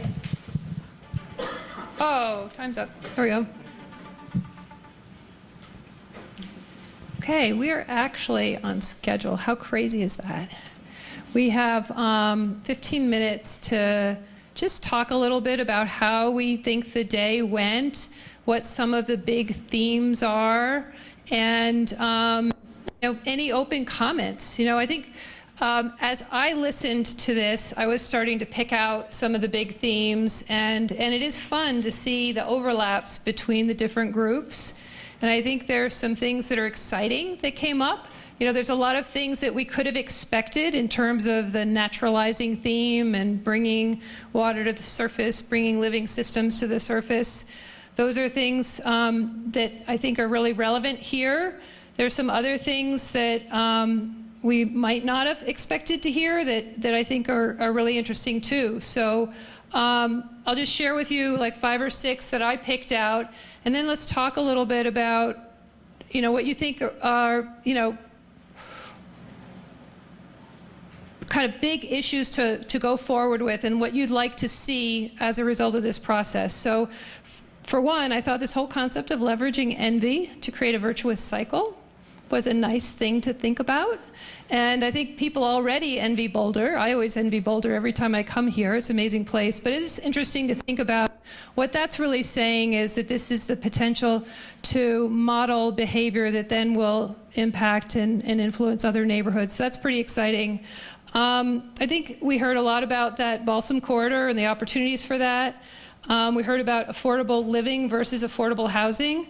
Frankly, we heard about sustainable living versus sustainable design. How do we live differently with less reliance on cars and walking more and being part of community more? The idea that this is a community that will really nurture the people that live there. Heard a lot about multi-generations, from aging in place to appealing to younger generations, that this would be a multi-generational place. And this thought about the good neighbor, that this is a place that's going to be, I think we heard predominantly neighborhood serving. We heard that in a number of times. It was raised as a question by the place group, but it was kind of raised as a statement by a few of the others. Neighborhood serving, but really welcoming and open to the community at large. So that's part of the equity focus, is that this is a place that is welcoming to all. What else did you all hear? I have more on here, but I don't want to talk so much. I want to hear from you all. What did you think was compelling during the day in terms of ideas to go forward with? Yes? This is going to be an incredibly rich, complex, diverse place in a little 8 acres, so that is awesome. Yes, awesomeness. And I think you're saying, just to repeat back for the thing, the diversity and what can be packed within a certain site to generate energy and interest. What do you all think about, yes, go ahead. I was going to add, one thing that resonated with me was the idea of community reinvestment, so that when a developer necessarily funding this or a big bank, that small property owners, seniors aging out, selling out their homes, having equity can reinvest in a new paradigm for local community investment.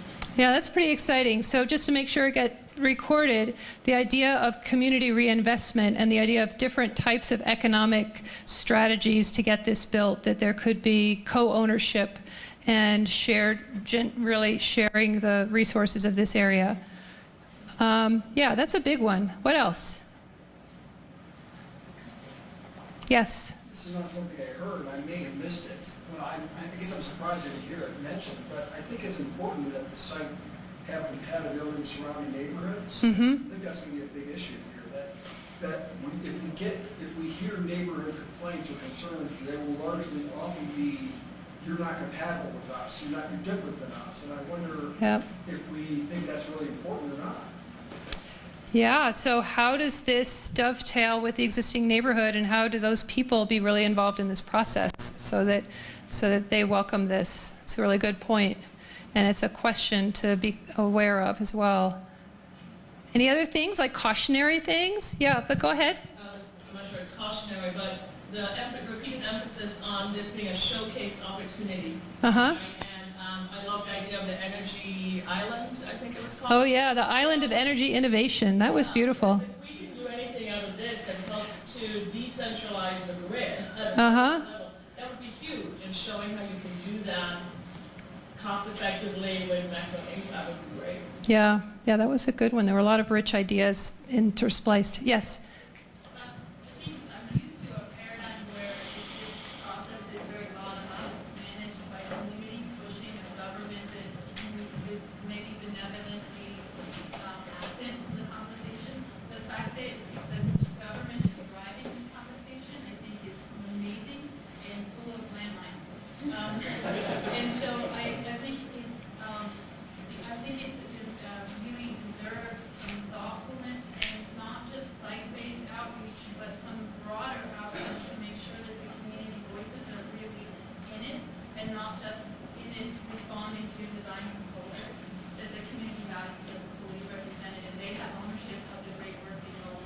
Yeah.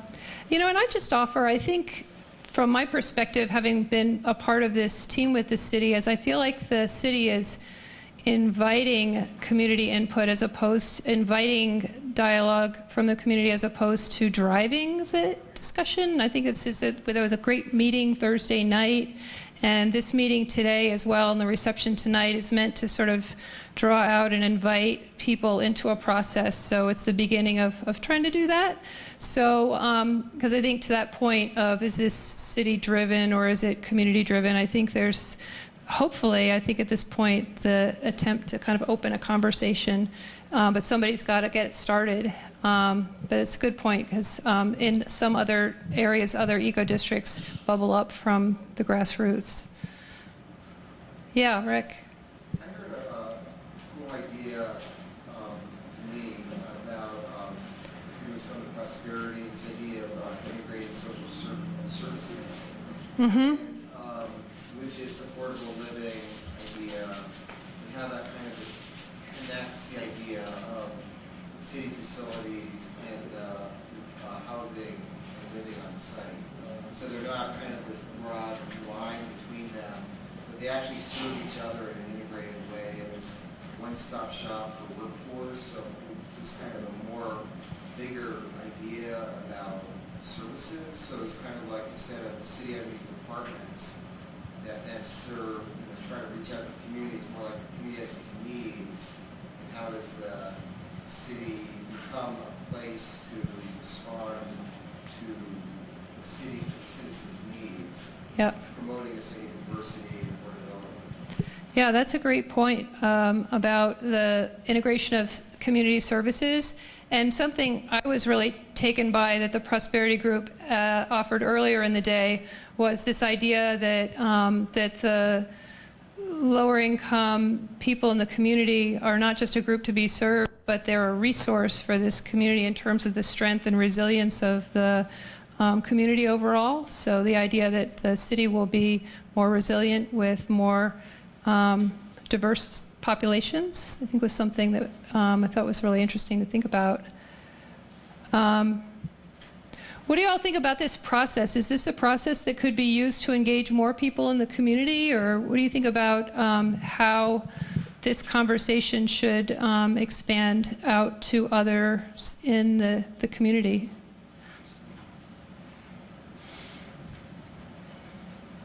Yeah. I just think it's a great opportunity to take this rich collection and fabric of ideas and start to have a discourse now, and just to ask people what they think and what other ideas they have, but to de-administrate it, to demystify it, to make it really soulful for perhaps the 3 districts that are part of the core, and perhaps also going out where the partners are throughout the city, but to really create, like, there's so much information now to create a story. Somebody can create a story, like, right away, and make that just a frame for discourse.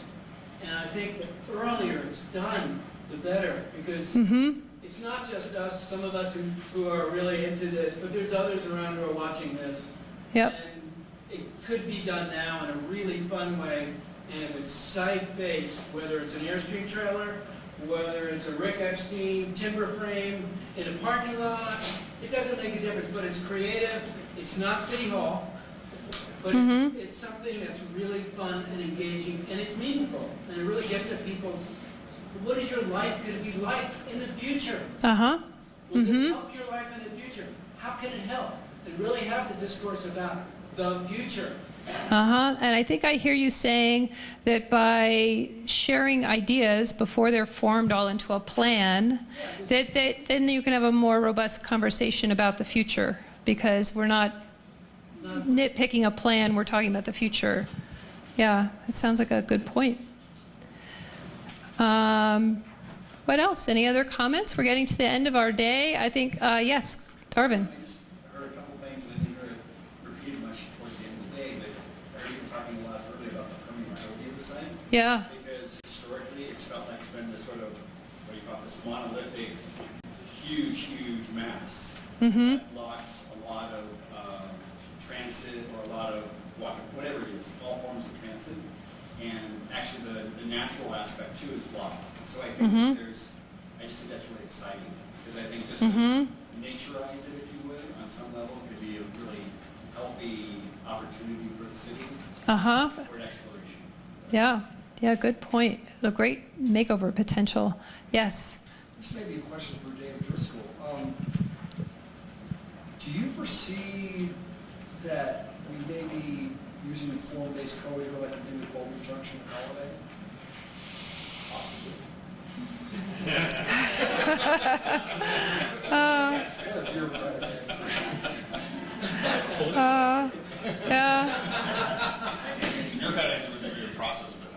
Okay.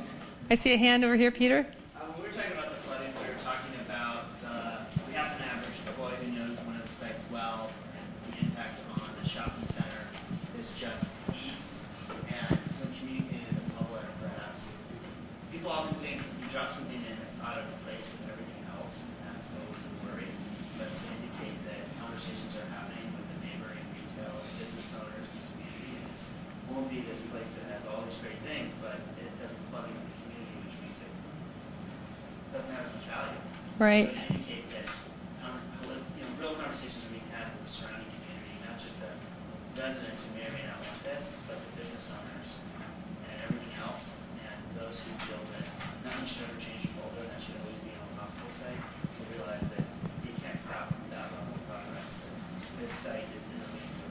That whole zone of the Yeah, good point. I think we heard a lot about that future planning should include definitely these other commercial areas and uses that are part of this neighborhood hub, so it could be designed and thought of as a unit and within that context of the larger neighborhood. Good. I think we did a lot of work in an afternoon. That was about 3 hours of intensive effort that generated a lot of ideas that will continue to have a life beyond this day. And David, do you have any couple words as we wrap up here? One, I'd like to thank everyone for giving such a big chunk of time and energy to engage in thinking not just about alpine balsam, but about how we think about sustainability at the neighborhood or district scale and what that looks like, and what are the things that we're doing really well that we need to keep doing, and what are the things that are new challenges or that we need to improve upon. And we have a long list of those things. Certainly the ideas generated here are going to inform the next steps and further thinking on alpine balsam. And I do want to highlight this is one activity of many that have been going on related to thinking about this site. It started actually out with a great sort of storytelling exercise, inviting people in the community to come forward and talk about their memories of Boulder Community Hospital and what happened there, and giving birth there, and being born there, and going there when you broke your leg, and creating actually a sort of compendium of community memories about this place, and then sharing them out in different parts of the community so that people could think about this place, what it has been and what it's meant to us, and how that should inform how we think about its future. We have a very robust work plan, and these ideas percolate through a lot of what we're working on. It's not just Alpine Balsam, there's the civic area, next steps, and thinking about a market hall and other community facilities we created there. 30th and Pearl, where we bought land to create permanently affordable housing as part of a new urban neighborhood around the Boulder Junction or Transit Village area. A lot of the ideas in the comp plan related to the future of East Arapahoe or Arapahoe and 55th Street. All these ideas are relevant to many of the discussions we're having, and not least of most, something I stepped out for most of the afternoon to go engage with the Ukrainian delegation that's in town, talking about energy planning and just talking about what we're talking about in terms of energy system transformation and the goals that many of our communities around the country have adopted on carbon emission reduction of 80% or more by 2050, which means essentially we have to stop burning fossil fuels, which is profound.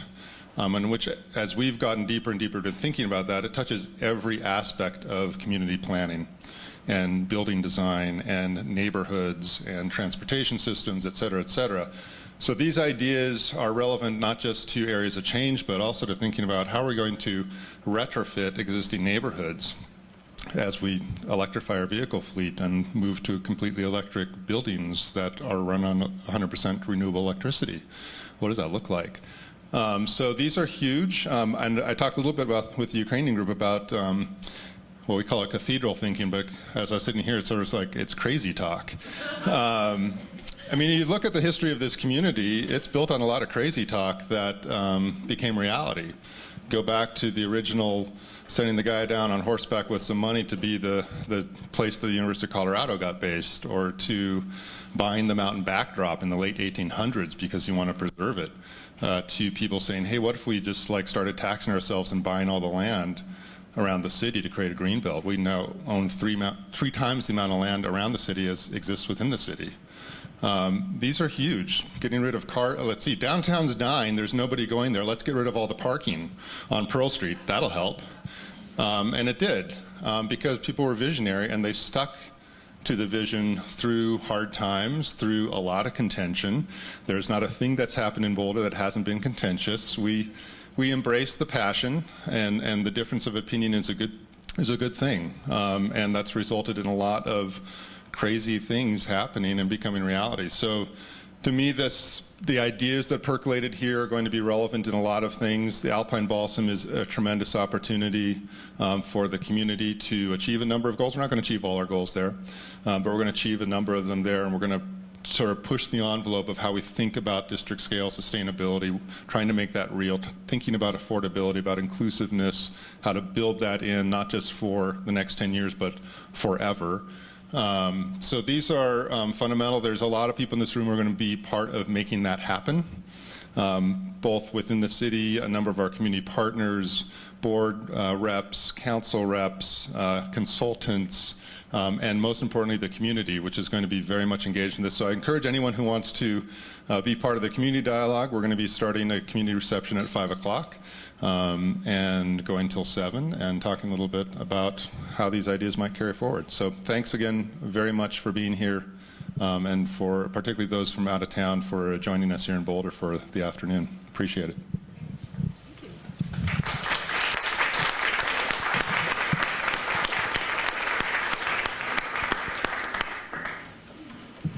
So as we reset the room for the 5 o'clock, it's 15 minutes from now, you could think about if there's anything that's not on your board or anything that we should keep. Just we're going to put the boards up and have them, be available for people to view. So any last thoughts or anything that didn't make it on, you could add. But otherwise, thank you so much. It'd be nice to just relax a little bit. Thank you.